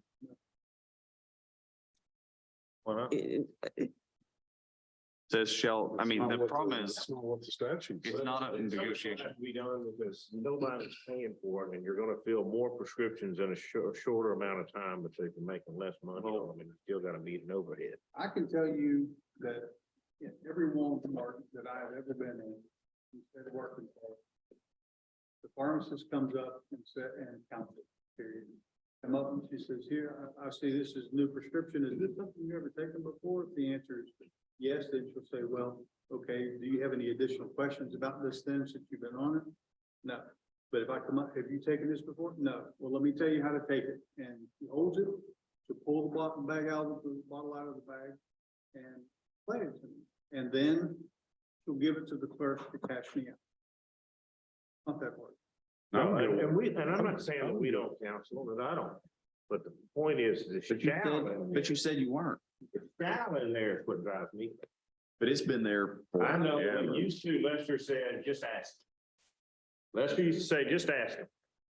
All you gotta do is ask him. That's what he said I now. would say I would go one step further and just say, to me, it goes outside of statutory language and it's a professional obligation. We're not. It's our It's job. okay to go to him and say, hey, I don't want to tell you about your meds. You got a second? And say, no, I don't want, I gotta go. I mean, that happens. Yeah. Happens a lot. Happens. Regulations say offer, Yeah. but I can tell you that there are states that are offered, states that are. shall. And we're a shall state, I get it, but We're not the only one. Well, it's But I fascinating. ain't worried about that. I'm only worried about us. I don't think we ought to be a shall state. Call your legislature. We've had instances where the board saw a string of errors with specific companies that were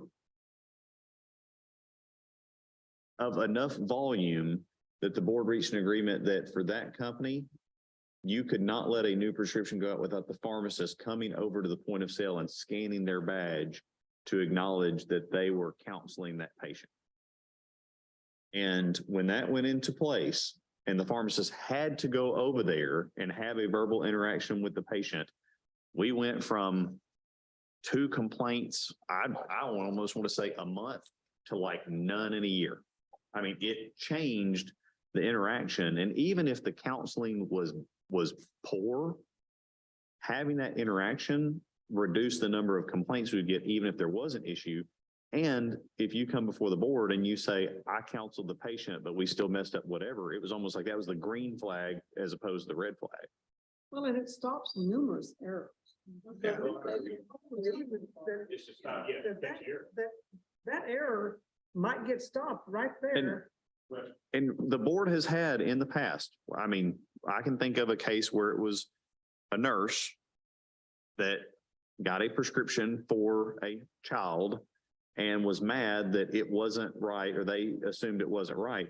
But the nurse even admits, like, They said she came up and said, I'm a nurse. I do not need counseling. Like, you're wasting my time and everything else. And the board was like, I mean, we'll charge it, but they're like, we're dismissing that charge because this is an educated health, care person. That was her kid in this one. Yeah. I mean, I can remember this one pretty specifically. Got mad, and what it was, the doctor wrote the prescription wrong. And we would say that counseling probably would have identified that maybe it wasn't quite right, but it wasn't an inappropriate dose. It was just an unusual dose. It was an EpiPen for a junior, which adults could use, especially if they're hypersensitive to stuff. And yeah, but got mad about it. It's like you adamantly refused for that pharmacist to counsel you, and they went ahead and gave it because it wasn't for her, it was for the child. So it wasn't face to face with the teenager. And the board took no action. And we had people mad at us over that. We're like, no, the board took no action. Staff didn't even recommend any action on that. But Hey, John, kind of something else to what you were saying. So the very first, I think it was the first case we had this morning with Walgreens. Should the prescription have been correct prior to the point of where it got to? Of course it should have. But as a pharmacist that counseled on every single prescription that came through my door that was a new prescription as a pharmacist, not only did that improve my relationship with my patients and improved outcomes too, but the second part of that is, how could that prescription error have been prevented? This morning, how could that have been prevented? Counseling. Counseling would have fixed that. Assuming they could talk to the patient. I understand that. A courier was there to get it. But when you have that direct conversation with the patient, I cannot tell you how many patients I went up to did not want to speak to me at all. It's your rapport with people. And not everybody has rapport. We know tons of people that don't have rapport, but it's your rapport and going up and speaking to that patient and saying, hey, Lynn, I just want to make sure you got the right stuff, okay? And then where's Lynn? Where does Lynn go? He comes down a little bit. All right, Lynn, I got lisinopril 10 milligrams. Says you're taking this twice a day now. Is that right? Oh, no, he was still supposed to take me off of that. And that's when I would say, and see, this is why we counsel, because you did not receive a medication that was not intended for you today. Please understand, I am not saying counseling is bad or shouldn't be done. But if you look at a parallel from medical procedures, there's a thing called informed consent. That before a patient has a surgery or undergoes a medical treatment, they're supposed to be informed of the risk and consequences and alternatives in order for that consent to be valid. Yet, patients have a right to waive the right to be told any of that information. So all you got to do is waive it. Even though informed consent is required for a consent to a medical or surgical treatment to be valid, the patient can waive it. And that's what I'm arguing here. I'm not arguing that the rule is necessarily bad, except if it's implied it has to be done no matter what the patient says. That's my point. And for me, I've done the very same thing and say, oh, Brandon, your lisinopril 10 says here now you're taking it twice a day. And I hear a lot of times, I think they took me off that. So then you go back and you call the doctor and they go, no, she's still on that. She didn't know what she's talking about. But Harold, the way we are enforcing it was that patient claimed they were not counseled and did not refuse it. If the patient had said, I refuse counseling and had an error, that's a completely different case. And we've had that case in front of the board. But if they don't refuse counseling and it didn't happen, but someone says, oh, they refused it. I mean, it's one side says they did. They didn't sign anything. They didn't actively check it and sign it away. So in what you just heard, we have no proof that the patient actually waived counseling other than the patient's indication that they didn't. We don't have any proof that they actually got. Well, they didn't. We don't know that. We got to prove. Well, they said they didn't. So she said she didn't. She said she did. He said she didn't. Yeah. No, they said they had no idea. That technician in his statement says, I have no idea whether she defined it or not. But that's a factual decision for this board as the trier of fact to decide. Yeah. But we still bring it before you. But they were told that as a matter of course of routine, they did not. Right. Well, there's no question. She wasn't counseled. The question was, did she refuse the counsel? Yeah. And that's a question of fact for us to decide. Well, but under Arkansas law, she didn't have the right to refuse. Well, and she says in here. That's wrong. That's a bad That's law. just wrong. Your legislature. Well, it's not, wait a minute. This isn't call your legislator. It's a rule, not a statute. It's a rule. When this was done in 91, it was done as a regulation. What we need us for. Administrative process, go through and rewrite the regulation. Yeah. I agree, but I mean, if we're just gonna go by what's in the book, they don't need us. There's a couple of things, Harold, of if you let them waive it, a lot of people would waive it, that's true. And I think Brandon just said, that's another opportunity to make sure they're taking the right thing and the right dose and understand it. So you're taking away that one just because they don't want to waste their 2 seconds to talk to the pharmacist. And then, and it's so right, it's professional or talking to your patient for 30 seconds. You aren't putting them in jail to talk to me for 30 minutes or an hour. You're just trying to make sure they leave and understand what they're taking and they take it right. That's just a professional obligation. But the ultimate decider of who is gonna receive professional services is the patient. Patient gets to make that That's the decision. state. Let me tell you, this is from time to time. People go to the dentist all the time. And before I let someone out of the pharmacy, I'm gonna ask them, are you allergic to penicillin? Prior to many people will tell me that they're allergic to penicillin. Call the dentist back. And I said, hey, so-and-so's allergic to penicillin. Well, they didn't tell me that. Their fear when they're at the doctor's office. A lot of people fear dentists. They forget to tell the dentist if they're allergic to penicillin because it's the most common thing to order from most people. So just that one thing, and all I have to do is ask a question. So to me, that's the importance of counseling. It's not only the penicillin, it's a lot of things. I get a lot of thank yous for that. And we're there to help the people. We are arguing about counseling when it's a very important thing that we need.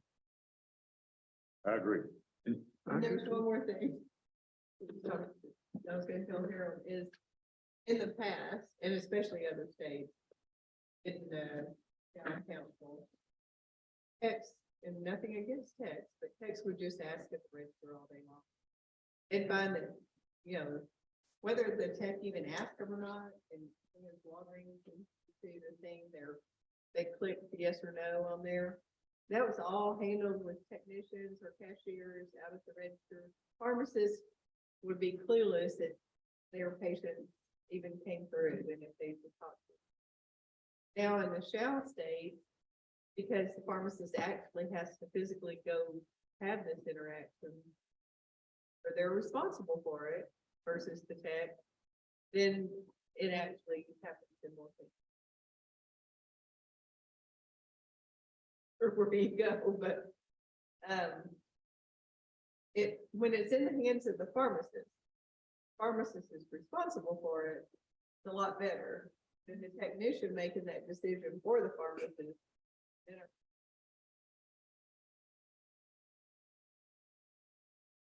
Selling prescription drugs, so you're not selling cannabis or anything. I think our rule is set up in a way that is ultimately the best thing for the patient. Well, I think that's at the that's our core- mission is to That's protect at the the core public of the health. discussion, yeah. And it's up to the board to determine how to enforce it. Protecting the patient, not always punishing somebody else.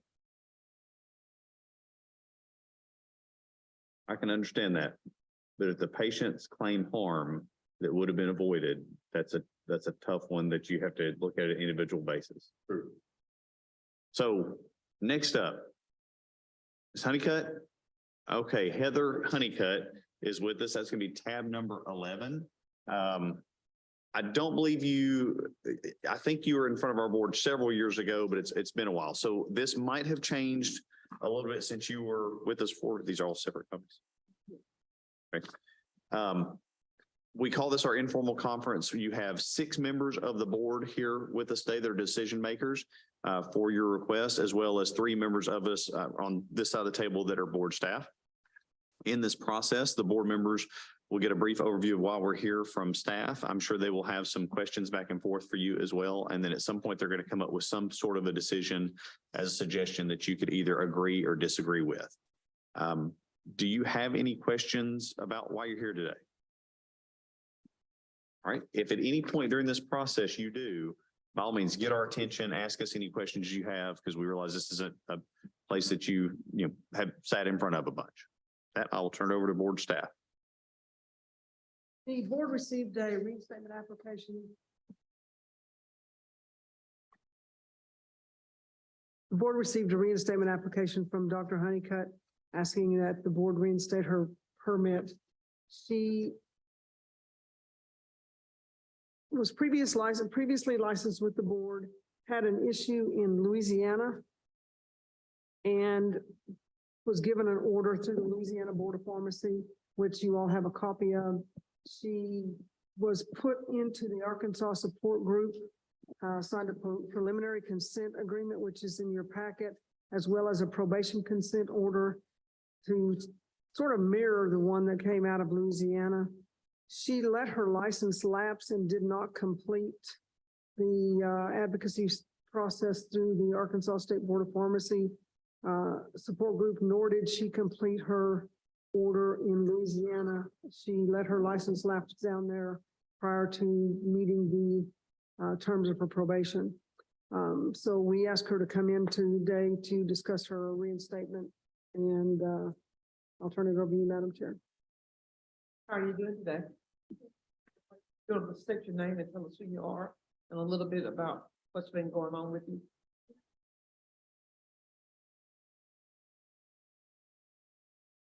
Okay. Okay.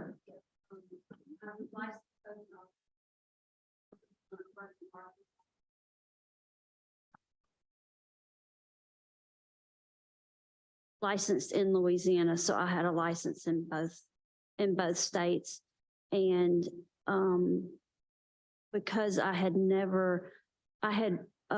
was with the support committee, I had gotten permission to go back to work with the 20 hours a week, and I never found employment. And well, let me take that back.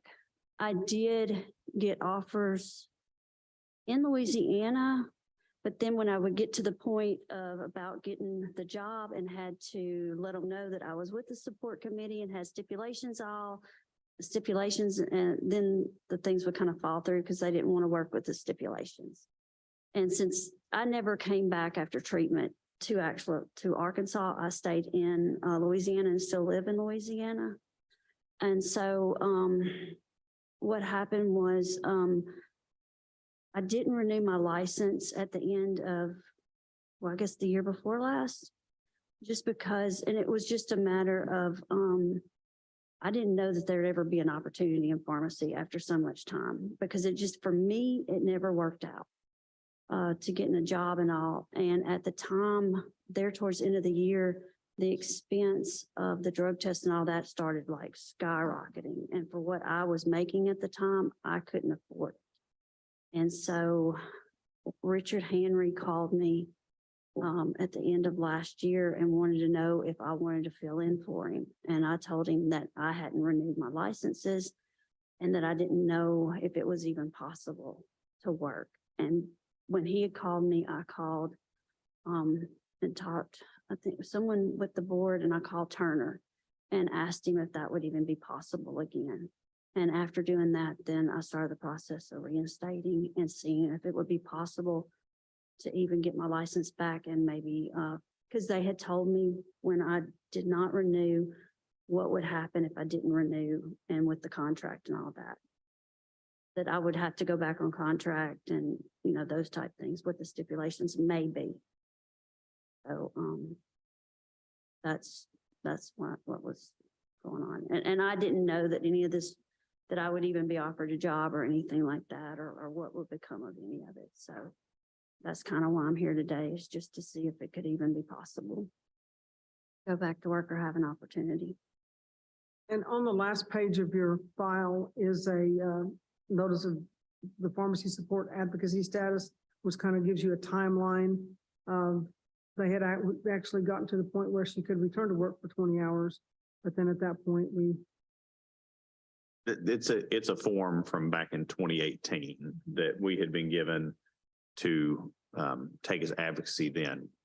So when was the last time you were monitored by the support group? Like, when did you break contract with them?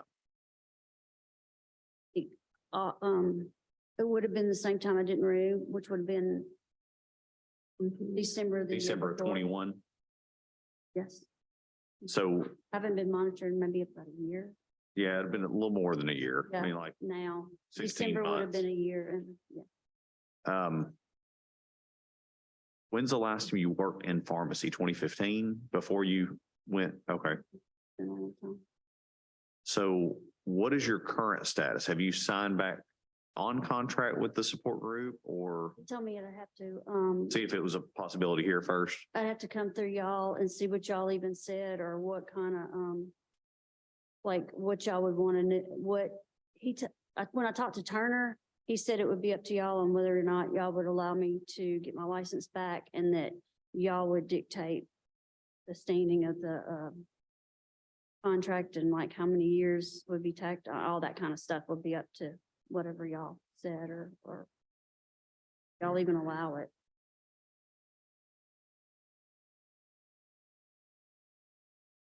So getting reintegrated into the pharmacy support group, how do you feel about that?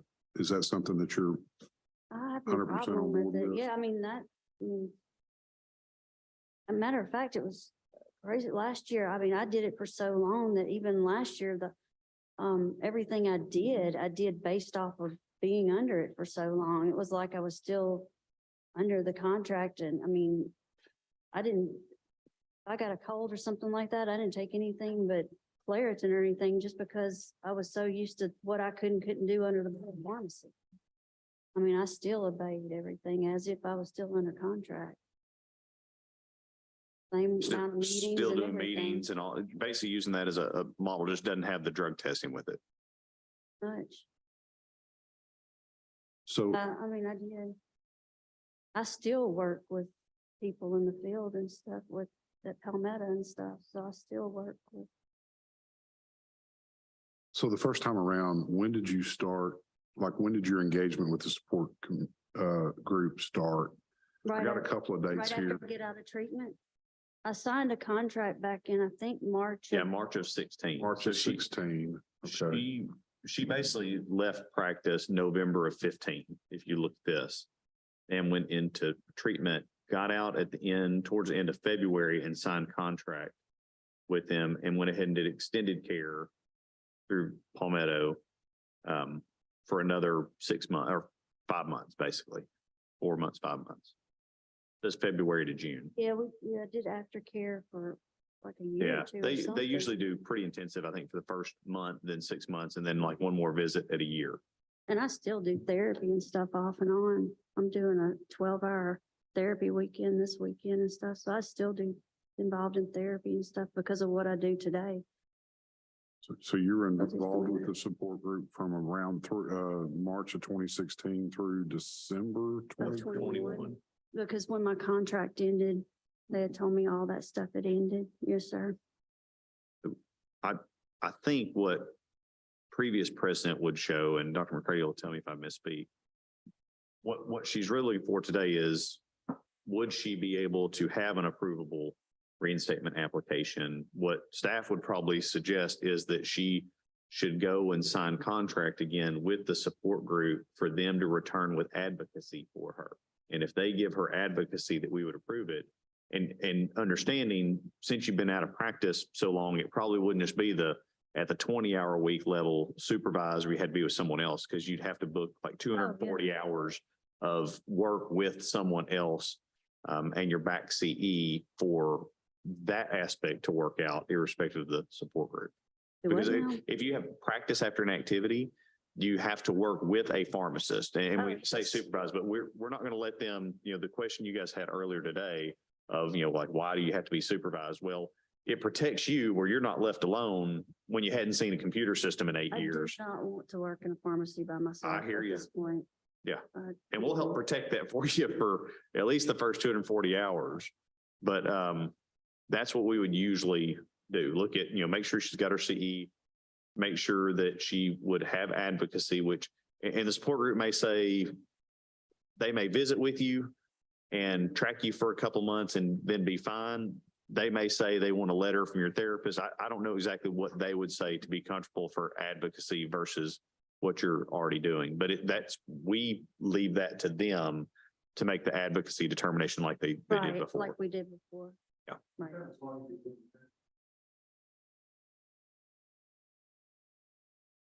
I just did 30 hours to reinstate my license. 60. I need another 30. Yeah. And what have you been doing while you've been out of pharmacy practice? I'm a substance abuse counselor at Palmetto. Oh, so you're right there involved in everything. Okay, Yeah, when she was saying that and I put 2 and 2 together, I'm like, well, I think she has people that write her a letter. Oh, yeah. Yeah, I work with Dr. Weiss. And, Okay, well, yeah. why didn't you come back into practice sooner? It never worked out. It Okay. never did. Okay. I couldn't find anybody that was willing to work with me at the time, so I just didn't think it was.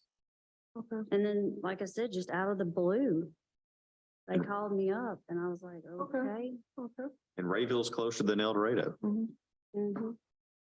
But it's okay. It was just, I mean, he just wants like every other, and I get to do both. They're working it out where I can Yeah. still work with them and I can do both. There's several places been looking for pharmacists in South Arkansas, so there's work.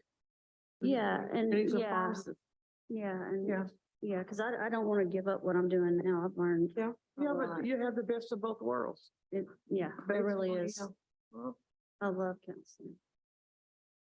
So what our goal here is our charge today to determine whether we would be willing to look at a reinstatement, and that's what If you'd be willing to, support group needs to know. if you'd be willing to reinstate her license, and I think the suggestion would be, yes, if support group will give her advocacy, we'll, basically redo the contract and allow her back to 20 hours a week is what I would do. And just start rebuilding from there. And do we reinstate the license today? No, she didn't have advocacy today. Advocacy first. Yeah.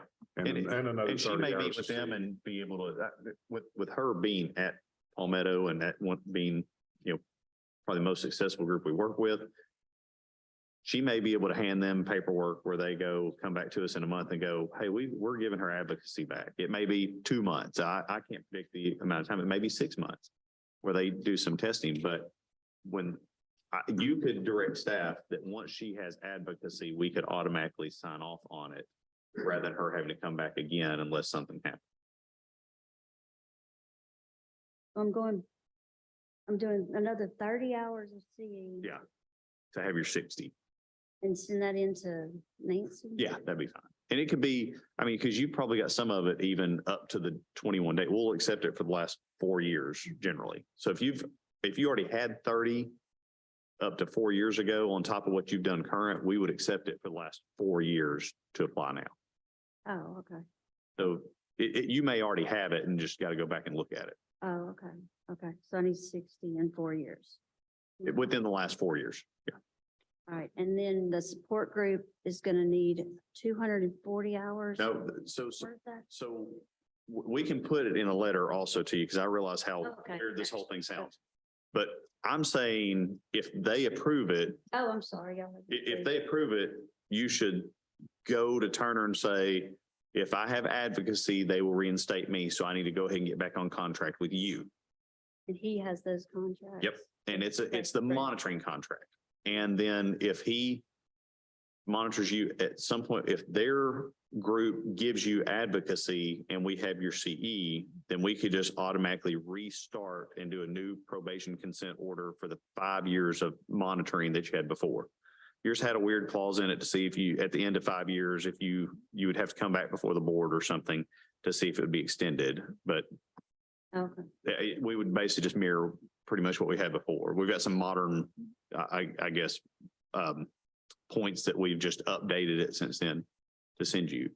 And if they were okay with it, since you've already been here, then we could just go ahead and authorize a license instead of waiting for another informal for you to come back a second time.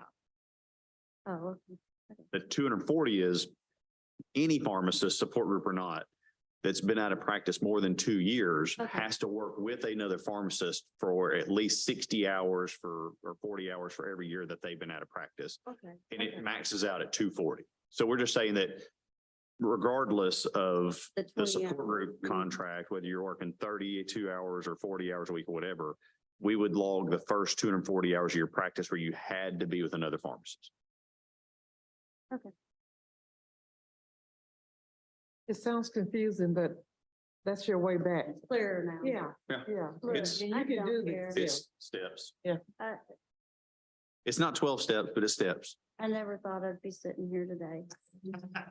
Well, I've seen people that we've asked, or they've had to do a lot less than what you do. And I have no doubt that they'll never do it, but I think you will. Yeah. I think you will. But I never thought, like I said, I never thought that I'd get that phone call in December, and I never thought I'd be sitting here today, so. Whatever. Life is weird. Right, I did. Okay, go ahead. So I think the motion would be, if you guys agree, that we would approve staff to reinstate pending advocacy from the support group. Is that right? Got a motion in a second. Any further discussion? All in favor, signify by saying aye. Aye. Any nays? Motion passed. Thank you. All right. Yep. Who's next? We got Okay. Well, We're you gonna come from her, right? take a 5-minute break, actually. We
Mr. Householder, for you talking to us, if you'll hit the button that says push, it'll turn green, and that way we can hear everything that you say as well, and it'll be on our live feed for YouTube, Zoom, and all that.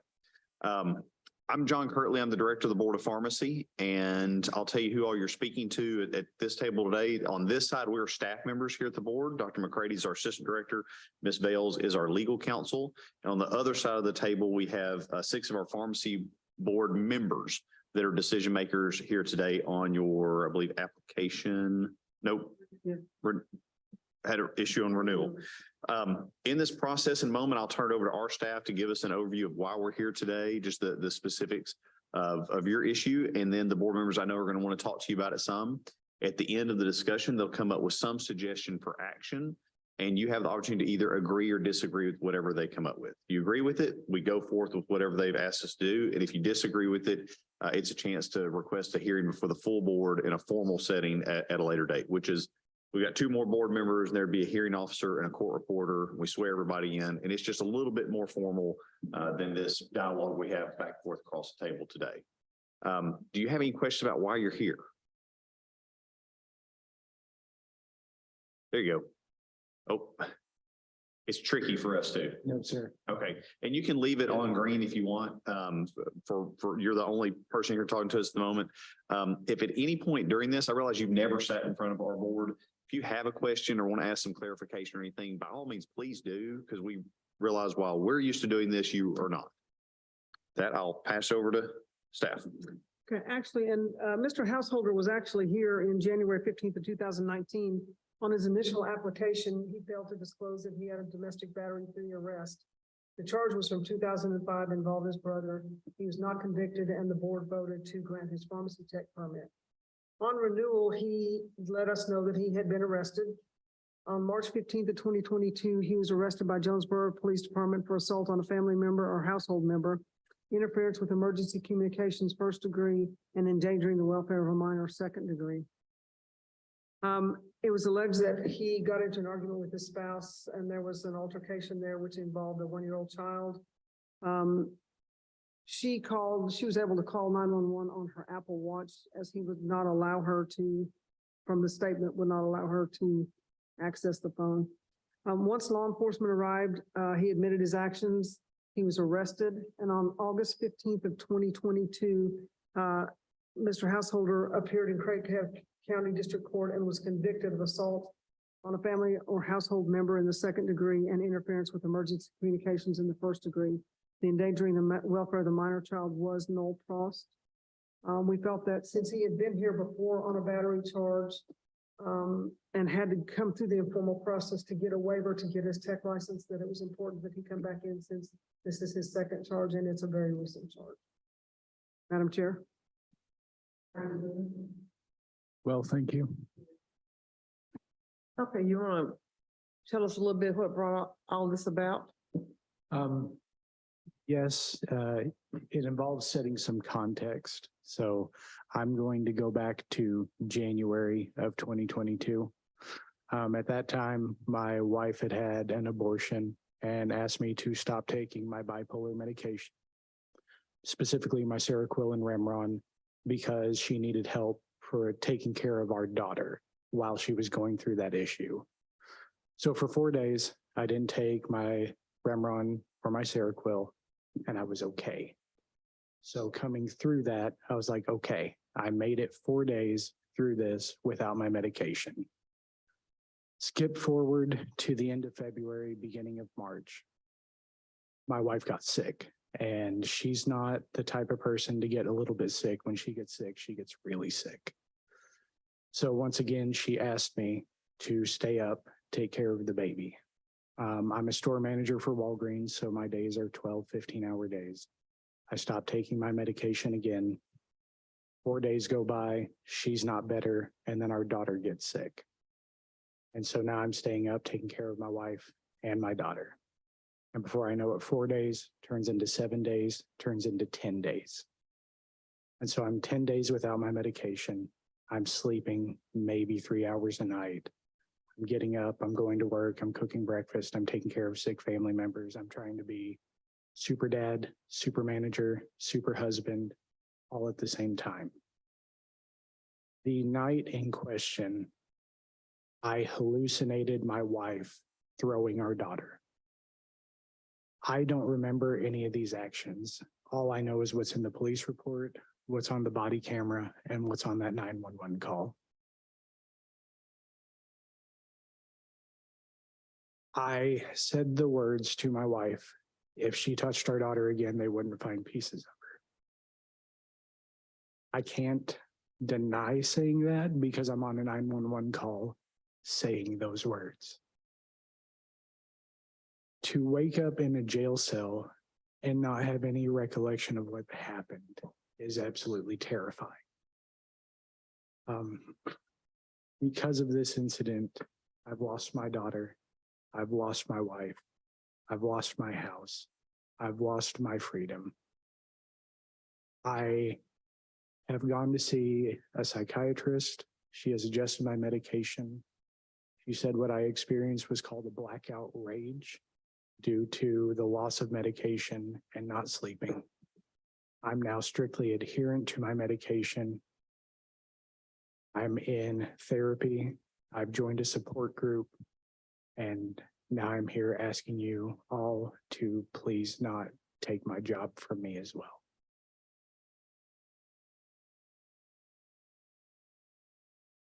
Any other questions of this gentleman?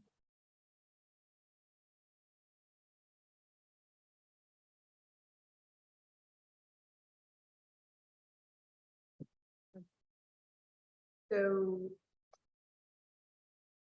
you have to have your tech license to work at Walgreens as the manager? As the store manager, yes, ma'am, because I have to, for the first hour every day of Walgreens, every Walgreens across the company, they have what's called Code Green. And for Code Green, the first hour of my day, I do nothing but fill prescriptions, sell prescriptions, run a drive-through, run a front cash register. It's me and a pharmacist. And we run the pharmacy for the first hour that we are open every day until payroll allows for us to get an actual pharmacy technician in there.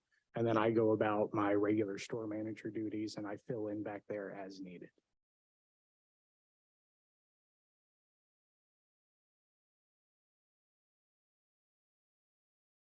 Payroll doesn't let you.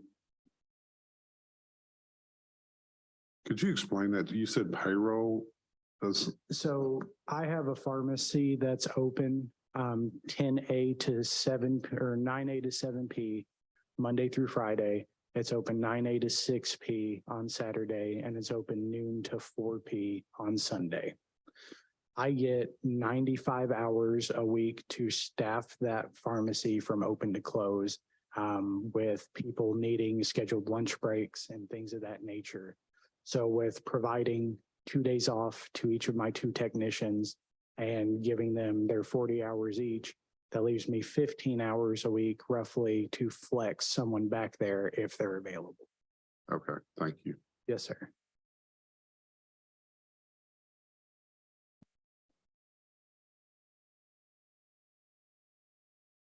You are in compliance with all of your legal issues as far as probation, fines, all of that type of thing? Yes, ma'am. All of my fines are paid. All of my, I now pay child support. All of my back child support is paid.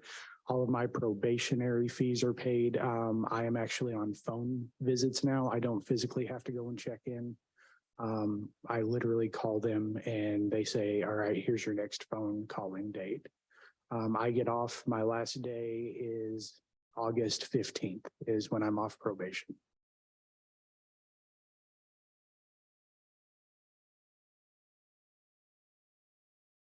Still seeing counselor or psychiatrist to stay up on your meds? Yeah, still seeing a psychiatrist. Her name is Trisha Burns. She's a nurse practitioner. She's with Alleviant in Jonesboro, Arkansas. Seeing a counselor, Dr. Derek Spiegler. He's also in Jonesboro. He's right around the corner from my house. And then the support group I've joined was at Derek Spiegler's recommendation. It's called Cope Without Dope. It is actually a Narcotics Anonymous program, but he said the people there have also experienced similar loss of family, of homes. And so they could identify and offer words of support, foundation. I've actually found a lot of value going to those groups.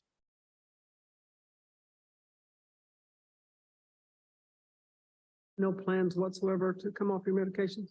No, ma'am. I value my daughter more than anything else in my life, and I lost her for 159 days. I'm just now getting visitation back. Going off my medication is not an option ever again. Doing so, I thought I was helping the situation, but it was a mistake. It's the worst mistake I've made in my life. And for me and my daughter's future together to have a relationship, I can't not take my medication.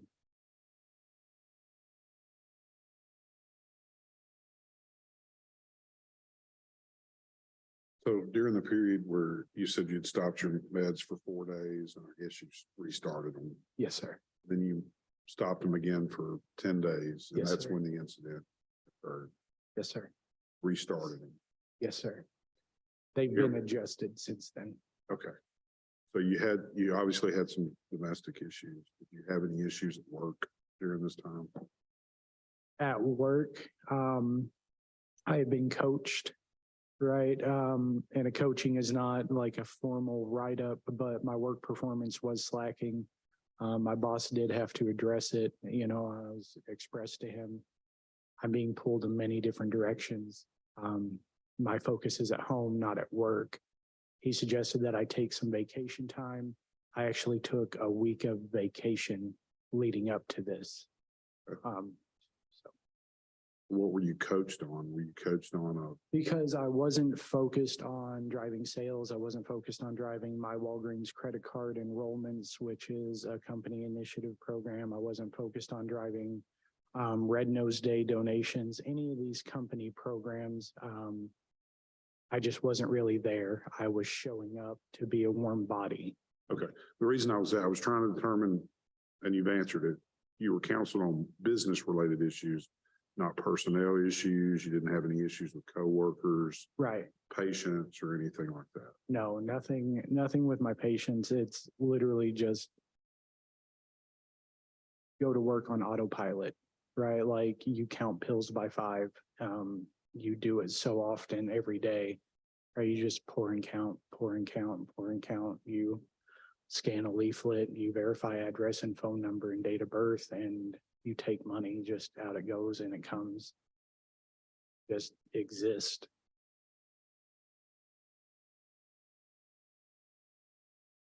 Go ahead. I have a question.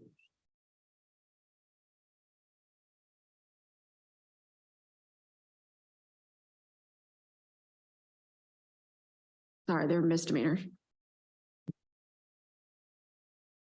Let me follow up on that if I could. Ben, I'm looking at the, where is it? On the charge, the paragraphs A1 through A8.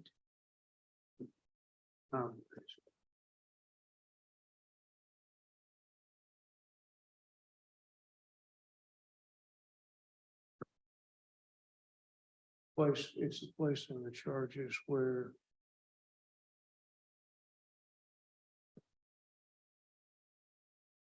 in C2, when it refers to sections A3 through A8, I assume that's 1792-311. Which one of those did he violate?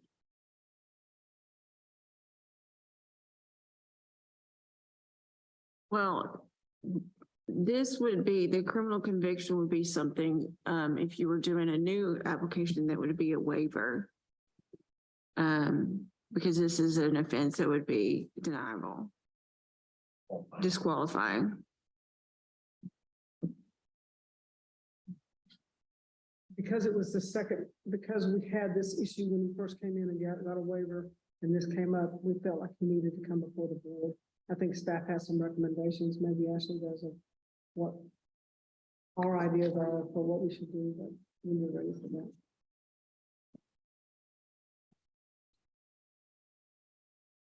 How long ago was the incident before this incident? 2005.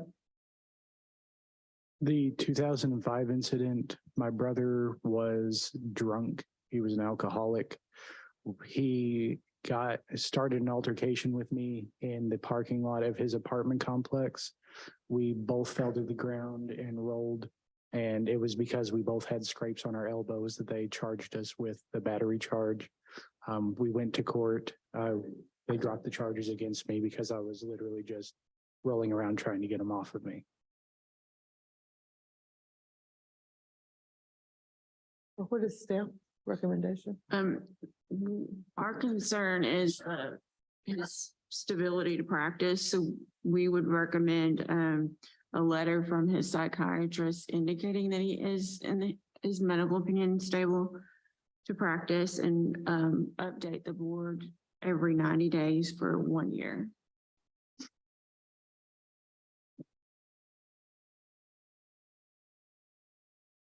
So, in agreement with that? Yeah, the issue as I see it is he didn't take his medicine, right? Right. To control his situation. Is there any way we can get any assurance from you that you will continue to take your medication? Whatever you need from me, if you want to drug test me once a month, once a week, just to show that I'm taking it as prescribed, like whatever I need to do. Cause like I said, it's not worth losing my child again to not take my medication, right? Like I have to. There's no ifs, ands, buts, maybes about it. Like I absolutely have to. We could put in his proposed agreement, as part of the quarterly reports, that the prescriber of those meds verify to us that he is stable in taking his meds. If you're looking for something of a longer term, also ask for that. Well, I don't know what is practical here, but I do know that with folks with his issue, not taking the medicine is a serious problem. Would it be possible for him to be observed in taking the medication every day at the pharmacy, for instance? I'm just looking for a way to have some safeguard. I think if the prescriber specifically of the meds is, like a better term, advocating that he is stable and taking meds, they have the medical expertise to know if he's getting out of line. And if you do that for a year and then basically falls in there that if he is going to have a major change to his medication needs, that he proactively tells the board of pharmacy. Okay. Practice period of time. I think we have a clause like that in the support group that I've shown you before, that where we have like the lifetime clause of just because you're not on contract doesn't mean you can go start picking a bunch of addictive drugs or usable drugs. So we can phrase something similar to that. Okay, I'm agreeable to that. That's fine. I agree with your comment that done by the prescriber, reporting, they can report that way. But I don't recall, did you say what medication, if you didn't say or what medication you didn't take? I was taking Seroquel and Remeron. Those were the ones that I stopped. I currently take lamotrigine. It's generic Lamictal. I take that at 200 milligrams twice a day. I take Buspirone 15 3 times a day. I take Latuda 20 milligrams once a day. And then I take Mirtazapine 15 milligrams or Remeron 15 milligrams at night, 1 to 2 tablets as needed, whether or not I'm sleeping. The only question, some of those are. Yes. If you run, if this is what is approved, NMS lab. And as an advancing, as an exam, NMS labs, they're a forensic lab. They would like to could be the same.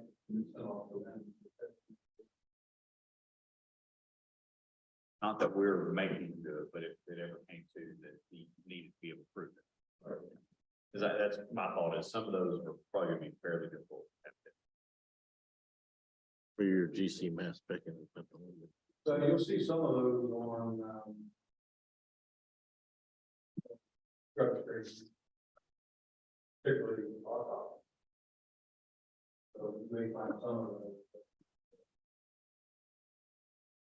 They're expensive tests because they're one. Okay. We have one with the motion. I have a motion that we let this man get his tech license. Crack on, keep it.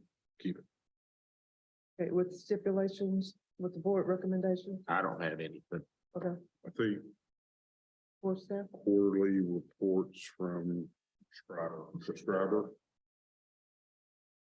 Psychiatrist, that would be the same. well, if it's APRN, they're not technically a psychiatrist, most likely, but they are doing psychiatry. So if it's the prescriber, it's the one of record that's maintained. How long you want that done? For the Say year. a year, and then we can put a clause in it that, he agrees to stay on his prescribed medication to maintain. That you okay with that being a Mhm, full I am. motion? I'll second that. Okay, we have a motion and a second on the floor. Any further discussion? Perhaps in lieu of public. We could say upon request. If we, because it's the first year of the prescribers taking care of that. But on request, proof of pharmacy record. Okay, any other discussion? All in favor of the motion, signify by saying aye. Aye. Any nay? Motion passes. You're going back. Everybody will continue to work. Thank you. Ashley's gonna give you a card which has an email address on it where they can send those documents. Yes, ma'am. Once you get it, you'll get some mail from her and but she's gonna give you a card. Thank you.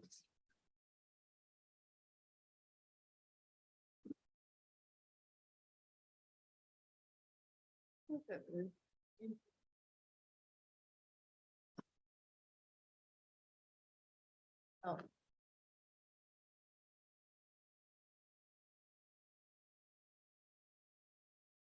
A lot of them do. Yeah, but a lot of them, yeah. But, yeah. In his specific, he's felt a lot. Yeah.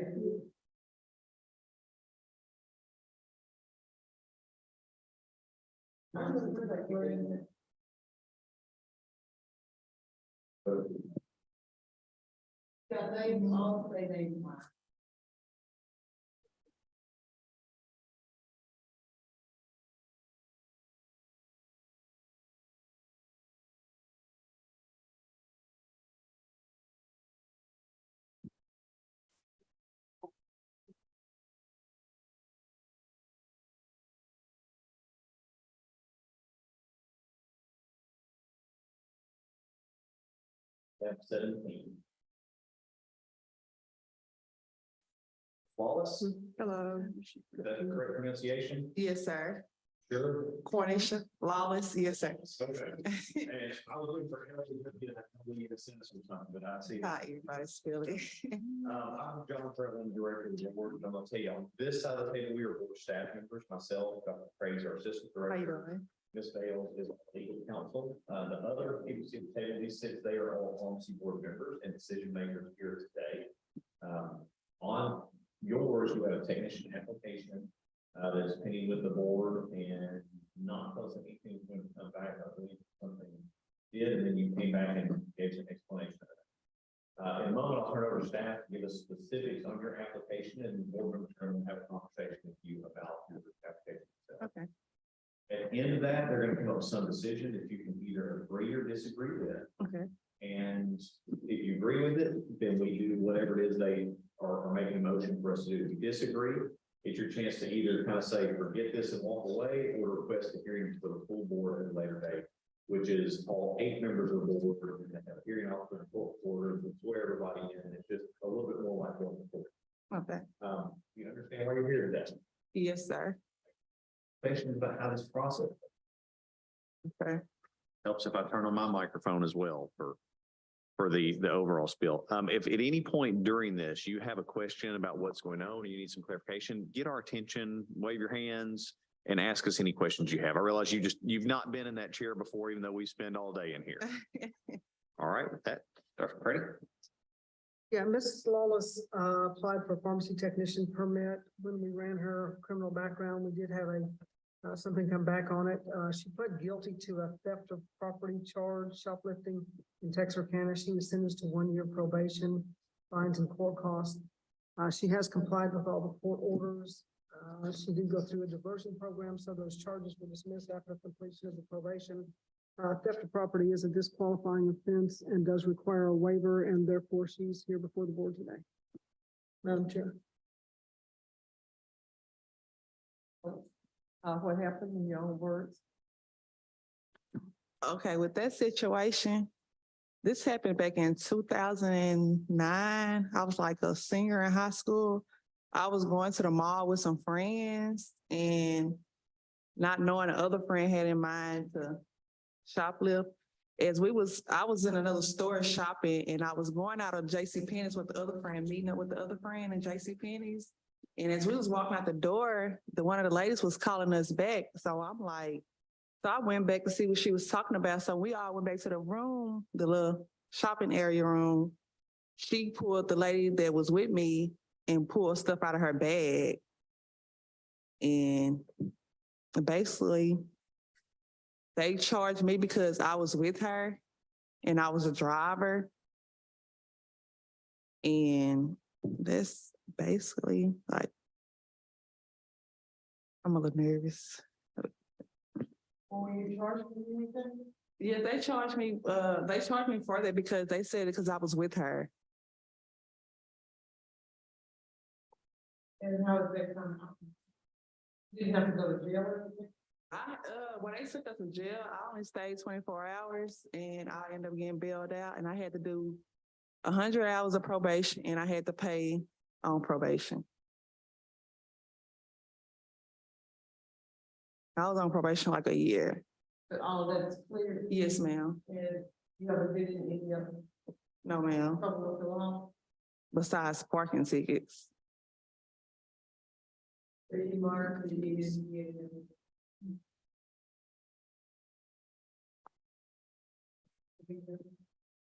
Yeah, when I did it, I was thinking like normally when I do like a job application, it would say something like in the last 5 years. I was thinking in the 5 years and I marked it wrong.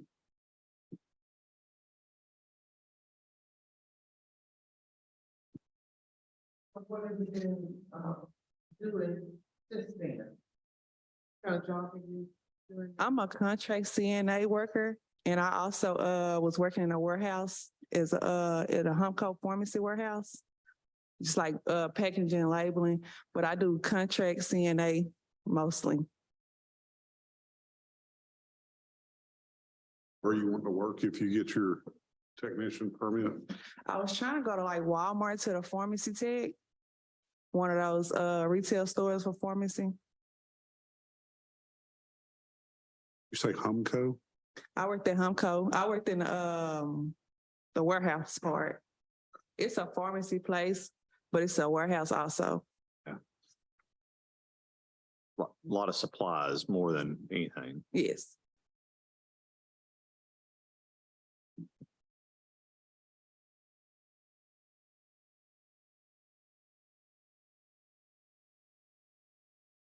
Any questions of this candidate? I think with the time that's elapsed, I'd be willing to make a motion that we grant her permit. Okay, we got a motion and a second. Any further discussion? The only thing I would say. When you read things like this, you should read them both. Yes, sir. If it's a qualification. Yes, sir. Pharmacy is really important in the detail.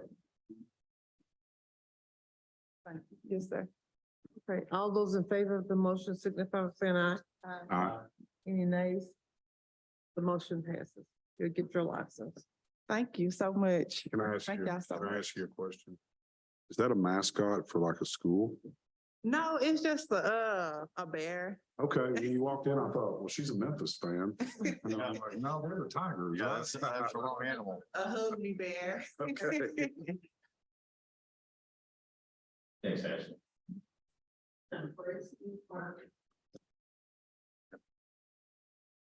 Thank y'all so much. Thank you. Good luck.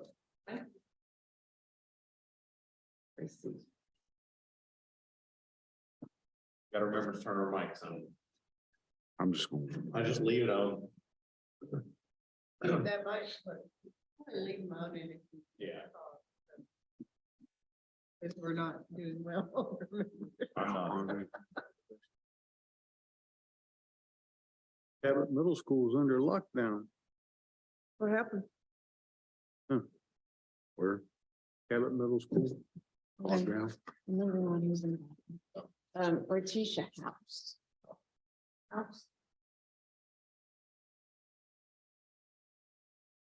All clear. Oh, good. Apparently there was a suspect fleeing police in the area, but he's been apprehended. What?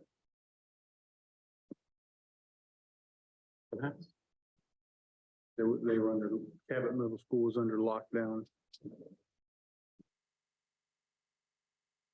Oh, we had a pharmacist on the loose or something. How you doing, Ms. House? Hey. I'm John Curley. I'm the director of the board. I'm gonna tell you real quick who's at this front table. On this side, we are staff members here at the board. Myself, Dr. McCrae is our assistant director. Ms. Ashley Bales is our legal counsel. The other side, you have 6 of our pharmacy board members, their nameplates out front.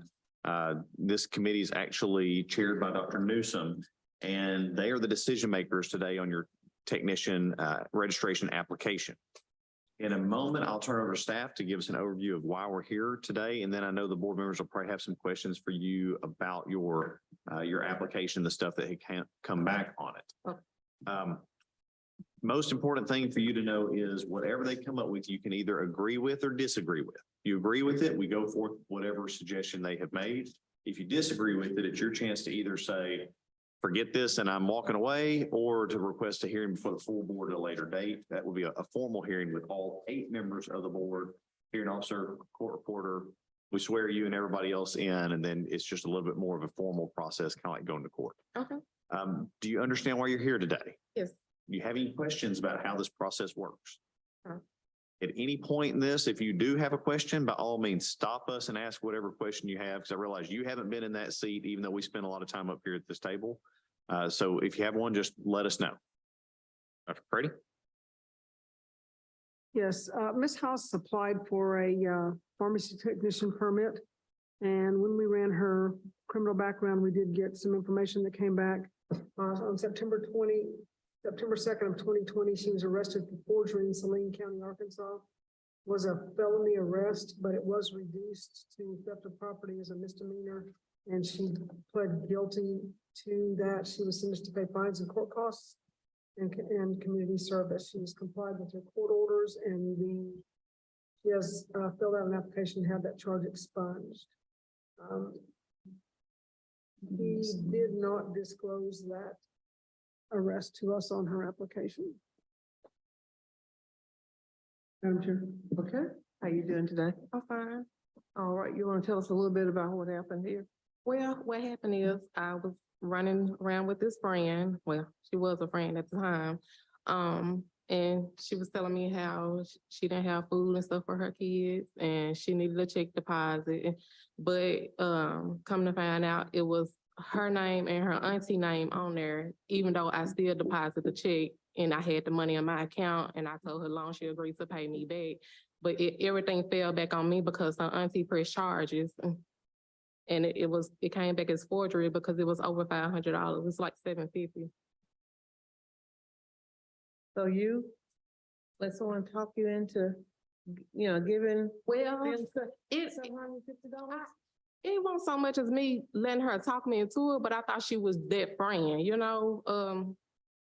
I didn't look at her as trying to do a scam or anything to that nature, I thought she was my friend, so Yeah, of course, and she agreed to pay me back, but I didn't think it was gonna be that way. But, I mean, I feel like the bank should have stopped it, you know, if it said and someone else's name on the check, you know, but it didn't go that way. Why did you think you were putting it in your bank? Explain why you were doing that. Well, I was doing this to help her out. Right, but why did she want you to put it in your bank? Because I had the money in my account. And she said she didn't have her ID because she normally cash her checks at Walmart. But she said she didn't have an account or no bank. So.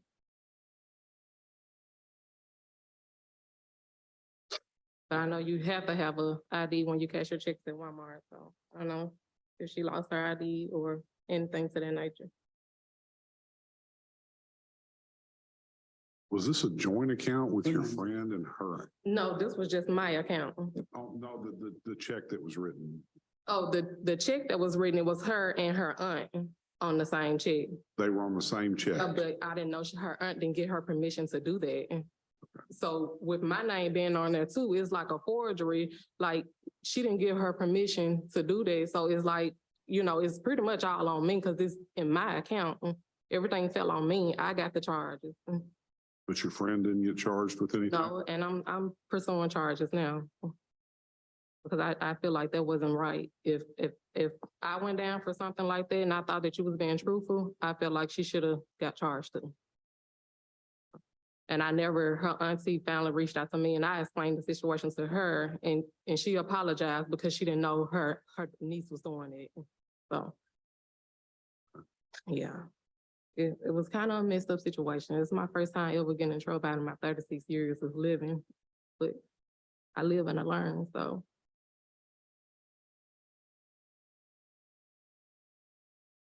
And when was this? This was back in 2020. September of 2020. Mm-hmm.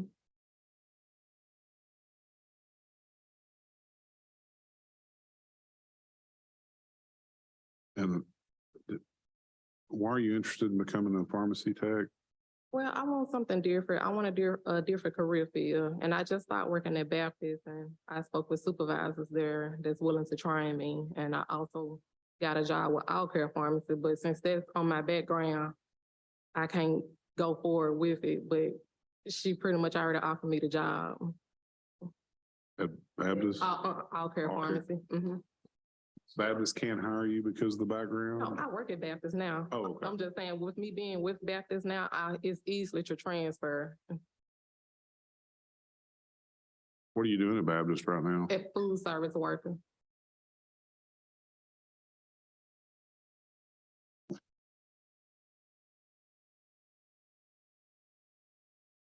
Anything else for renewal? I would like to. It's a rough deal. I mean, I'd be fine with her getting her tech license. Will you make another motion? Mhm. I'll second it. Thank you. We have a motion and a second. Any further discussion? If not, I'll signify by aye. Aye. Aye. Any nays? The motion passes. Good luck. Okay, thank you. So you're already at Baptist? Yes, ma'am. So you're just gonna transfer? Have you already talked to people in the I pharmacy? talked to one of the supervisors and he told me it's easy. I like I said, I already know how to talk to this person, but and I can go forward with it. You'll like it, but it's a lot of hard work. Hey, I'm down for it. I'm coming from the post office, so. Oh, And it's yeah. harder than it. Okay.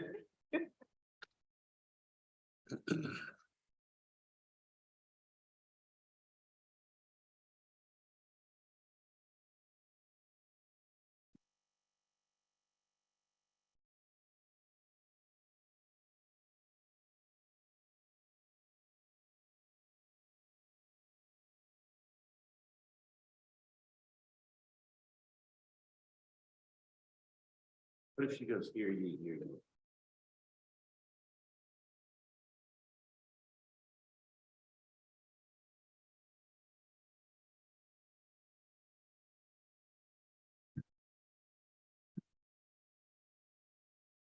Hello. Hi, how are you?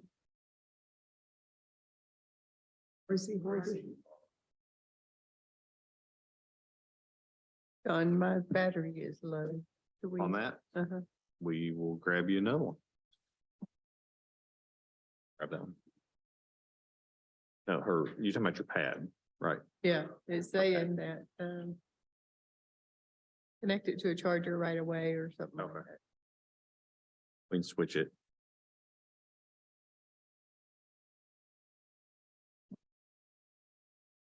Yeah.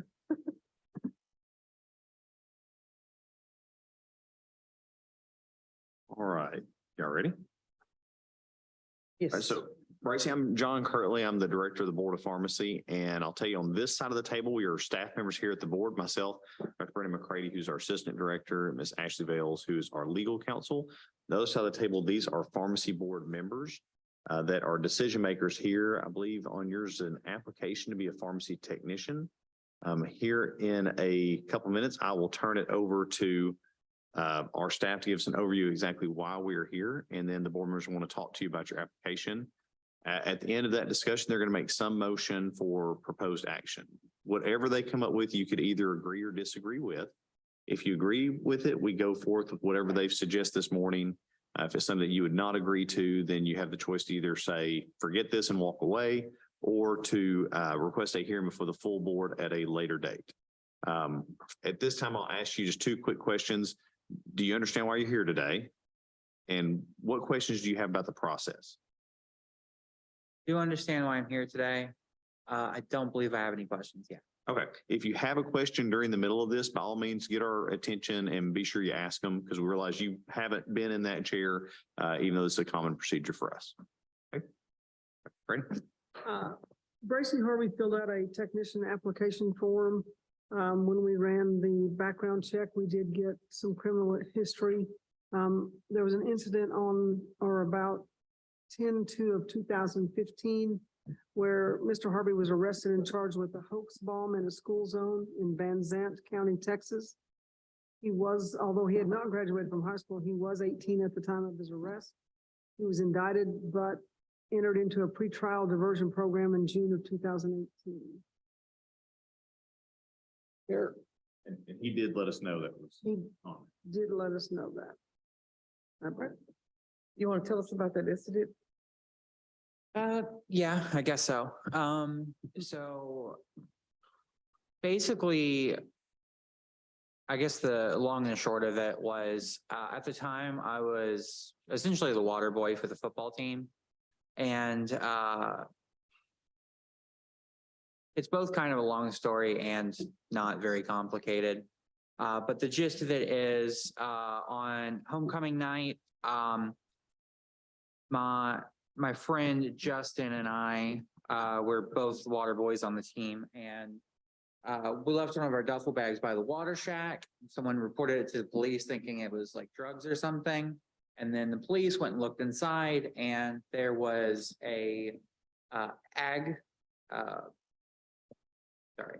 there was an ag contest we were in, building catapults. And so we had some like random ends and pieces of pipe in the bag.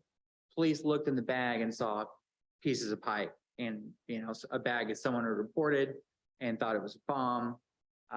And the whole like area was just swarmed with cops after the game. And so I was afraid to go talk to them. They questioned me a few days later, and I ended up like being served a warrant to be arrested for hoax bomb in the school zone. They waited till I was 18 to take it to trial. And then after that, basically my lawyer advised me not to go to trial because juries in the area would love to steamroll someone like me. And so they advised me to take the plea bargain they had put together to basically do the pretrial intervention, 2 years, community service, and then it would be dismissed, which I successfully completed. Do you have any questions? How would you characterize someone like you? Just using your words, you said they would steamroll somebody like you. The way the lawyer put it is they love to convict young people. And I didn't know anything about the law at the time. I basically just trusted what my attorney told me.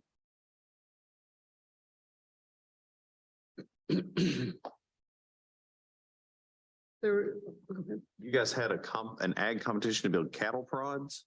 Catapult. Catapult. Yeah, it was, gotcha.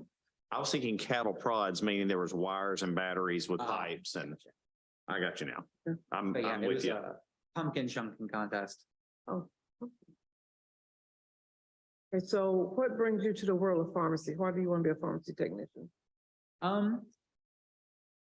For Arkansas specifically, it's more or less just continuing what I've been doing as a tech in Texas. In general, as far as like being a pharmacy tech, what got me interested in pharmacy in general was basically just like my friends and family, almost everyone I know takes some sort of medication. And I don't know, I've always been kind of a nerd, I guess. And so stuff like that, I always really want to understand. And so just that being such a prevalent thing with so many people, I got interested in like pharmacology, and I wanted like firsthand experience. So I wanted to go to pharmacy school, really understand medication. And so being a pharmacy technician, it was my way of getting my foot in the door to like the broader world of pharmacy. Do you have a job lined up or anything? Yeah, actually just accepted a job offer back in Texas. Since the process here was taking so long, I decided to go back to Texas to work in the meantime. Since my like plans here in Arkansas haven't really worked out like I thought. The new job is with a company called FarmScript, and they are a pharmacy supplying nursing homes in like the DFW area.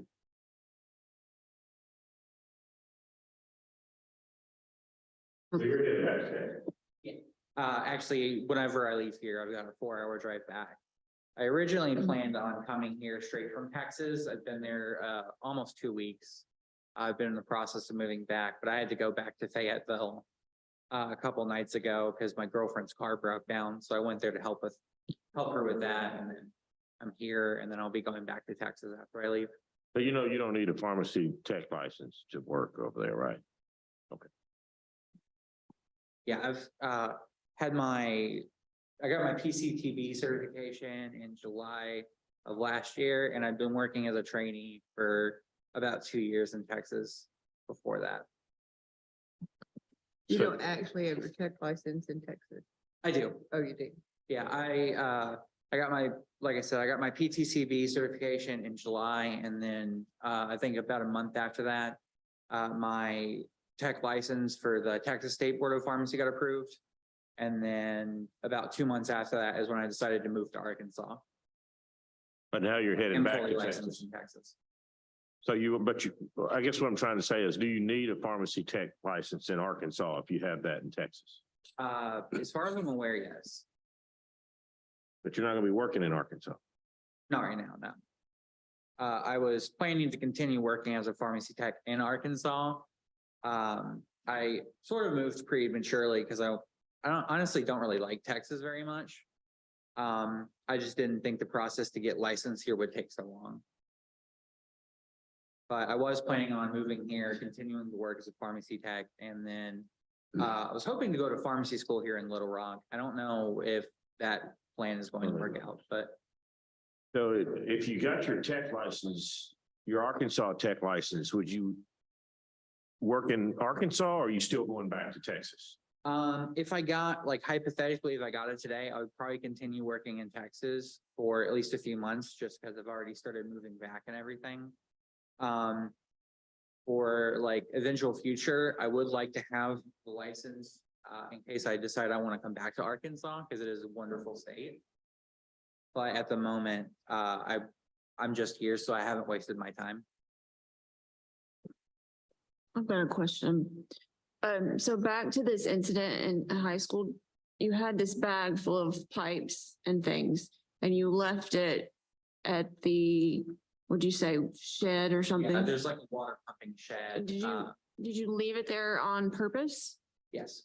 And did you leave it there with the purpose to get attention? And was it your intention that people look into it and see that it might look like materials for a bomb? Not at all. I honestly just left it there out of convenience, and I didn't it didn't even cross my mind that it would come across as suspicious to someone. And then once I saw that there were police around it, I just I wasn't gonna go walk up to a group of police and say, sorry, this is my bag. I was 17 at the time, and I didn't know if I was already in trouble or what. And so I just waited for them to ask me about it. Thank you. Anyone else? Why did you have it at the shed? It was actually my friend's athletic duffel bag. But we were carrying around for a while. There was a lot of back and forth going from the athletic locker room back to the field. And the coaches didn't want us to leave anything of ours sitting on the sidelines. And so the layout of our field, we had the opposing side bleachers here, home side bleachers here, the water shack is over here, and then the athletic building is over here. And so the way on the golf cart we would typically go around is around the edge of the field by the water pump shack and then over to the athletic room. And so I just left it by the pump shack because it was out of the way of everyone, where I didn't think anyone would bother it. Because I didn't my biggest fear, honestly, was just someone taking it, not it being viewed as suspicious. And so it was just convenient location. So why did you have it with you? I mean, there doesn't seem to be a point of having it with you if it was for another project.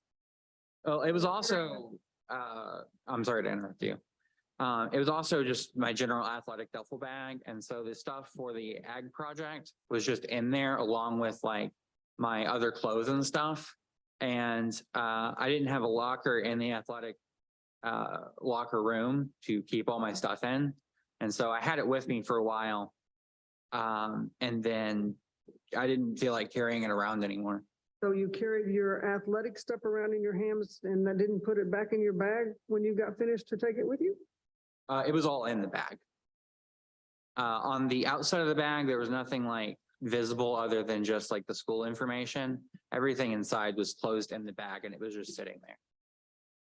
So you didn't use athletic things that you took with you out on the field that day you were out there when you put that bag there to go do whatever you were doing with the athletic team and all that? You weren't?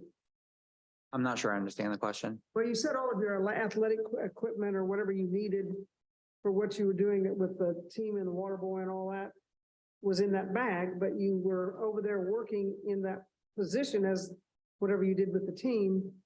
So you had to have taken it out to work over there. So you're telling me you went back and put it back in there and then intentionally left the bag there? No, I was carrying it around for a while, like I said. I didn't, at the time, I was not using anything in the bag. I just had it because it had my clothes to change back into after the game was over. And then all the stuff for the project that I was taking home at the end of the day. And it had, pieces of pipe in there and it was heavy. And so I just on a normal day, I would carry the bag around with me the whole time. Because I didn't actually often use anything out of the bag. Occasionally I'd have a drink or something in there, but this day I just had it with me out of habit. And I usually didn't have pieces of heavy metal pipe in there. And so I didn't think about having an alternative place to put it beforehand. I was just this is heavy. I'm tired of carrying it. No one's going to mess with it here. And I could have gone all the way back to the locker room. I just didn't think I needed to at the time. I think I heard you say earlier that it was your friend's duffel bag, and then you just said my duffel bag. Yeah. Whose bag was it? It was my friend's duffel bag. I'm sorry for the confusion.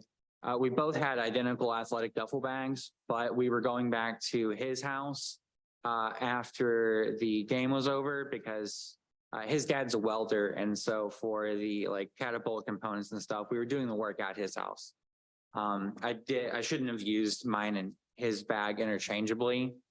But it was my friend's bag, not mine. I actually don't remember where my bag was at this time, but Why'd you have the pipe in there? because it was for the catapult Where'd you get the pipe from? from the agricultural shop. You picked it up that day, put it in a duffel bag. Yeah, when we had ag class earlier that day, we had like all the lengths of pipe there at the shop, and we'd already had like larger pieces for the catapult at his house. We just needed like short pieces to connect all our stuff, and so we cut those earlier in class, and then he put them in his duffel bag for us to go to his house later that day. So when you explained this situation to the police, but you still got charged with the hoax bomb? Mhm. I'm trying to figure out how to put that together. Like, Whenever I got, let's see, it happened on Friday, and then the next Monday, I got called into the principal's office, and the police talked to me there. And honestly, the conversation, I didn't really understand what was happening at the time, because they basically presented to me the scenario that they saw, I guess. And they said they opened the bag and they saw pieces of pipe. And there's other miscellaneous stuff in there. And so one of the police officers quite literally drew on his notepad basically like a cartoon stick of dynamite with like a piece of string coming out of it. And he was like, do you know what this looks like to a police officer? And, you know, in the bag, it's clothes and pieces of pipe. And so I was just very confused by this at the time because I don't really have the words for it, honestly. It just seemed like, to me, a big stretch of the imagination for him to see that as a cartoon stick of dynamite instead of miscellaneous stuff in a bag. And so I basically explained to them, probably in much better detail, just since it was very recent at the time to them. But I just explained like the ag project and everything involved with that. And I just told them the truth. And then after that questioning, they said that they would have a warrant for my arrest on that Friday. And then they did. I spent 5 hours in jail, I believe. And then I got bailed out. And then they waited over a year for trial. I only have one more question. You stated that you had the bag there, you were going to your friend's house that night to work on the catapult. Mhm. But you also stated that you intentionally left the bag there. So if you intentionally left the bag there, how could you take the bag to your friend's house to work on the catapult that night? After the Statements don't go together. I badly explained the layout of our field earlier, but after the game was over, we would have gone around this way to by where I left the bag and then to the athletic room, clean up after the game, and then go home from there. So it was just sort of in the middle of like the most traveled path of the night. did your friend get charged? Yes. We both basically got the same pretrial intervention plan and took the plea bargain, completed that both successfully. But yeah, we were both arrested and charged on the same day. I have a follow-up. When did the police officer find the bag? I believe it was probably like 30 or 45 minutes after it was put there, but it was in the middle of the game. It was also, I was confused at the time as well, because there were police around the bag before the game was over, but I don't know. I'm sure they had their own reasoning and stuff for everything at the time, but it confused me if they legitimately thought it was a bomb, why they did not evacuate the game, because they had some officers over there, but after the game was over, everyone exited normally. And then they had a bomb squad come in to inspect the bag. Was there anything in there that could blow up? No. Okay, thank you. Was there any bomb threat? No, there was no call to police or anything. It just someone stumbled upon it, and then the police came to check it out and determined that they thought it looked like a bomb.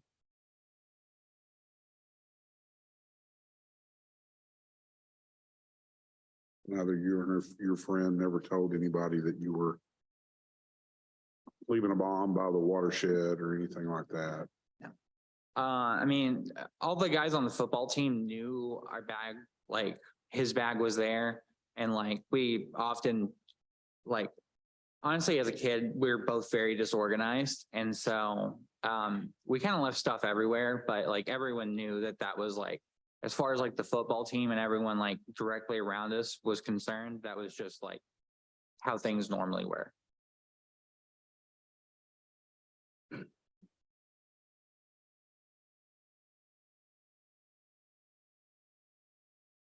I'll be honest with you. I'm having a hard time putting together them charging you with this if there wasn't some type of, I mean, you have a plausible explanation based on what you told us today. You know, pieces of pipe don't make a pipe bomb. There's more that goes into it. And you're saying no threats were made. I'm just having a hard time understanding why a duffel bag with a plausible explanation would result in this charge. I was also confused at the time. Inside the bag, like I said, there were clothes, but there was nothing like, I mean, I guess there were technically flammable materials because it's a plastic bag with clothes in it, and like metal pipe, but there was no like, nothing incendiary, nothing that would actually like make a bomb. And so like the charge was for hoax bomb, which I presume was just because they thought it was a bomb and assumed the intention was to make other people think so. But it was also a closed bag just kind of sitting out in the middle. Like if it was a stack of pipes or something sitting out there, like it would have made more sense to me at the time. But I was also sincerely confused why they thought this was a serious attempt at like a hoax bomb. But I was also too scared to go to trial and try to disprove that because, like I said, my legal counsel at the time basically told me, take the plea bargain. It's the easy way out.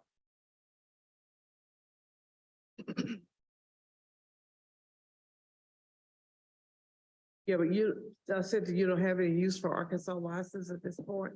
You're going At the moment, no. Like I said before, I originally planned on moving here and I didn't expect this process to take so long.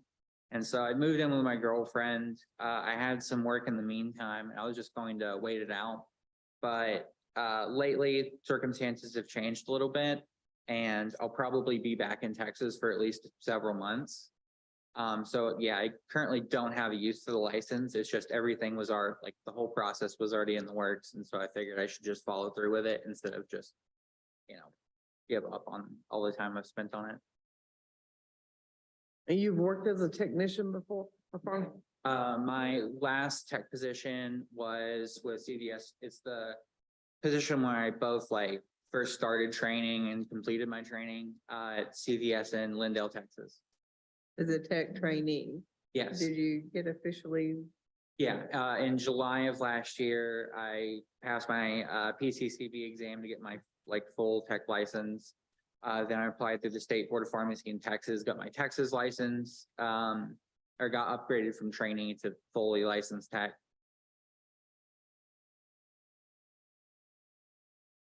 I believe that expires in August of 2024. If you'd like to see a picture, I can bring it up. But they let you come back to school and graduate and everything. Mm-hmm. Yeah, for the most part, they had it set up kind of weird, and so like they after like everything, there was like a restraining order where I couldn't come on campus, but they sent me to like the alternate campus thing, which was still on the school grounds, and so I was there for 4 months, and then it was really originally supposed to be for the rest of my senior year of high school. But after 4 months, they let me they dropped their restraining order and let me come back and finish class with my classmates and graduate normally. It kind of sounds like the school didn't believe you at first. Yeah, I don't think they did. That's like I mentioned earlier, I was also very confused why they moved forward with that kind of charge, because from my perspective, it seemed ridiculous. But after hearing hearsay around the school and everything, it seemed like they took it very seriously. And like, there was just, I mean, even to this day, I still don't really understand all of their side of the story, I guess. I just sort of like went through the process how I thought I was supposed to avoid as much trouble as possible. But I honestly didn't really understand it either. I'd like to make a motion. Can I ask one more Yeah, question? So yeah. when you got licensed in Texas as a technician, did they ask you about this? No. Did you have to tell them that you'd ever been arrested? The only time it came up in Texas was when I applied for my trainee license. It did show up on my background check, but I didn't have to actually do anything about it. They just were like, hey, we're letting you know this came up on your background check. And then 6 weeks later, I got my trainee license. And then from that point, I did my training, studied for my PTCB exam, took that, and now I'm licensed in Texas. But it came up very little. We don't have the copy of the police report, do we? I don't believe I was able to obtain a copy of it. Like I believe Ashley had requested documents from the Grand Saline Police Department for like several months and never heard back. And then I contacted them and they said that they didn't have any documents related to the arrest. The only documents I was able to get was, I think, one from the sheriff's office for Van Dyke County, and all the rest of them were just documents from the court case. But I don't believe any of the police documents were available because neither of us got any after requesting them. Yeah, that's correct. And he was technically a juvenile at the time, so those are hard to get anyway. Okay. But we were able to get, and it's in your packet, he was indicted by a grand jury in January of 2016 for knowingly possessing a hoax bomb with the intent to use the hoax bomb to make another person believe that the hoax bomb was an explosive or incendiary device within 300 feet of school during a school function. So that's the technical charge that was put into the diversion program. And then we have documentation that he completed the diversion program. But that's where really all the records, I tried to get the records and then I asked Mr. Harvey, since they've been involving him, and we both had trouble getting these records, but we were able to get what you have there in the packet. And they dropped the charges after he did everything, or does he have a felony? It was pre-trial diversion. And so essentially, yes, he didn't have to face trial and if he completed that program. I believe one of the documents I sent was also the motion to dismiss after the pretrial diversion program was completed. I too am confused in trying to follow the story and the story was convoluted and moves a lot. That doesn't match with the paperwork. Since he doesn't need a license in Arkansas at this time, why don't we just allow him to withdraw his license, his application?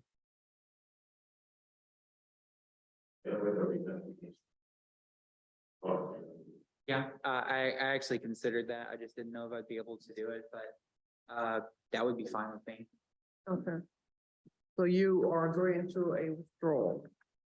Okay. Do we have to make a record of that? Withdraw it, we will withdraw it. Yes, sir. We assume that his mind, he planted that as a late bomb.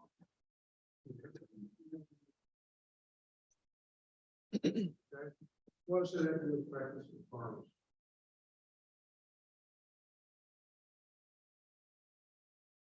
Well, it's a deniable offense under the statute. So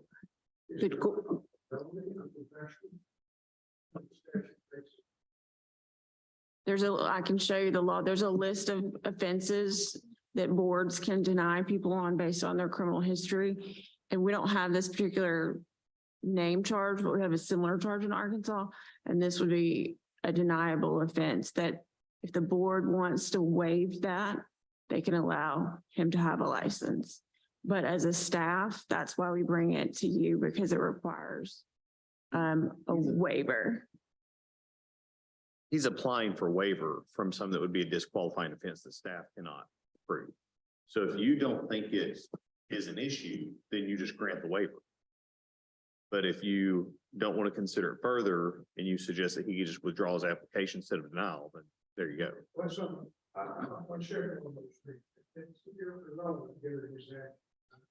Yeah. And if he was charged as a juvenile, then he would not have, we would probably not be here today. It's they waited till he was 18 to charge him, that we had to consider that in his application. We have stuff like hot checks on there that we've had the same question of, what does that have to do with the price of pharmacy? And it's, well, it's hot checks. In that instance, people say, well, hot checks are kind of theft. So we've had that question several times of, well, what does that have to do with the price of pharmacy, other than it's one of them that was assigned to us? You're talking about the statutory grounds for now. Yes. Yeah. That's it then. Thank you for coming in. We'll consider withdrawal. Thank you. Thank you.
Yeah.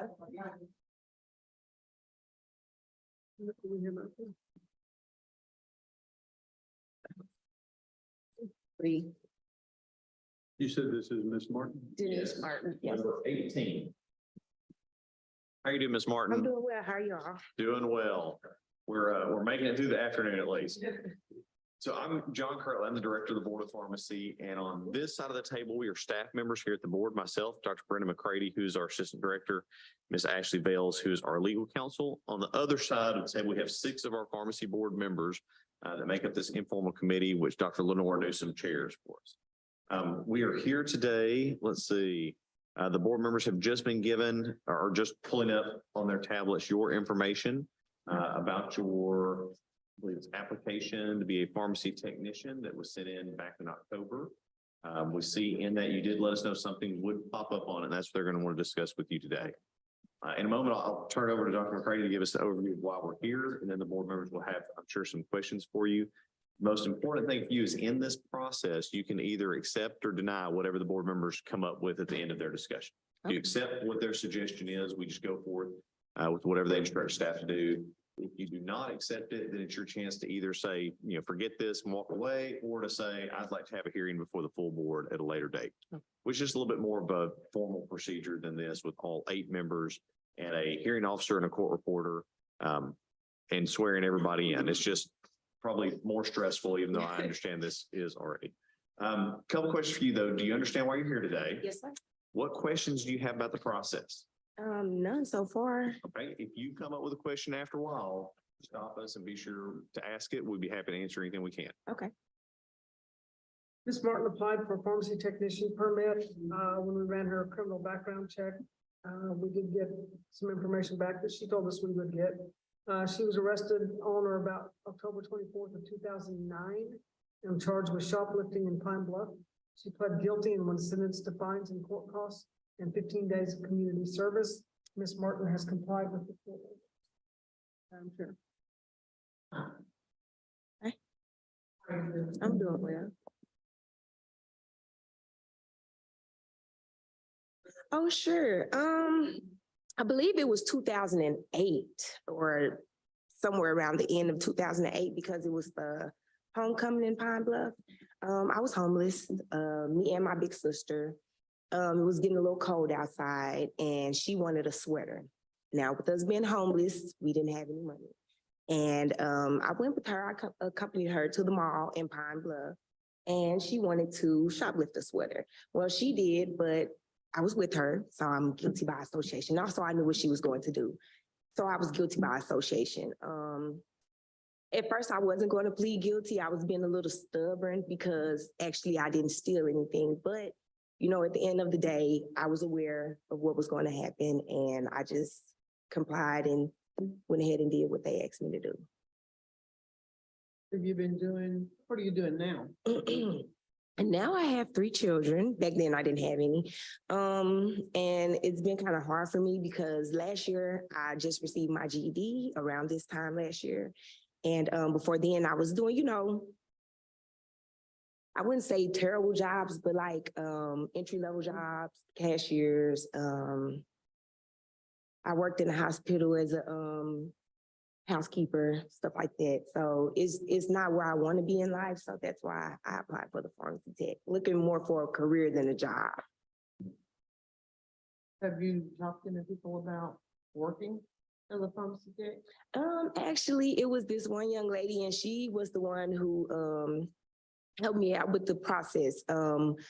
I told her that I wanted to do something in this field and she was like, well, why don't you try pharmacy tech? And I was like, well, what school should I, you know, try? And she was like, well, actually, you just fill out for it. And then, you know, I've been working doing it for the last 4 years and, you know, it's helped me. She has children as well. And she was telling me it changed her quality of life, you know, and that's what I'm looking to do. I'm looking to change my quality of life for me and my children.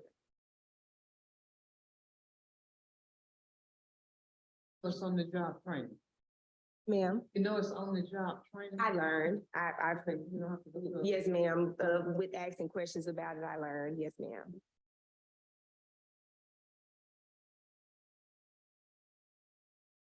You have a job Not at the lined moment. up? Not at the moment. Actually, as you can see, I started at October of last year trying to get this thing, and I was missing so many emails because I'm sorry, I'm nervous as well if I'm skipping off my words, but I was missing so many emails because I wasn't getting the notifications. And so I was like, goodness, why is it taking so long for me to hear back from the board? And actually it was on my end. So at that time I was really focusing on this.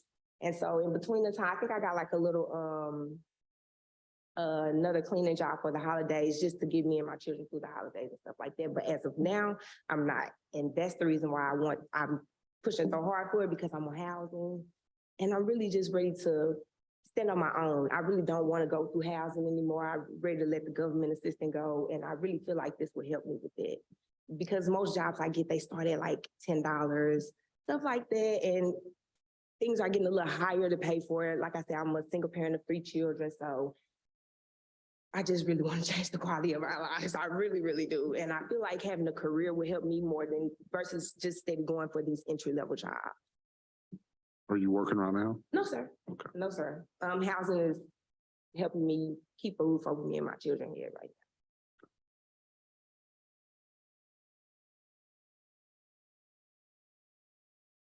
now. And I'll make a motion if we're ready to approve her permit.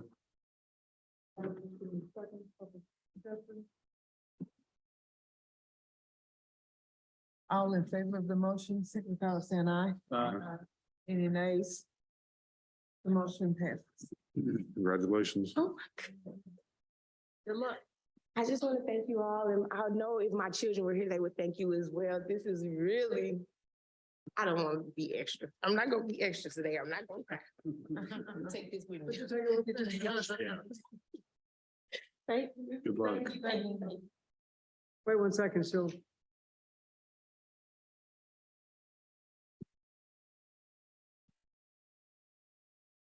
This Mark just got open.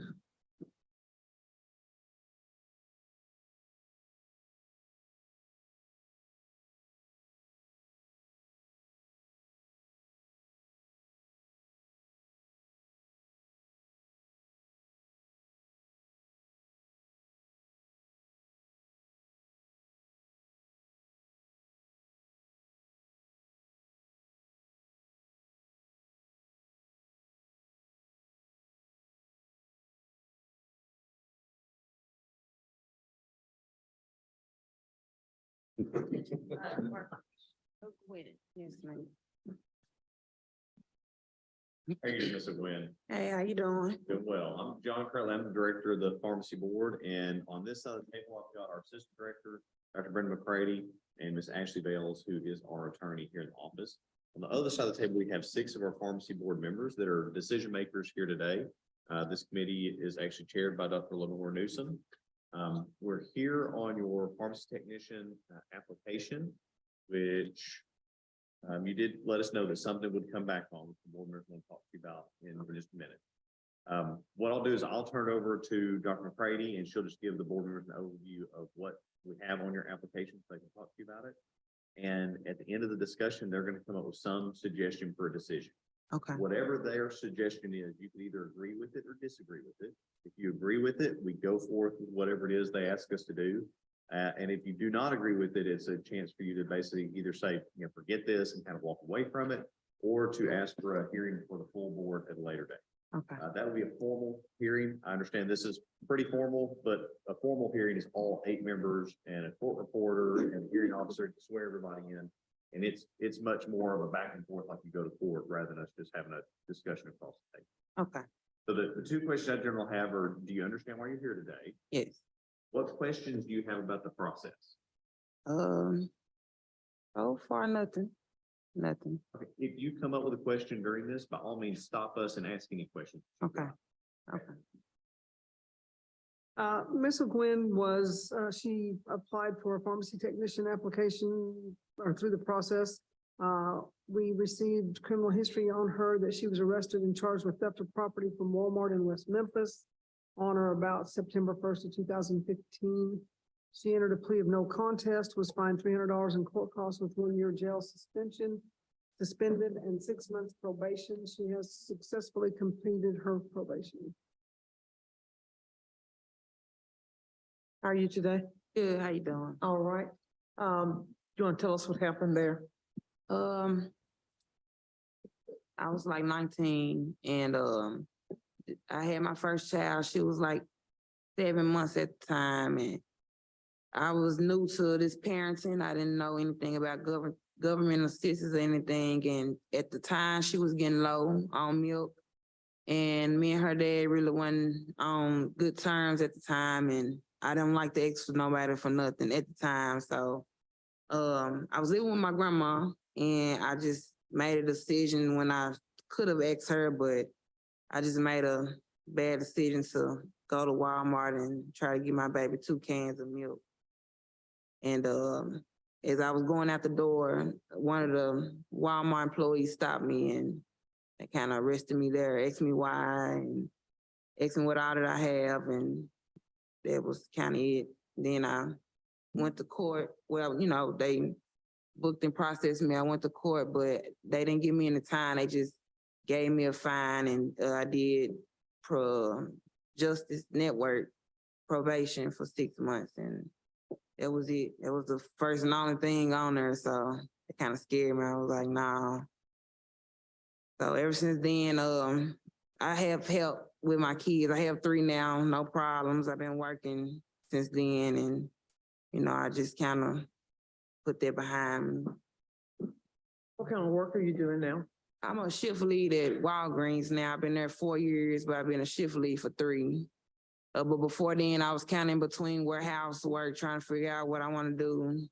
End up having another child, my second one, and I kind of just stuck with Walgreens because I like retail anyway. So that's really been my thing, because even my very first job was retail. So now I'm just a shift lead at Walgreens and planning to work in the pharmacy. Okay, you want to work in the pharmacy only or work in management? Well, I'm management right now, shift lead.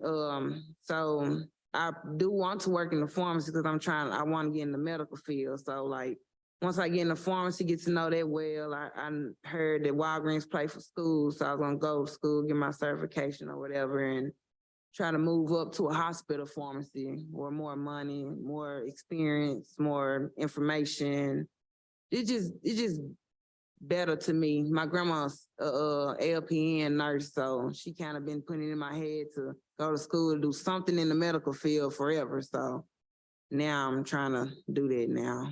So you go listen to her. Yeah, yeah. I got 3 kids now, so, but we've been on the road. It's been fun. It's been a good journey for me. But that from 2015, yeah, that was my first and only offense. That's not me. I don't do that. It was a lot.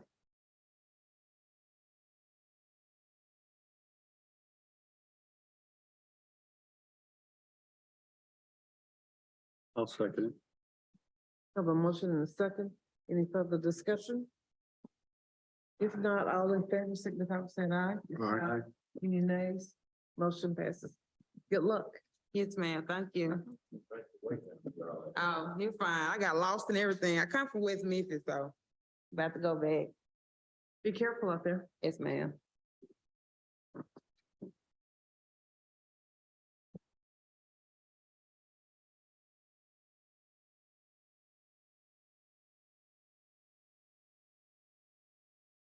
What hospital would you try to work at? Would you go across the river, try to get a job? I'm trying to go right there downtown, close to home. Yeah. Yes, I stay in West Memphis. Yeah. Yeah. Or any pharmacy like in a clinic or something. But for the first step, it'll be Walgreens Pharmacy. Okay, well, good Yes, luck. sir. Thank you.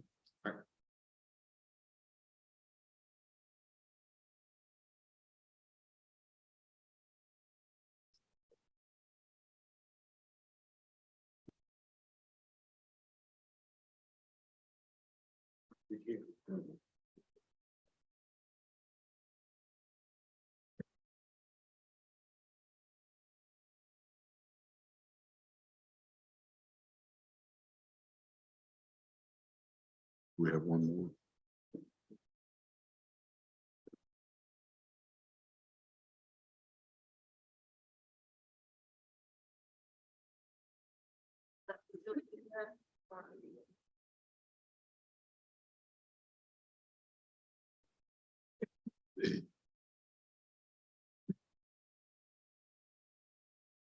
At 23. How you doing, Ms. Garfield? I'm very nervous, but I'm good. I understand. It's going to be okay. I'm John Kirtley. I'm the director of the board. And on this side of the table, we're staff members here at the board office. Myself, Dr. McCready is our assistant director. Ms. Bales is our legal counsel. Everybody you see on the other side of me, these are all board members who are actually decision makers for us here today. This is our informal committee that is chaired by Dr. Lenore Newsom. In this, we have your pharmacy tech application, I believe, today.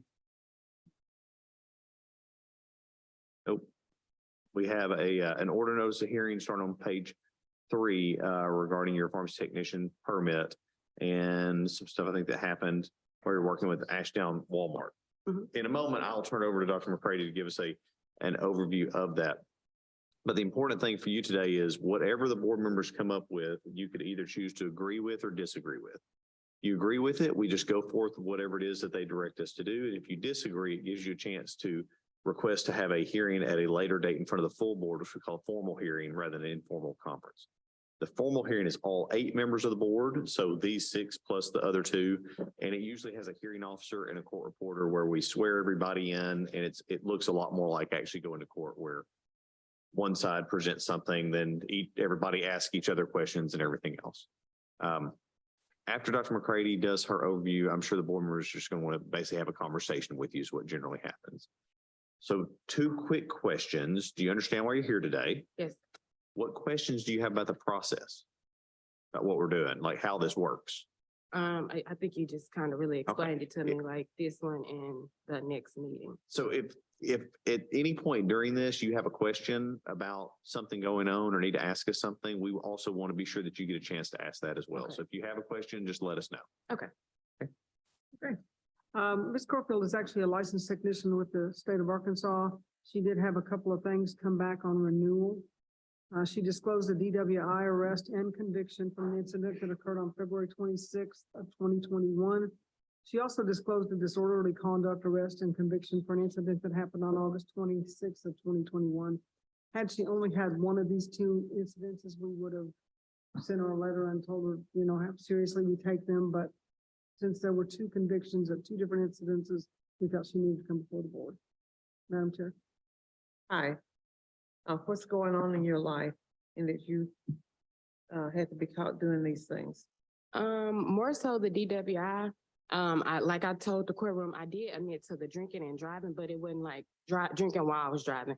I had got invited to a friend's dinner at her house.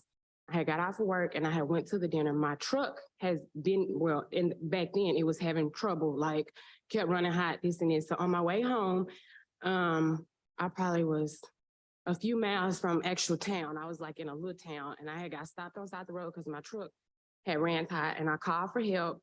Help came, helped me get my car back right. The whole time the officers like sitting across the way watching me. So once the help came, come up 71, I get kind of like to Dumtar, which y'all is kind of like halfway to town. And that's when my truck started running hot again. Well, that's when I tried to get in the next lane, but it was someone in that lane. So I had to wait.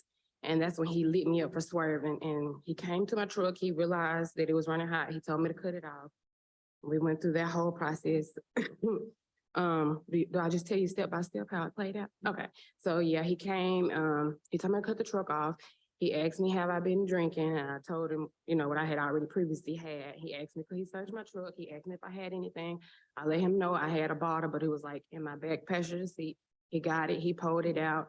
I did the breath thingy and he was like, you're supposed to be at 0.8, but I blew it at 0.9. And then like, I did like all the stuff that come with a DWI. And then he went from that to wanting me to like do a urine sample. And I was like lost to that. Like I didn't know anything about that until afterwards or whatever. So he took me back to the annex building. I didn't go to the actual police station or anything. I went to like the annex building and he wanted me to sit there and so I could use it, but I couldn't use it. So that was that charge. And then do I talk about the other one? Do I keep going? Then the disorderly conduct, it's just been like this female, she's been bothering me since 2015. And she come in Easy Mark one afternoon and like she just like bumped me. And I was always told like words do not bother me, but when you touch me, like that's when I have an extra problem. And like we just kind of had a little altercation. And the crazy thing is like they called the police to the store, like the police never ever came to the store. She and her friends ended up coming to my house after the incident at the store. And that's when the police came to that scene and they was asking like, why was they at my house and stuff? So I ended up getting that charge because like they came to my house, but I didn't like, the police didn't come to the store and like all of that. It was just, yeah. So was there an altercation at the house? Well, that's what she was trying to, like, it was her and her folks, and I guess they was coming to jump on me from the thing at the store. And I don't know who actually called the police, but the police came and, you know, we had to give our statements. And so I just got that charge because I did fight her back, but she bumped me, of course. But yeah, so that's why I got a disorderly conduct.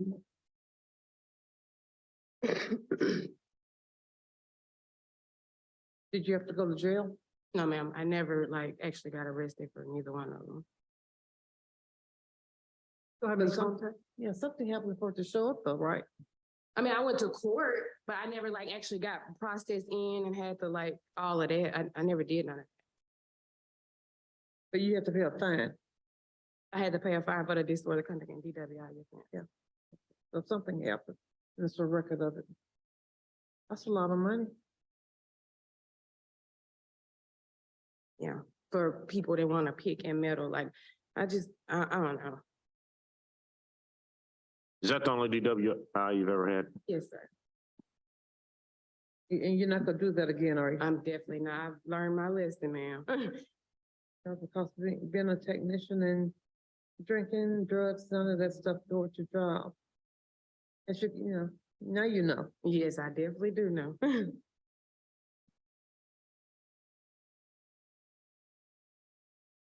So what have you been doing since 20? I just go to work every day and take care of my kids. As a tech? Yes, ma'am. And then you're trying to renew? I tried to renew in December and they renewed them and then now this come about. She disclosed it. Okay.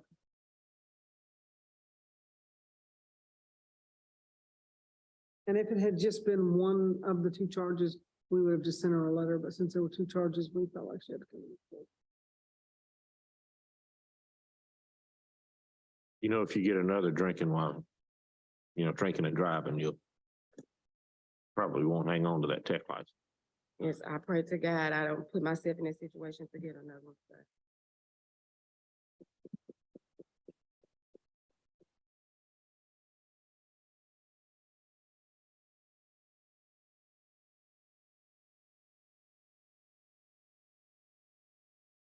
The question for the board is, do you want to take any action or take no action, just accept this for information with a discussion with her? I make a motion that we take no action and have this discussion with her. We have a motion and a second. Any further discussion? All in favor of the motion, signify by saying aye. Aye. Any nays? Motion passes. They're not going to take any action on you today, but they've given you fair warning. Okay. Just don't be back again. I promise I'll try my best not to. Anything, period, involving you. Yeah. Stay out of trouble. Yeah. That's the pharmacist. Definitely my kids more than anything. That's why it was such a big thing for me. Don't let anybody else try to mess up. And that's the thing is, they know that. Yes, and they yes. try to And mess up with you sound just like my mama, like, cause she always taught us, like, you know, folks say don't bother you, long as, you know, they don't put their hands on you, just overlook it. And I try my best to, yes. I'm calling the police now, I'm like, let them deal with it. You're doing okay. You got a decent job. They don't have it. They want it. They don't. want And you to that's do the that. thing that bothers me so bad. Like besides the DWI, I've had nothing on my record. Now I got a DWI and a disorderly kind of like that ain't cute. Like You don't need to be doing that. no. All right. Thank you. Thank you. Y'all have a good evening. You as well. You're tall enough. You just about hit your head on the camera.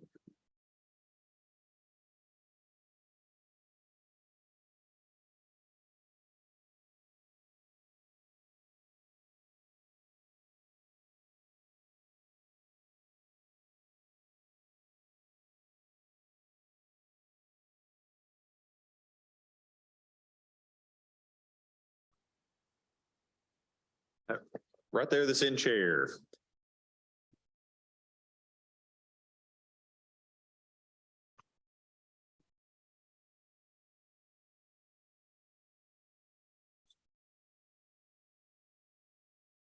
All right. Mr. Williams, I'm John Kirtley. I'm the director of the Board of Pharmacy, and I'm gonna tell you who all you're talking to up here today. On this side of the table, we are staff members here at the board. Myself, our assistant director, Dr. Brent McCready, and our legal counsel, Ms. Ashley Bales. The other people you see at the table, these are 6 of our pharmacy board members. This is our informal committee today that's chaired by Dr. Lenore Newsome. In this process, we have your application for license by reciprocity. And I believe you told us that there would be a couple things that might show up that the board members are going to talk to you about in just a minute. In this process, whatever the board members come up with at the end of this discussion as a potential decision, you could either agree with or disagree with. And it's not that you have to do it like right here on the spot either. If they come up with something you agree with it, then we go forth with whatever instructions they've given us as staff. If you do not agree with whatever it is that they propose, it gives you a chance, since you're an applicant, to say kind of one of 2 things: either forget this and walk away, or request a hearing before the full board at a later date, which would be a formal hearing, all 8 members, a hearing officer, a court reporter. We swear everybody in, and it looks much more official, like going to court rather than us having a discussion. With that said, real quick, do you understand why you're here today? Yes, sir. Any questions you have about how this process works before we start? No, sir. At any point during this, realizing you've never been in front of our board, if you do have a question, we want you to stop us, get our attention, and ask any questions that you have. Understood. Okay. Dr. McCready?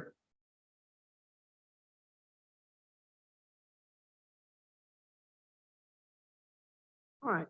Paul Williams applied for a pharmacist license by reciprocity. When he applied, he did tell us he'd have something come back on his background. He has a DWI arrest and conviction. He was arrested on July 7th, 2019 for DWI. He failed field sobriety tests. Breathalyzer was unable to be performed. He consented to blood draw results, and the report shows that blood draw showed a blood alcohol content of 0.15. He was sentenced to, or more. He was sentenced to 24 months probation, fines, and court costs, and he has completed his probation at this time. Madam Chair. Doing okay. Yes, so I just started with my new company in August, and we're required to be licensed in all the states that we ship to. And so I'm currently licensed in Texas and then Oregon, and I'm just kind of having to go down the line. So yes. Mhm.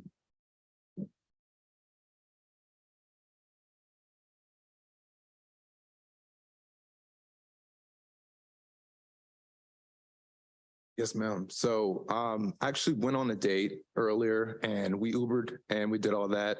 I just really made a bad decision. I went home, was home, Ubered home, and I was just starving. And then I decided to drive, and that's when I was pulled over for speeding and kind of everything that was explained there. So yeah, it's just a really bad decision. I should have stayed home, but I didn't do that.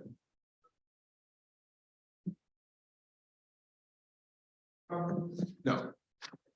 Expensive date. Yeah. This is your only DWI? Yes. Do you know, I mean, you took a blood draw. Do you know the results of that?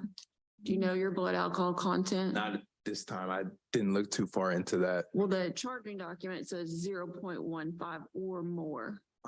Okay, so you don't disagree with that? No, Okay. because they did ask me to do the blood draw. Okay. That's like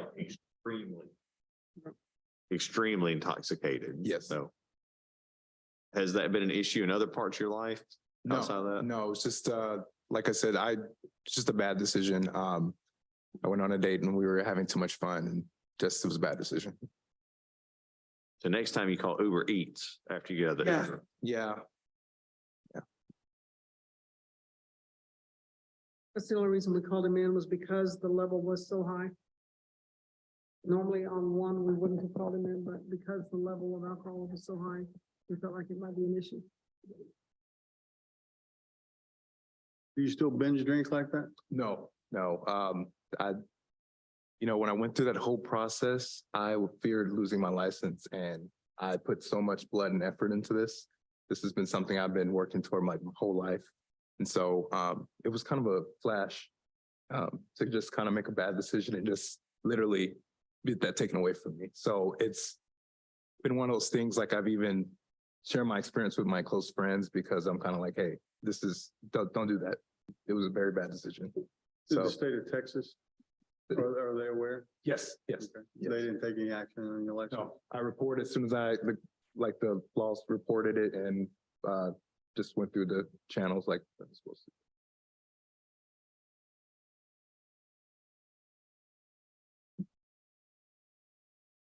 I don't have any problems with this gentleman reciprocating. Does anybody? I'll make that motion. I'll second.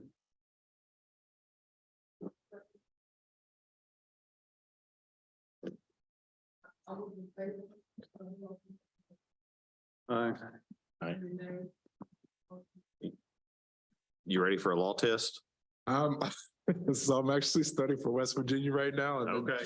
It's a lot going on. Wow. It's a lot. Yeah. I'm like, it's late in the day, but I bet we can get you one today if you really wanted to take it, but we're going to tell you to do it quickly. But John's gonna stay here long. Yeah. I didn't. I wasn't aware that I was gonna do this. That's why I was like, I guess. I'd suggest letting you study. I thought this was gonna be scheduled or something. Yeah, Miss Sweet can schedule you. Okay, We give it, a couple of days a week in most instances. Okay. So I didn't expect, well, I did some studying, yes, but I didn't know like we were gonna jump in like this. So I thought this was just a hearing. So I was like, okay. Have you listened to Dr. Kirtley's? Say it again? review? Have you listened to Dr. Kirtley's review? No, not yet. My manager, she told me about it. And so it's kind of like, I was not aware that we were gonna kind of jump in like that. She warned you it's the most boring lecture ever. She didn't say that. Okay, that's what I tell them. Yes, yes. Yeah. All right, thank you. Thank you.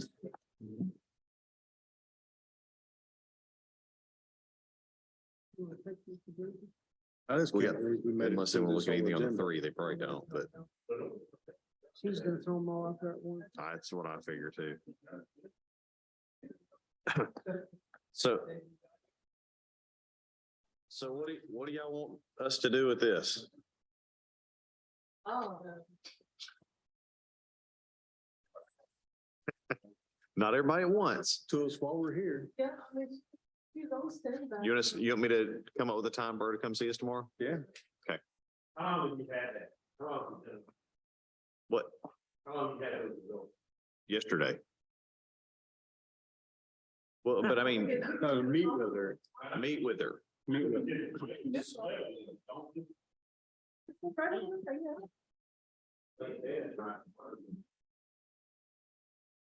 Well, our next board meeting is not till June.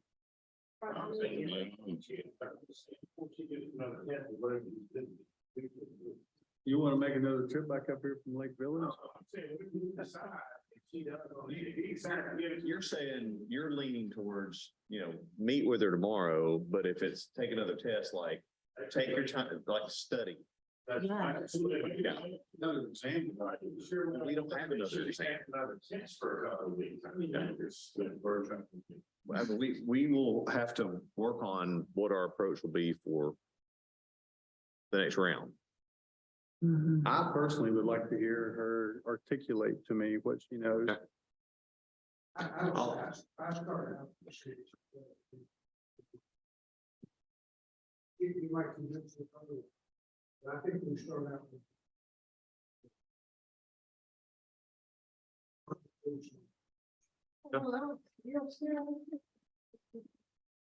So I think Ashley has I've got. three no-shows. Yeah, three tech license applicants that did not show up at 2:00. They've all received notice. So Emily Pemberton, Sky Alexander, and Edric Bell. And I just asked permission to, since they didn't show up, to deny those.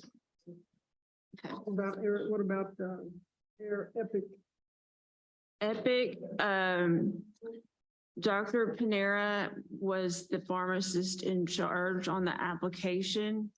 He had some disciplinary action on his record. So we asked him if he wanted to remain as the Arkansas pick, that he would need to come before the board, or Epic could reapply using another licensed Arkansas pick.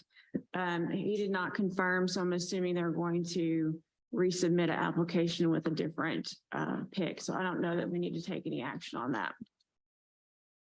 Unless y'all disagree. Motion and second. You want a motion and second on the denials on the three?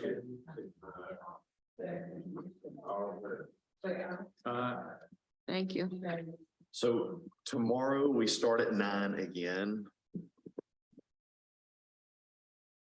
We have 8 people before 11:30. We'll see how many of them show up, and then we have a 11:30 request for Central Field, and then we have a reduced hour request at 11:45. Do you want me to put our student right before lunch or right after lunch? Yes. Both? Well, we get them in before us too. Well, I mean, I can tell her 11:30 and we may be running behind and we can update her. But if none of those 8 show up. Yeah, I know that's things. So I mean, I could ask her to come at 10 and we'll just work her in the middle of it. Well, That worked better. and yeah, do we know what her class schedule is? They're done. Yeah, I would just tell her to start being here when we start and we get her in. Yeah. We get her in. If she comes at 10, at least, I'm sure at least a couple of them will show up. So I'll put her in at 10. So I've never heard of anybody asking for reduced hours. Hours more than less than 40? Yes, Yeah, but if for it's in small a, store, in a rural area, like a couple of his pharmacies, where there's not another pharmacy within about 10 miles, we have allowed reduced hours of the pharmacy below 40. Because otherwise, we look at situations where we have that specific language, because otherwise we lose an entire pharmacy and have a pharmacy desert for a 20-mile block. So like Portland has 28 or 30 hours or something, and That's it before you get to. yeah, you got to go out of Arkansas and Louisiana actually for the next closest pharmacy. You know. Oh, yeah, you got to go ways. Well, I mean, Bearden, Arkansas is another example. I mean, it's Fordyce to Camden is, 30 miles, and right in the middle, It's Bearden. you either have a pharmacy or you don't. And so That one brew sells for So we should be done at what? we're hoping to be done by lunch, but it may, if all the people show up in the morning, Yeah. we'll go long before we hit lunch. But Finish up right. Yeah.